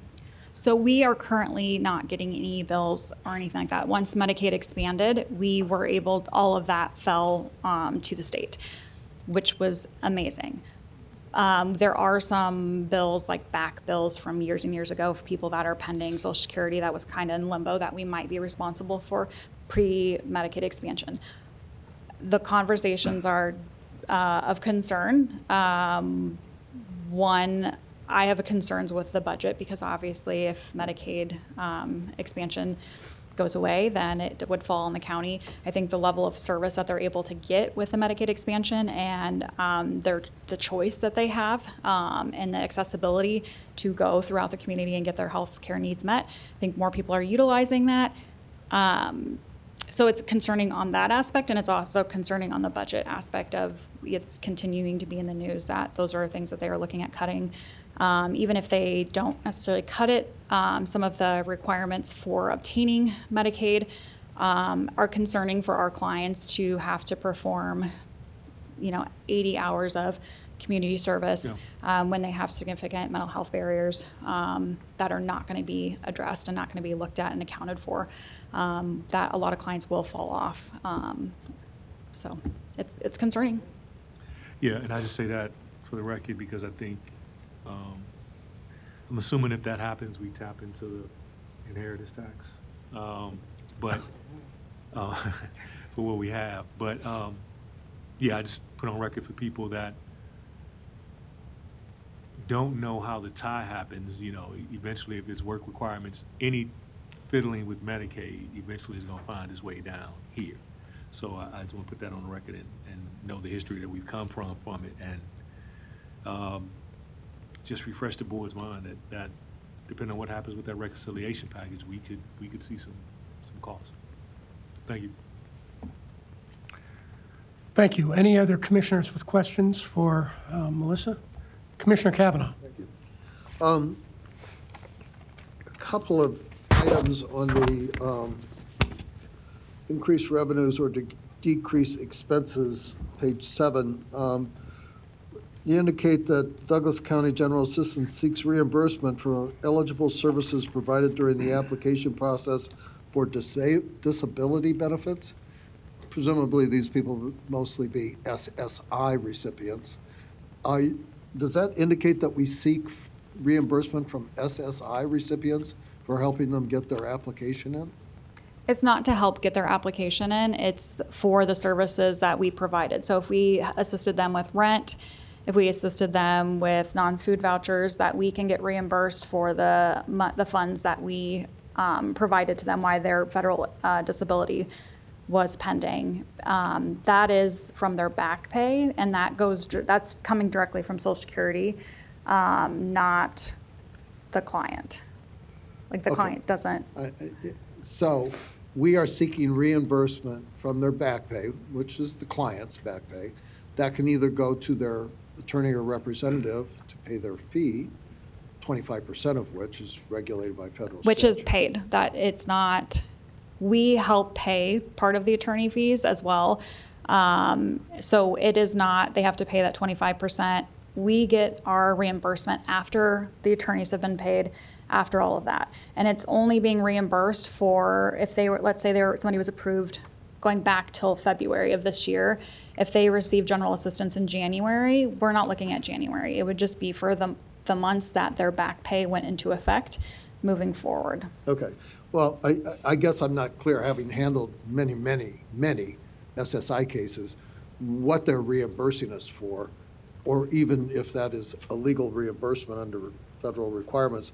I'd like to have that, if you could, send me exactly how that works. I'm not comfortable with taking SSI recipients, meager disability benefits, to reimburse us at all, but outline for me what we're getting reimbursed and how we're getting reimbursed, if you could.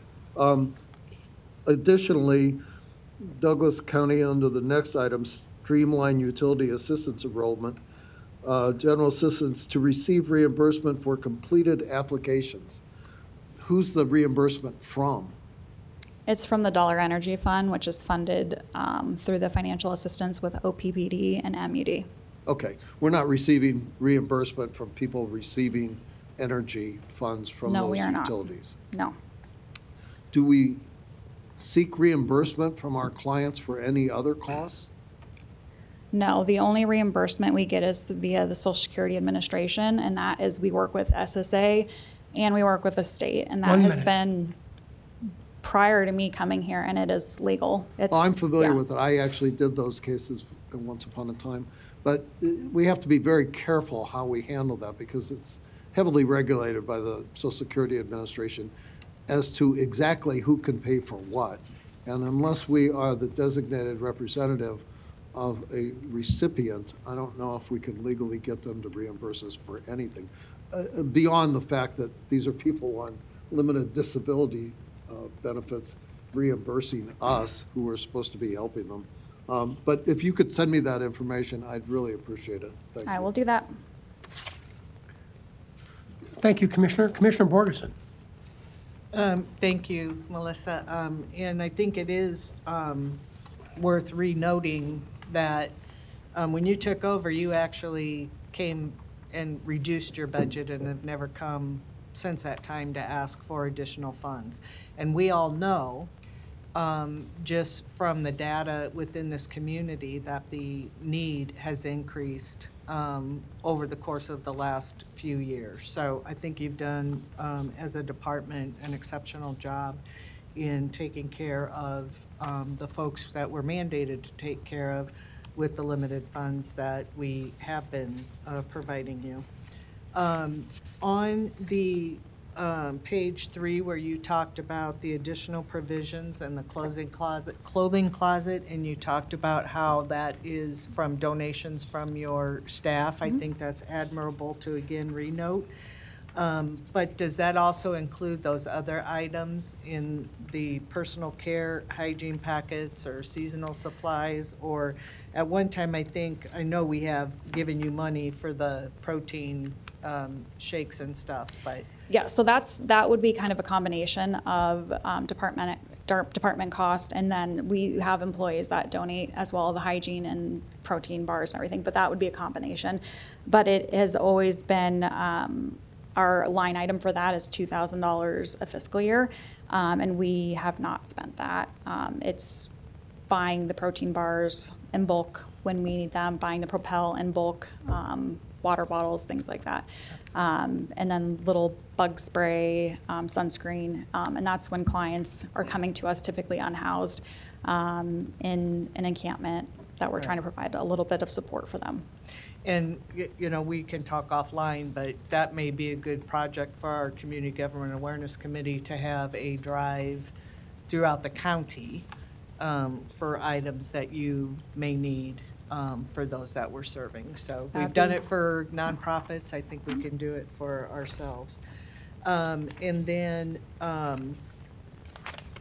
the SOAR program, you know, at one time we were going to, we talked anyway about embedding someone with SOAR background within the department.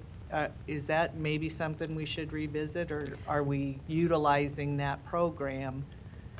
Both. Okay. So we do utilize, and we have a lot of our clients are working with like SOAR workers through Community Alliance. That's a constant conversation to bring into our department. It's been staffing. We just don't have enough staff to do it, but that's something that we're constantly looking at to see if that can be a specialized caseload. But we have already high caseloads and limited staff to do it. But that is a topic of conversation, but we are utilizing the community resources with SOAR workers because they have a lot of great success. Okay. And I'm running out of time, but on the mental health and wellness services, I know that when the General Assistance Primary Health Care Clinic was there, at one time we partnered with the Community Mental Health Center to provide some of those because we were serving basically a lot of the same clients. Now that we don't have the primary health care clinic anymore, maybe that conversation, because the need hasn't really gone away, it's actually increased, we should revisit that conversation with the Community Mental Health Center for the clients that we currently are serving. They see our clients. They still do? Yes. Okay. Yep. All right, I'll come back. Okay. Time. Thank you, Commissioner Borgeson. Any other commissioners wishing to speak or any other questions? Any in the room? Oh, I just had one. Commissioner Borgeson, go ahead. Thank you. How long length of stay of a person on general assistance do we typically, I mean, is it, 9 months, 12 months? I mean, what's the average? I don't have that data for Okay. you. It's very difficult because a lot of times our clients will just fall off the program and we're not sure why. Some of them come back around. But that is just data it's been very difficult for us to have and find. We are working on getting that, at least a better guess of that. But it kind of ebbs and flows, and just because the person falls off the program doesn't mean that need's not there. It's just sometimes due to the circumstances we can't find them, and then they do come back around. And that may be good information to somehow, again, I know it costs money to do, but to track and keep that data as, here's how many we have on each month, here's how many fell off, because then like you say, the next thing they're coming back around. But what are those numbers? And We what have those numbers, but I think it is important to know why that person fell off, and most likely it's not because that need went away. It is where the no, people never. are still coming back, and so that's what we really want to be able to see is if a person fell off the program, is it because they were employed, they no longer needed our services, and be able to track that. But a lot of times people just walk away and they're like, thanks, don't need you anymore, and we don't hear from them again. And that's what we want ideally. But tracking somebody where the need is still there and they're just not obtaining the services is really Right. where we want to focus on. Right. Well, again, if we could work together on some of that data, I think it would be helpful to not just know, but then it would also be helpful for us to, in making our decisions when it comes to budget, how we're, data is knowledge, and it helps with what we have in front of us to make those decisions. Absolutely agree. You've done a tremendous job since you took the position years ago, and I appreciate the work that you and your department do for this population that we serve. Thanks. Thank you, Commissioner. Any others? I don't see any. Melissa, thank you. All right, thank you. Thank you, Melissa. That concludes the presentation on general assistance, and that leads us to our final presentation, emergency management. Whitney Shipley. Hello. Hi. Hi, Whitney. I'm Whitney Shipley, Director of Emergency Management. I've probably had more of an opportunity this past year to engage with you directly and administratively than we have in years past because we've had so many disasters in the past 12 months. So I might not need to give you as much of a background as I might normally do for our department. You're probably more familiar than you typically have been. We are a state mandated service, and we are partially funded by the state. And it is our mission to engage stakeholders to prepare, respond, recover, and mitigate for natural disasters and community emergencies, not just at the county level, but under the Nebraska Emergency Management Act. Any municipality that does not have an emergency manager of its own, we provide those same services at the municipal level as well. This year, as in past years when we've come to you, well, our target, as you can see, our target and our request, we are over by $403,435,000. And those collectively are the result of 4 discretionary projects that I wanted to present to you for consideration that are kind of consistent with where we are at with the mission of the organization and some things I'd like for you to think about as we move forward as well. It's not uncommon for us to come to you with siren expenses. In fact, when we've come to you over the past few years over budget, it has been due to primarily siren expenses, but those are slightly different this year. Up to this point, when we've asked you for money related to sirens, it is to do repairs of sirens that are already broken. We've also made an investment in an upgrade to the activation system several years ago. And then last year, as a result of some lessons learned during the tornado, we reinstored the capability we used to have to also activate them from the 41st and Pierce Street location, so that if we have physical damage to the tower at 156th and Maple, we have backups, we have redundancy for that. So that is all keeping the existing system that we have up and running, and we've typically done it on when it breaks, we fix it type situation. But we are very much at a juncture where we kind of collectively have to decide where we'd like to go with the future of the system, and that's something that I feel like I need to put on your radar screen this year, because this year was a crunch point for a variety of different reasons. Let me just say this is not what I wanted to come to you and ask you about. There were other things I was interested in as well, but we've had a big development this year with regard to sirens, in that I was originally going to propose to you a 3-year maintenance program broken up over the course of 3 years, and replacement wasn't necessarily on the table. It's something we need to talk about, but I had hoped to not have to talk about it yet this year. However, we found that 17 of the sirens, and I can get into the details of that in a second if you like, are old enough that the parts for them are no longer replaceable. They're no longer available. And that is for the horn of those sirens. So we've been able to replace the guts of the sirens, so to speak, with computer equipment that's newer that we can fix. But if we get mechanical damage to the heads of those sirens, we do not have the ability to fix those. And that applies to 17 sirens. Like I said, siren replacement was not necessarily the conversation I wanted to open this year, but that puts us in a real conversation about where we want to go long term with these. So if we are to start replacing them, I recommend that we get started this year or no later than next year. And we do that, it's approximately a cost of $30,000 to $35,000 to do each of those, depending on whether the pole needs to be replaced as well and that sort of thing. So that initial $100,000 I propose was to start 3 at a time towards replacing those to get those first 17 done over the next few years. The next expense, that $243,940, is more than what I originally talked to the Criminal Justice Committee about, implementing a preventive maintenance program. And you may recall that recently Siren 303 at Florence, I'm using this as an example because it's a great example, it went off in the middle of the night, and because the diagnostic system of the program does not work, I could not tell which siren was going off, nor could we tell which siren it was because it wasn't going off consistently. So from 2:30 a.m. to 6 a.m., we sent police officers trying to figure out which siren it was that was the problem. And so with that one, as we have with others recently, we've had to engage the siren company, not just our local electrician, but we've had to collaborate with the siren company to figure out these fixes. They said, Whitney, the problem is you're not doing preventive maintenance on these sirens.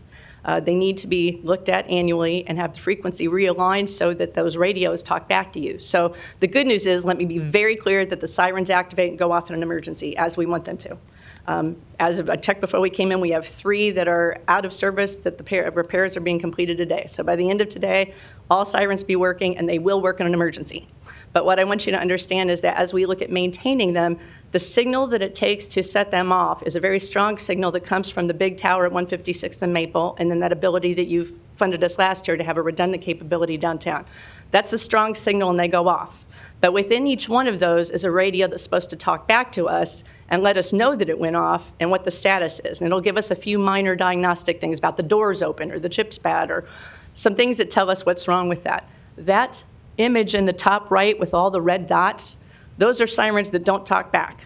And one of those was the one at 2:30 in the morning that did not talk back, so that I can't really tell what's happening with that siren. So the good news is it does go off, but our ability to diagnose a problem is really inhibited by the fact that they don't speak back to us for the majority, like 80-something of the 120 sirens.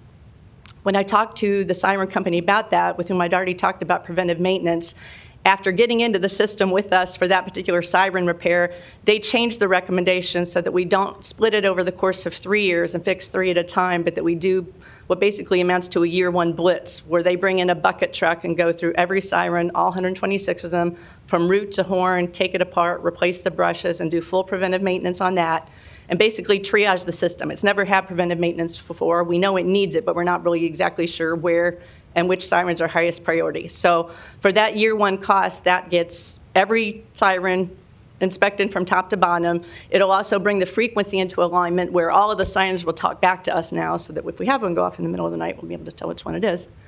And then also it will put in place encryption cards that will prevent them from being able to be hacked, and it'll prevent us from having that frequency drift again where it won't go back to where we have red sirens. They'll all be green and diagnostically sound.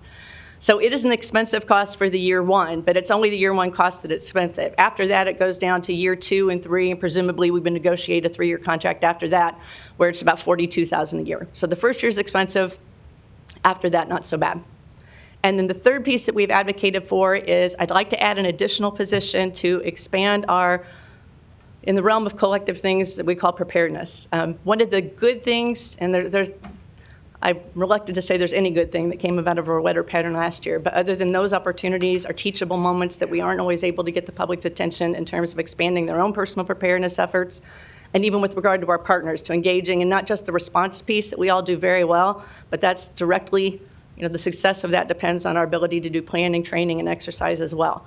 The good news is there's been a lot more interest in those activities after last year's weather events, but what we found is when you go do one of those beget 3 more, and then the 3 of those beget 3 more, where we're building a strong network of community partners that are anxious to do planning, training, and exercise. And we've been working with some community groups through an asset mapping project we're communicating with the Health Department and the Omaha Community Foundation on, where we're moving into some underserved populations and identifying preparedness needs with those as well. But every time we do one of those activities, we leave with 5 more people that want us to do more activities. And so I was committed when I took over to never telling anybody no. I mean, preparedness is our top priority, and I know that we have to make time for that. I just didn't anticipate there being quite as much of a demand as they are. So we're almost at a point where we're going to have to cap that at first come, first serve with regard to helping those partners. So that position would be specifically for that. And then something new that's popped up in the past couple of weeks. Shannon McBaney, our new assistant director, came to us from Boulder County, where she overheard us talking about some of the very real challenges we have about getting emergency alerts out in secondary languages. And they use an app there called ReachWell, and we would bid it, so I'm not sure it would be ReachWell that would do it, but that's one of the examples of one. That for a fairly nominal fee, it was only $12,000, they can pick up those emergency alerts when they're issued by responders and the Weather Service. And the public, when we buy the app, they can download the app and subscribe to those alerts in one of 135 different languages. So for us doing nothing more than putting the mechanism in place for them to reach out and grab those, passively we've offered the public the opportunity to opt in and get those messages in different languages. So again, that's an investment where we don't send the alerts. Much of what we do with emergency management is building capacity for other partners within the preparedness system to do that. So the initial alert system through FEMA is an emergency management system, but it's usually the responders that are sending the alerts, and you know the Weather Service does it as well. So it's really more of our building the capacity for our other partners that issue alerts to do it in different languages. So in all cases, those are discretionary. Those aren't things that we do now. Those are expansions of what we do now. And obviously the questions related to sirens are probably related to a bigger one. You know, we have 126 sirens. We have 17 that need to be replaced right away. But ultimately, all of them will need a discussion at some point. So our preventive maintenance folks, as we work through this with them, said that the cost that I have here, if you take the replacement off the table, the $243,940 is an investment we need to make, that if we start with that now and maintain it, we could get another 20 years life out of the sirens. And as I put these together for you initially, it occurred to me, I thought we had one siren that needed to be replaced this year, which was not exactly where I wanted to go, but I've since found out that that particular siren is going to make it. It doesn't have to be replaced. So if we add the $243,940, I mentioned I only need $243 this year. After that, I only need $42. So even if you don't start replacing this year and we leave that $243,940 in, that gives us extra each year we can build for that replacement if that's a better option to you. But basically, that's where it is. That's where I recommend we go with regard to alerting. To be able to do the emergency alerts in the languages where possible, that's a nominal investment that really empowers the community to take the messages that they wish in the languages that they wish. Alerting for warning, of course, sirens has always been one of the strongest components of the community for that, and that is our ability, really our responsibility to maintain that if we're going to continue to do that. And then the $70,000 is a person for more outreach, and I think that probably speaks for itself. It's just a matter of something whether you feel like it can be squeezed into the budget or not. So based on that, I have additional slides for each one of these if you have questions, but I know it's been a long day, and that's kind of it in a nutshell. So if you have further questions, I'll expand on any one of those if you like. Thank you, Whitney, and sorry I had to step out for a minute. Commissioner Kavanaugh. Thank you. Thanks for this. You're welcome. So if I'm reading right, there is one siren from the 1950s? Yeah. Okay, if we do this 100,000 replacement of 3 sirens, what happens to that siren? Oddly enough, that's a dependable siren, and here's why. The computer guts have been replaced with something more current that we can fix. The problem with the 17 that's wrong is that, oh, she took away my ability to share. The 17 federal signal sirens? Yeah, if you look at on the second slide, those are, it's the rotational mechanism of those that's subject to failure. So that one at King Lake, old though it is, doesn't rotate. It's a fixed siren. So the mechanical problems for that are less than you'd think. If it has a problem with the computers, we can, that's the one I wrote. We can fix that one. So ultimately, yes, it probably makes sense as we're going to replace them, just put that one in the. Just out of curiosity, where is it? King Lake. Okay. Fairly small community. Yeah. Wow. Valley. Okay, well, thank you. You're welcome.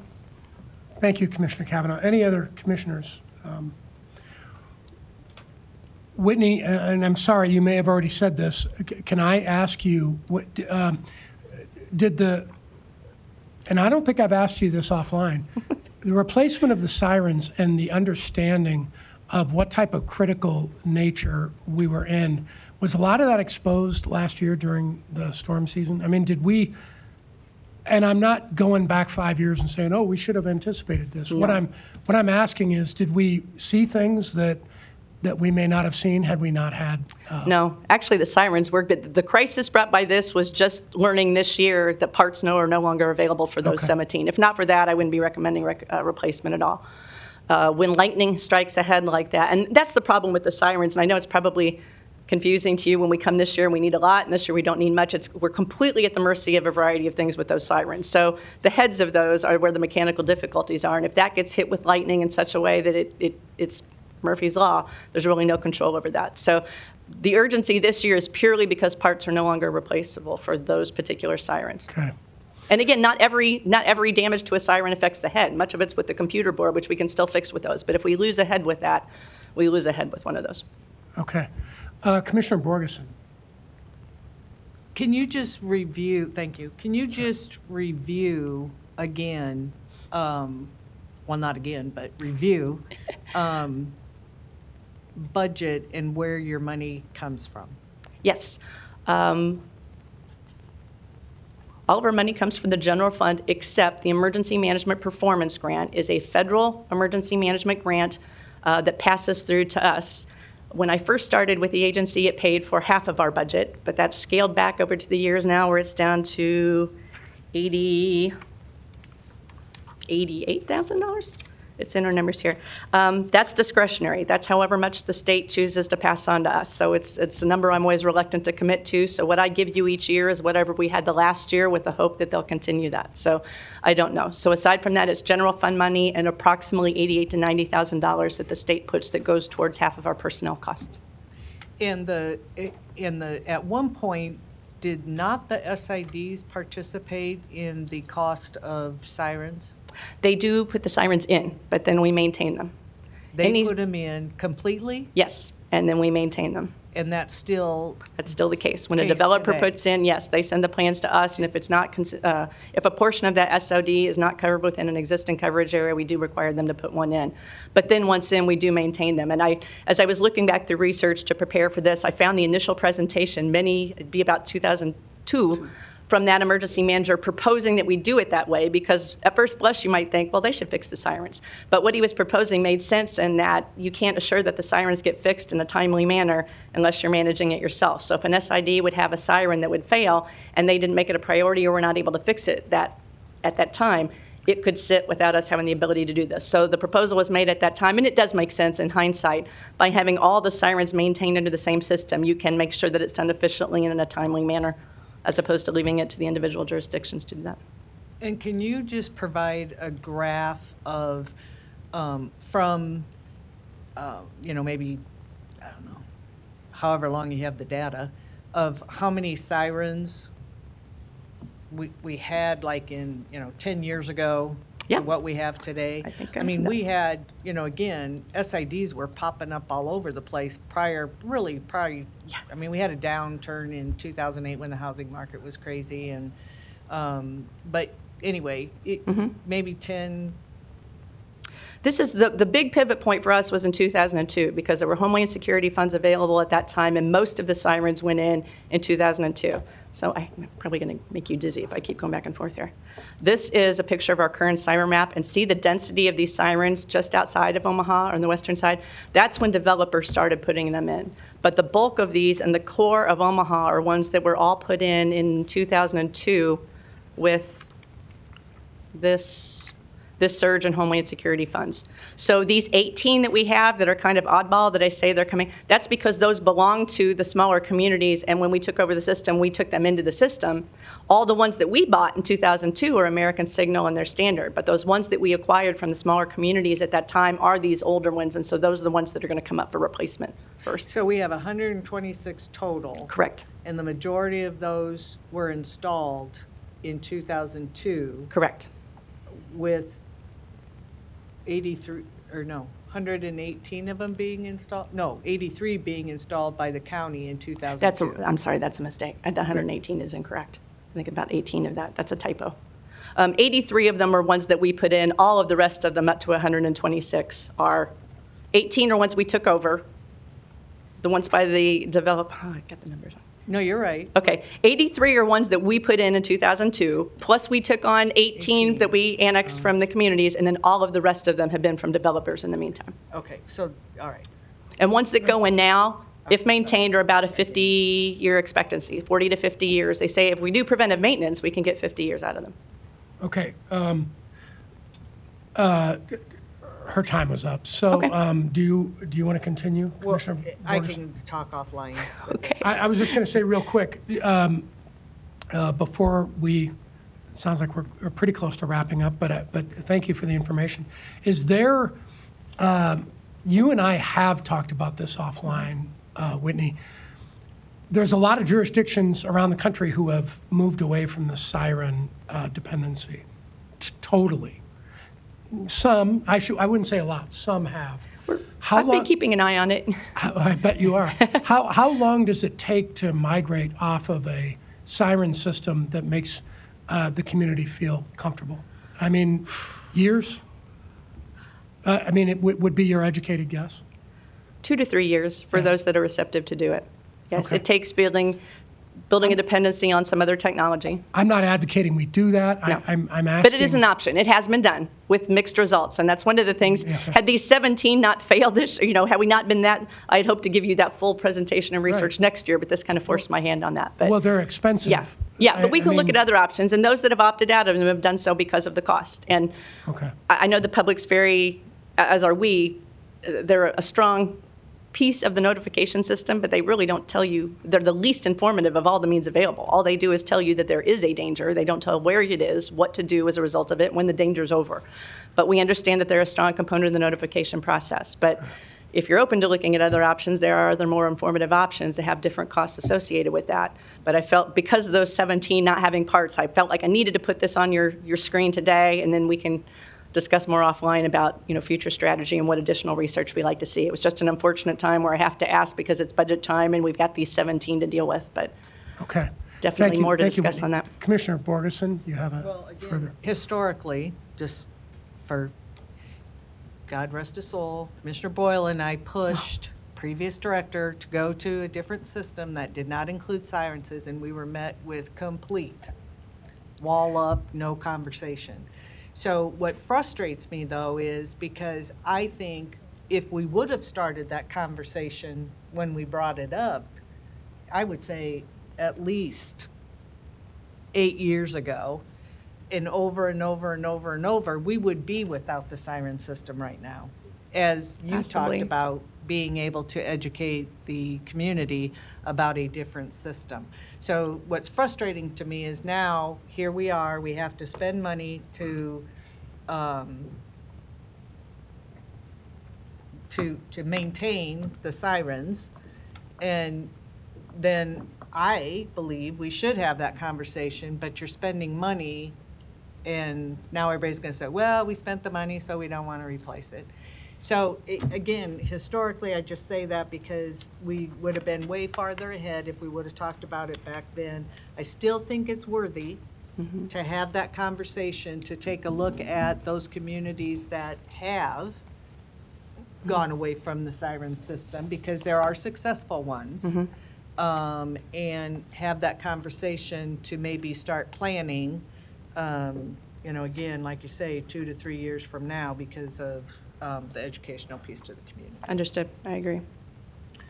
Any other questions from commissioners? I don't see any, Whitney. Okay, thank you. Thank you for coming over, and that concludes our presentations. I will say the committee discussion and action, the letter G, Human Resources Weekly Personnel Report from Civil Service as presented. It's my understanding we do have need for an executive session, is that correct? To deal with Litigation, contract negotiation, and legal advice. Actually, I apologize, labor negotiation, contract negotiation, and legal advice. Thank you, Teresa. Motion by Commissioner Borgeson, second by Commissioner Morgan. Please vote.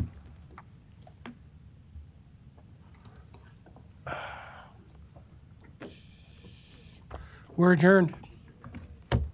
Well, Vote. if you want. Commissioner Kavanaugh does vote yes. Motion passes to go into executive session 6-0.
Motion by Commissioner Borgeson to reconvene and adjourn, second by Commissioner Rogers.